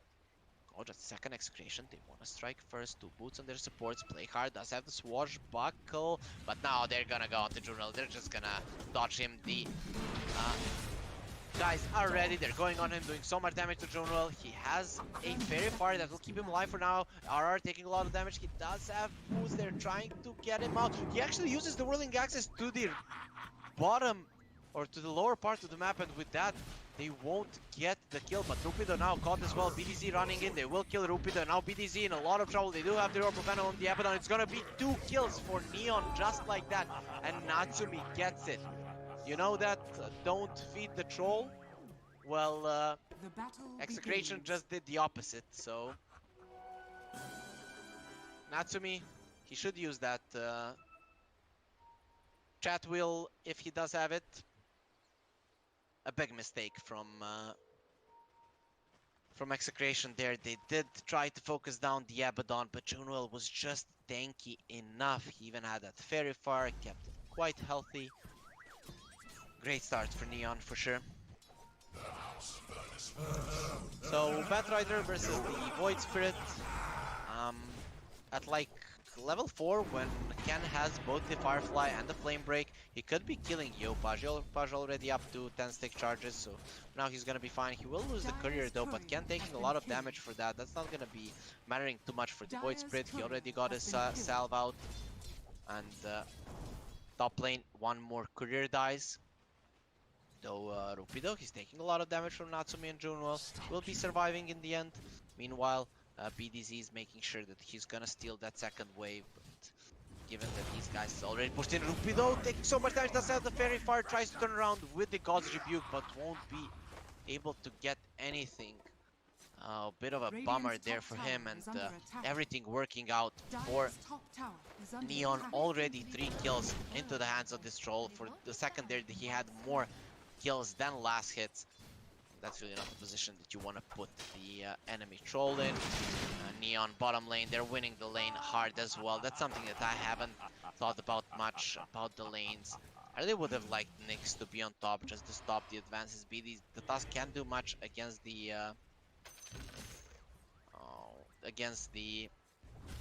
Troll just because of the melee whirling axis. Bottom lane though, they've got the wind range. He does have the wind run right now, just hit level 2. He's gonna try running away.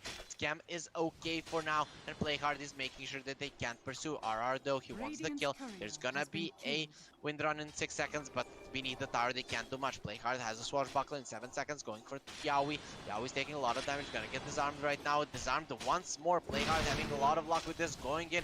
The power shot doesn't connect, and now Playhard will pay with his life. He has been too greedy, and with a stun there, they get the kill. Scam going in, does have the wind run. Yaoi won't take enough damage. He's morphing into strength as much as he can, and as fast as he can, and he will be able to survive.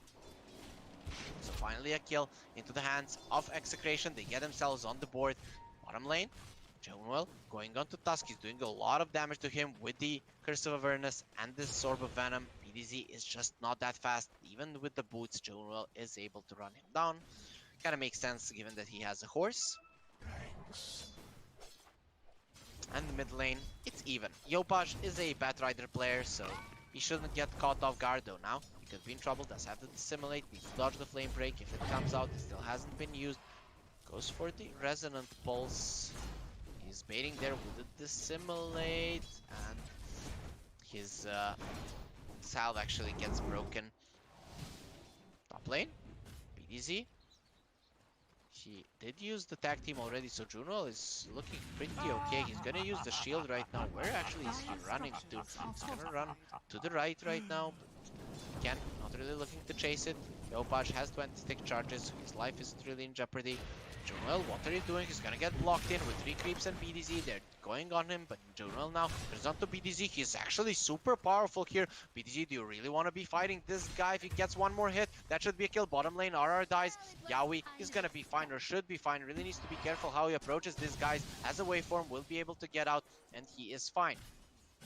Joel now has a salve as well. BDZ salved up himself. Only has mana for 1 spell, so I'm not sure if he wants to stay in this lane. Rune will spawn on the top lane, so Yopaj doesn't get that, and he's really doing a good job against this Batrider. Now, poor Rupi though, he's gonna get caught, doesn't have a Spear of Mars, now gonna get silenced up. Nice shards there, it will keep them away from him for some time. Rupi though goes for a salve there, but doesn't manage to accomplish anything. Poor Abaddon will go down, he doesn't get the Aphotic Shield on himself. Tusk looking to go on Natsumi. Natsumi turns around, shows him his teeth, and you don't want to be attacking a 4-0 troll. Kill per minute now for Natsumi, 1k gold lead for Neon. A really nice start for them. We'll see how the first bounties go. Yopaj, he's being dove here by the Batrider, has only 7 stick charges, but the TP from the Abaddon will refill his bottle, and Yopaj now will be fine to continue laning here.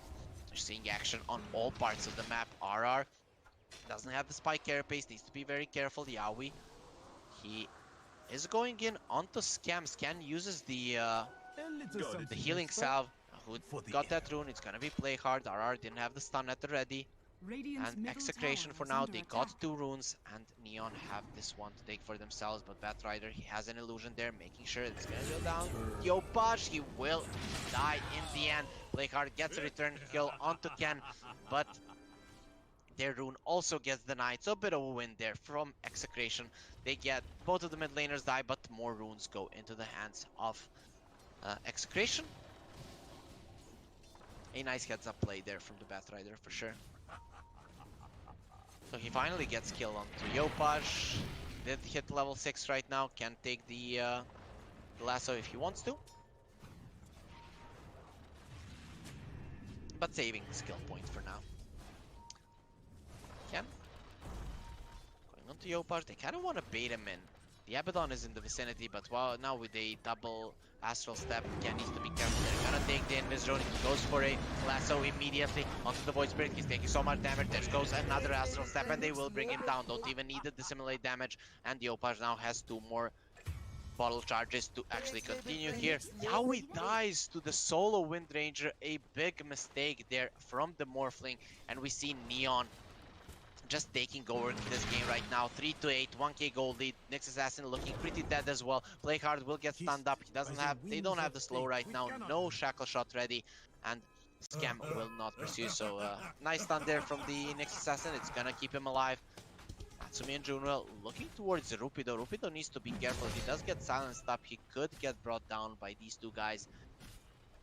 But Neon, they're just happy with Natsumi getting so much farm. The Orb of Corrosion is already ready. This is looking pretty sad for Execration. They didn't have the Batrider in mid. They have to start playing aggressive very soon. RR taking a lot of damage for playing hard. The Impale is there. There is no Swashbuckle for a few seconds. Will the power shot come through? RR is already in a safe position, so this next will survive.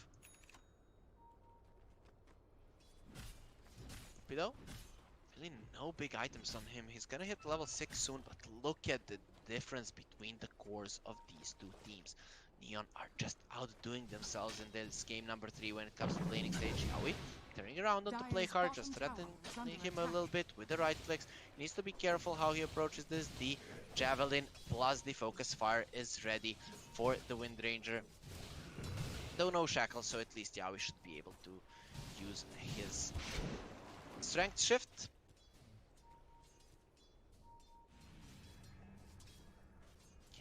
Has a lasso fairly soon. No level 6 just yet on Jonewell. He could be going down here. Nice charge there, keeping him in place. Can finds the haste as well. Here comes Yopaj. They're gonna use the lasso. Jonewell taking a lot of damage with the extra stun from the snowball. The Abaddon will fall. So they secure their own. They get one kill. Execration have to be happy with that. Finally, a engagement going their way. Kem thinking about turning on to Yawi, but that's not gonna be happening. Yopaj is going for phase boots. I'm not sure if he's gonna go for Axe this game as well. And Yawi TPs to top. He wants to go for Rupido. Maybe finally they can make something happen. Yopaj now goes on to BDZ without the lasso. He's known that he is not in trouble at all. Snowball is ready for the tusk. Really no one to Snowball 2 though. He does have another Astral Step. He goes for a Snowball. He's gonna dodge the damage from that Astral Step. The stun will not connect and the Dissimulate will. So they get the kill. Yopaj now no Astral Steps, no Dissimulate to get out. He gets latched onto a tower. No bonus damage from the shield of the arena. But Yopaj, can he survive this actually? He goes in with the Ether Remnant and will be surviving. He wants to get him with the spear. It's not gonna do enough damage, and Yopaj actually manages to survive that beautiful play there, running around the tower, not letting himself be latched onto the wall of the arena, so no bonus damage there, and Execration again get denied a kill. This Yopaj Void Spirit, one more game in a row, he's posing a lot of troubles to Execration. 2k gold lead, that's not that much, but when you look at the net worth and the distribution between the cores, you see that basically Neon have the gold in all the places that they need it. Batrider trying to finish his Boots of Travel, and he will have them pre-10 minutes, so that's not a bad game for him by any means, but he's the only core inside of Execration who's actually having a game. Now, has the lasso fairly soon, the Ether Remnant will connect. Yopaj, he thinks twice about going for that Ronin, who actually won't do it. Playhard goes in with a Swashbuckle, there's the roll as well. He will get Ken, he's keeping him in place. Here comes Yopaj as well, and they actually bring him down despite him having that Invis Rune. He goes down. Did they even have a sentry? No, they didn't. Neon just got him down. By like, we know he's there. We don't care. We're just gonna use all of our AoE spells. We'll get the kill. Astral Step, one of it ready on Yopaj. Does have the Dissimulate. Can dodge the spear with that, but it's not that easy. Now Neon with 4 heroes around the mid lane. They actually jump onto BDZ. Yopaj is doing a lot of damage. He's actually trying to force them to go on him. They do have a lot of stuns now. Batrider is coming in to Dissimulate out, and he goes out with the Astral Step as well. Rupido using his ulti. Jonewell, he can't use the shield on the Troll Warlord, which means that Natsumi will die. Beautifully done by Execration. Now Scam comes in. He wants to turn this around, but Rupido, surrounded by his heroes, is gonna be fine. A stolen shackle shot from the Morphling. Scam will be in place, but not enough to bring him down. Yawi now turns into the Wind Ranger once more. He has the power shot will hit onto Jonewell, who doesn't have his ulti just yet, skills it just at the right time. Jonewell, he saw that his life was in jeopardy and manages to survive there. He was out of the arena by... it was so close. Yawi manages to survive that. Yopaj knew that the Morphin was there, but just doesn't have enough damage. Execration. They still want to defend this tower. They're bringing in Natsumi right now. Neon, there's not much that you can do right now. Here comes the swashbuckle. They do have the roll in. They're coming in. RR taking a lot of damage. He's gonna be dying. Even use the Vendetta there. That's a big power for them. They lost their position 5 and will lose the tower in the process as well. And when this thing comes back up, his Vendetta will be on cooldown for a long time. Execration, they lose even more map control with them not even doing any significant chip damage to any of the towers of Neon. Mid and bot tower almost completely healthy, mid tower untouched there, and the top tower did take some hits, but it's pretty much okay for now. Execration, any big items coming out? Link from the Batrider in a bit more than 1,000 gold. But Neon, they're coming in. They have a smoke.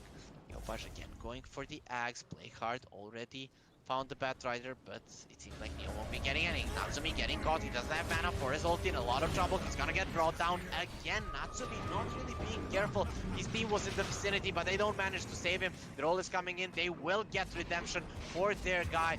Oh, the power shot will connect. Scam nicely done. That's a nice snipe. RR, he's still fine. Again, nice dodging around that. Okay, the creep gets shackled to a tree. That's a pretty nice choice there from Scam. He's gonna go onto Ken right now. The lasso has been used. Jonuel cannot break that lasso. Scam though, he's doing so much damage. Here comes the snowball. It's going on to Scam. It won't connect. And but the Ether Remnant will. And now Tusk is in a lot of trouble. He doesn't have the snowball to get out and will go down. That's 2 heroes dead in trade for that troll. Still, I think that favors Execration quite a bit, considering the Morphling was farming all this time. Natsumi, I think he needs the wand. You are playing against the Batrider, always gonna have 21 charges. Scam, he's in a bad spot. The Shackle will not connect. Jonuel is coming in. He can protect him, but now here comes the Opage. They're going on to the Batrider, doing a lot of damage. The power shot will connect. They don't have Astro Steps, and Batrider is fine. Yaoi is coming in.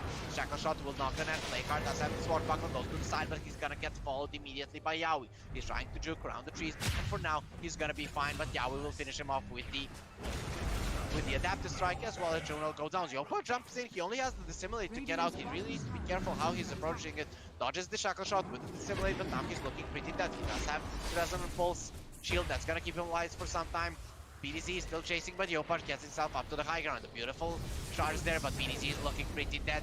Scam will follow him into the grave, but now they lose Ken as well. Yopaj gets that kill. On the other part of the map, Troll dies again. Natsumi, after a perfect performance on that Nature's Prophet, he's dying now every single time. And that's one more death to his name. He had a great 4 in those start. His team gave him everything, and now he's just throwing it away. Yopaj though, he wants Yaoi. He doesn't have the axe just yet. 2k gold away. So this Morphling should be a-okay.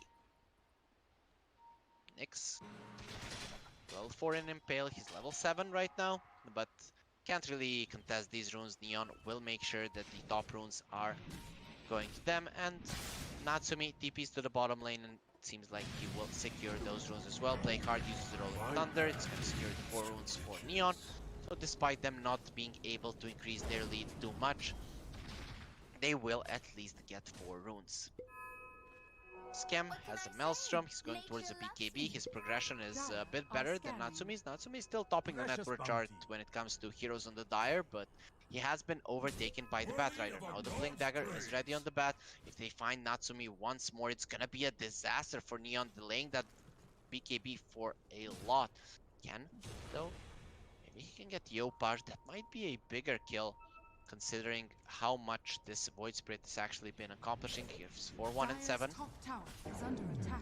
Top lane, Playhard still doesn't have his Rolling Thunder. Needs to be careful how he's approaching this. Execration are in the enemy triangle, but finally he has had enough, and he's gonna show himself in the mid lane and continue farming. With those kills on the troll, this Mars has finally farmed a Blink Dagger. Yopaj gonna get brought back, uppercutted, stun from RR, and it's gonna be enough. Yopaj goes down, they get a nice pick off on the side of Execration, but Scam comes in, he wants redemption. BDC, you like to kill people, I'm gonna show you how it's done, and you're gonna get destroyed. He just stops there and kind of accepts his fate, just running into circles, kind of a not that kind of a normal behavior.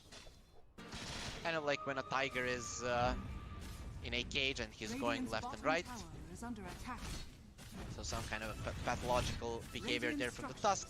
He accepted his death and not really something that living beings should do. Dire's structures are fortified. Neon, they're losing their lead slowly but steadily. This Batrider is getting on top of the net worth scale. Dire's middle tower is under attack. For the tower, they don't have the lasso just yet. Immediate purge from the flame break. General is now ready to protect Natsumi. They want this tower dead. Natsumi is pretty powerful if he does have this Abaddon behind him, and no one on the side of Execration is strong enough to challenge him. Natsumi will be taking the tier 2 pre-20 minutes, so next fight we're probably gonna see around the outpost where Execration are gonna try to make sure that they get that added experience. Dire's top tower is under attack. Ken pushing out the mid lane. He's running towards top. Yaoi, if he gets shackled here, he does get the shift gain there on the strength, trying to waveform away. Will be successful in doing so, but play hard. Hello, my friend. How are you doing? Says Ken, and now, oh, they want to pursue. Actually, not. The others from Neon are coming from the side that has been scouted by this ward here. So, Execration, they know what's up, and they don't want to pursue that Pangolier. Ken has been having a good game up until now. Ulti being used by Natsumi. He's getting destroyed right now, and Natsumi will get revenge for him dying 3 times in a row. Now, who has been caught? It's the Wind Ranger. She's getting brought down, and the uppercut to the face. Her chin is just not that strong enough.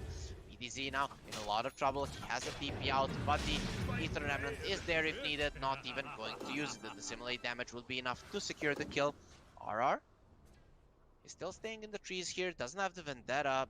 His mana isn't looking too good. I kind of feel like he should be TPing away, but he's not doing it just yet. Yopaj working towards his axe. Now there's the net onto the Morphling. He does have mana for the waveform. Will get over the cliff and survives. Play hard, threatening there with the Rolling Thunder, but without the another net being there, being procced by Natsumi, means that this Morphling should be fine.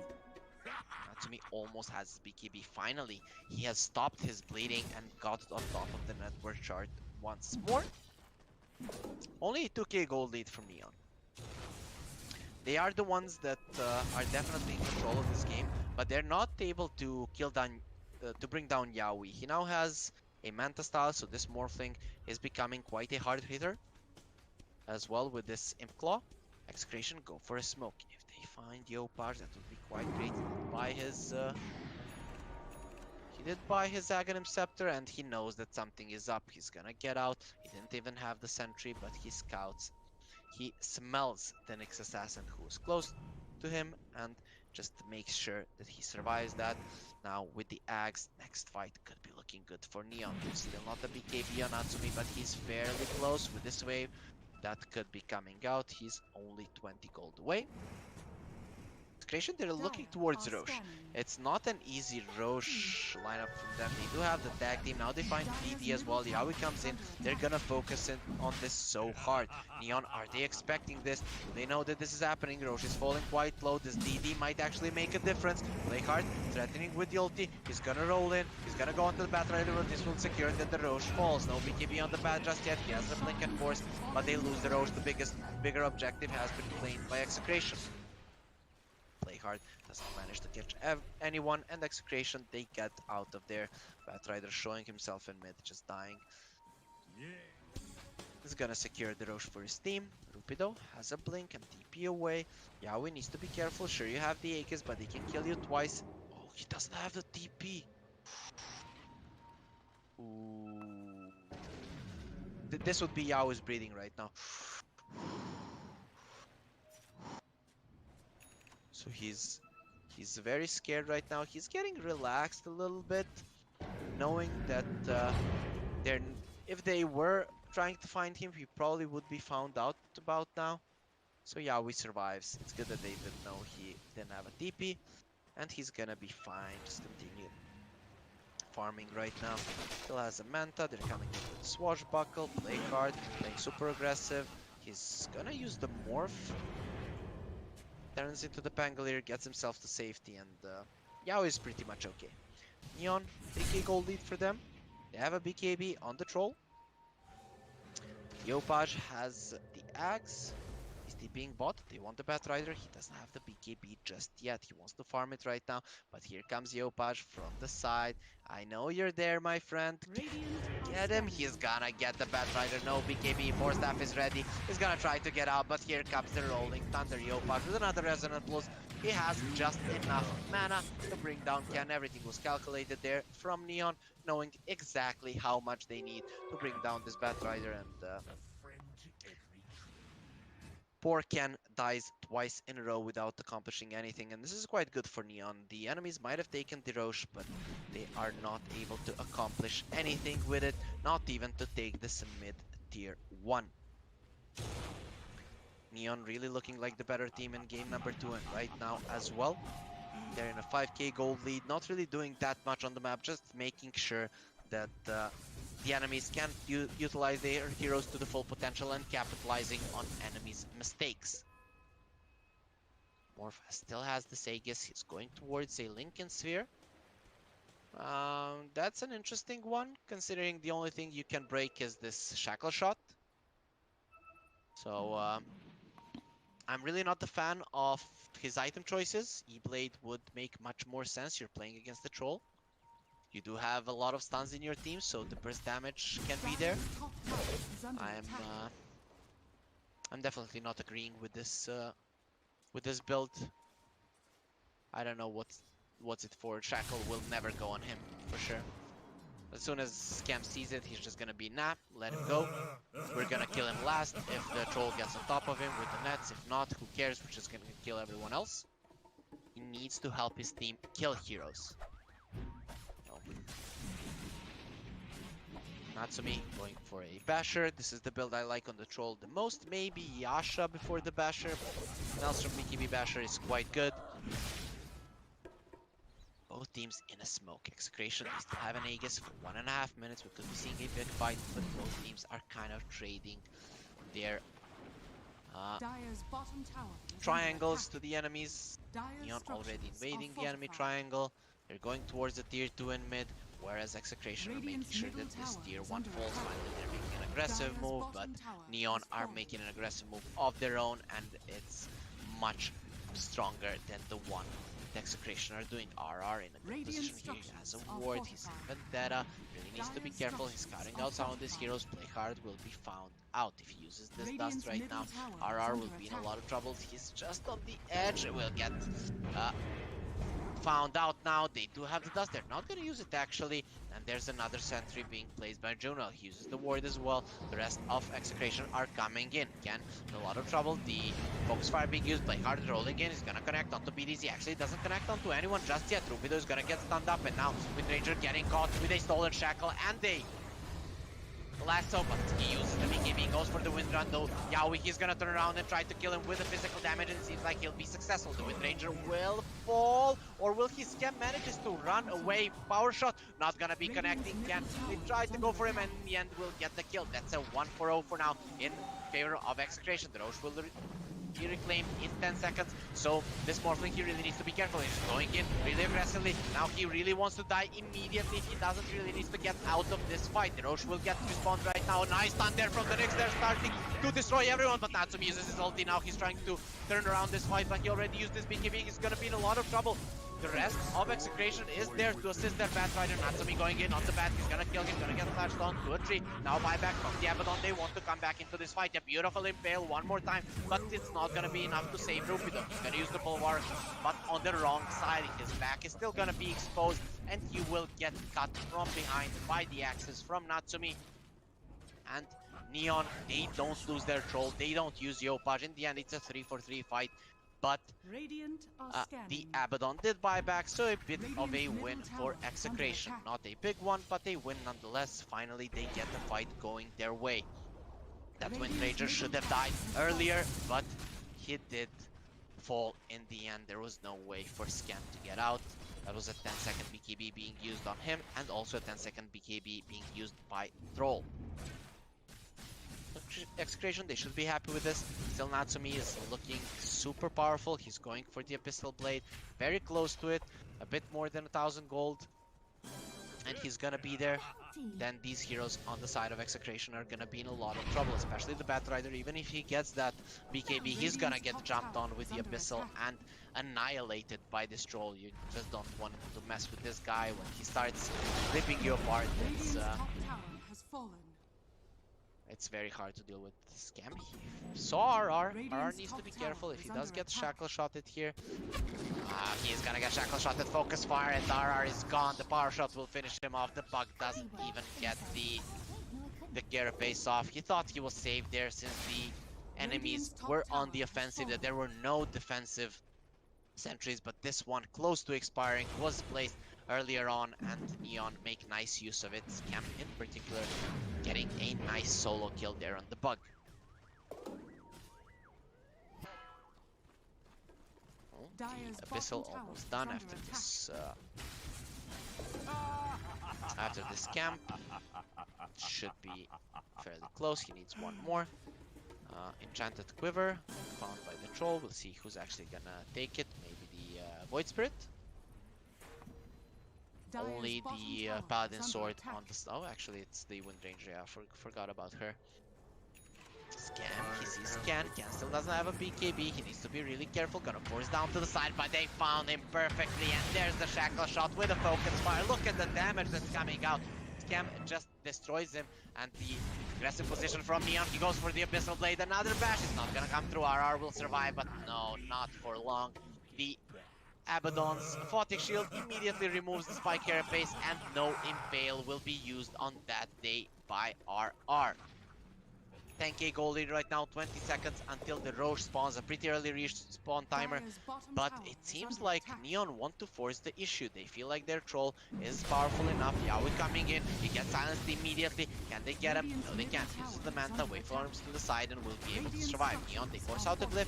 Natsumi, he's looking to stay here. He's building up fervor stacks, and this tower falls quite quickly if nothing is done about this troll. Natsumi is going for it. RR coming close. He can go for a stun. It's just gonna burn off the mana from the troll, and that's gonna be enough. Neon have had enough, and they're now running towards the Roche. I don't think they've scouted it just yet. It was an early respawn time.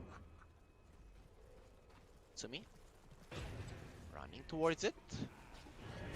Okay, they see the Roche right now against the troll and the Abaddon with the Curse of Awareness. It falls so fast. Playcard will be there with the lucky shot, so this Roche won't even get a chance to hit anyone. The poor dragon just standing in his cave, looking death in the eyes, and the troll is just eating him up.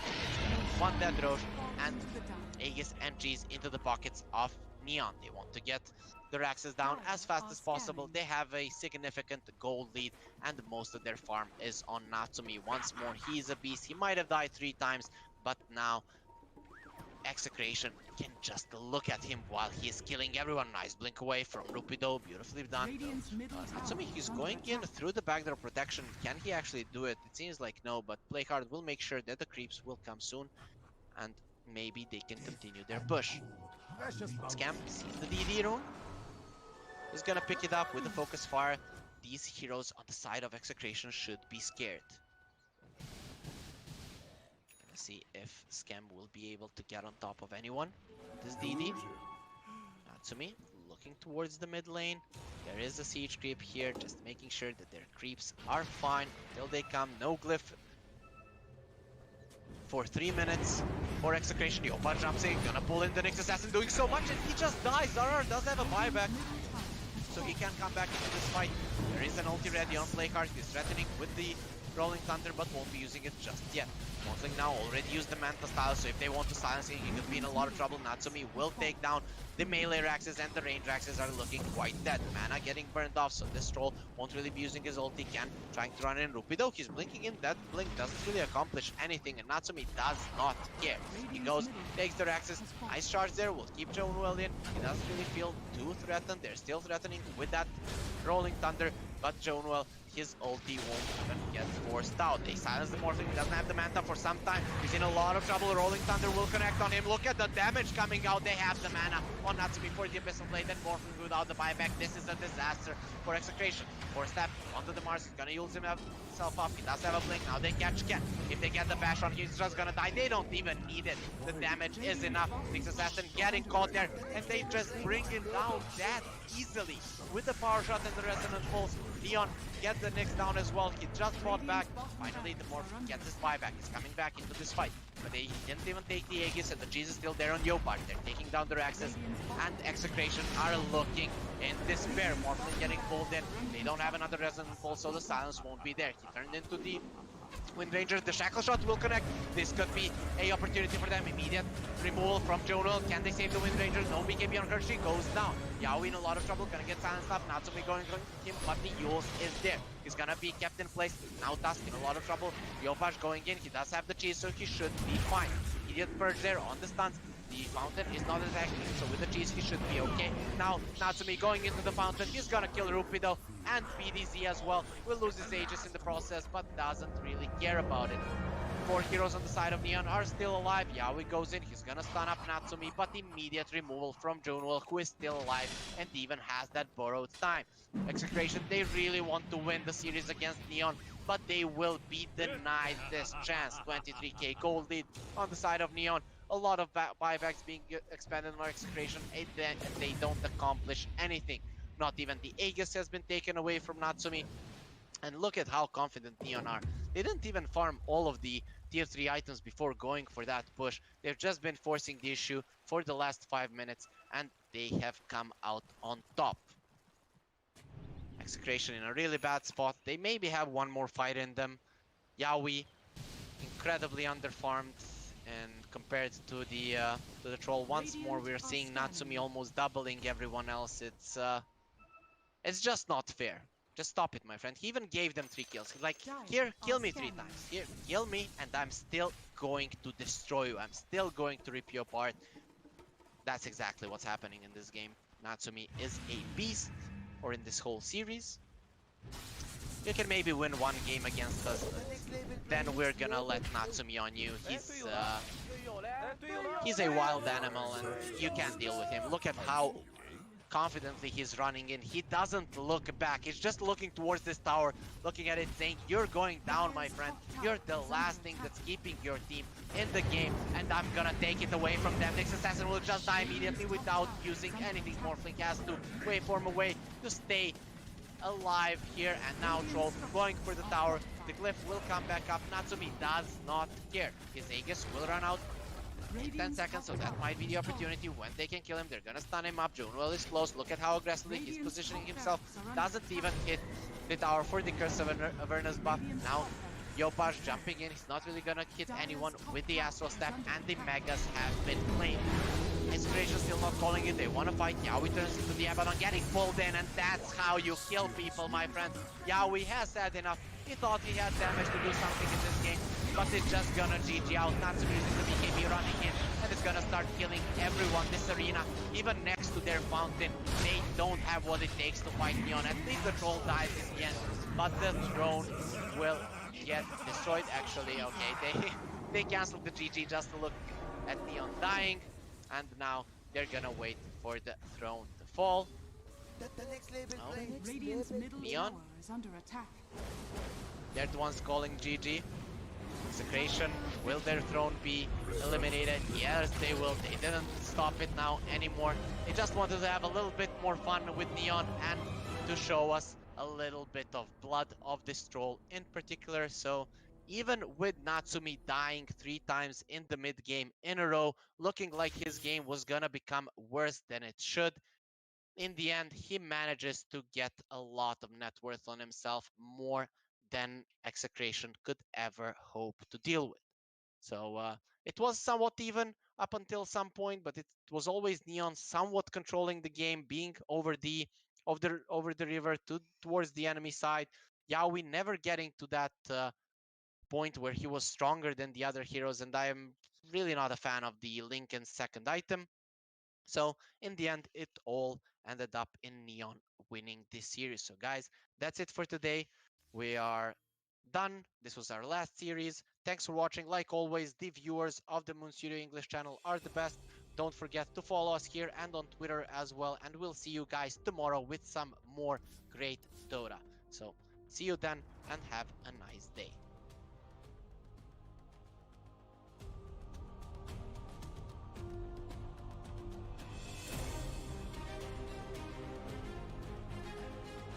I'd like to say a big thank you to Harry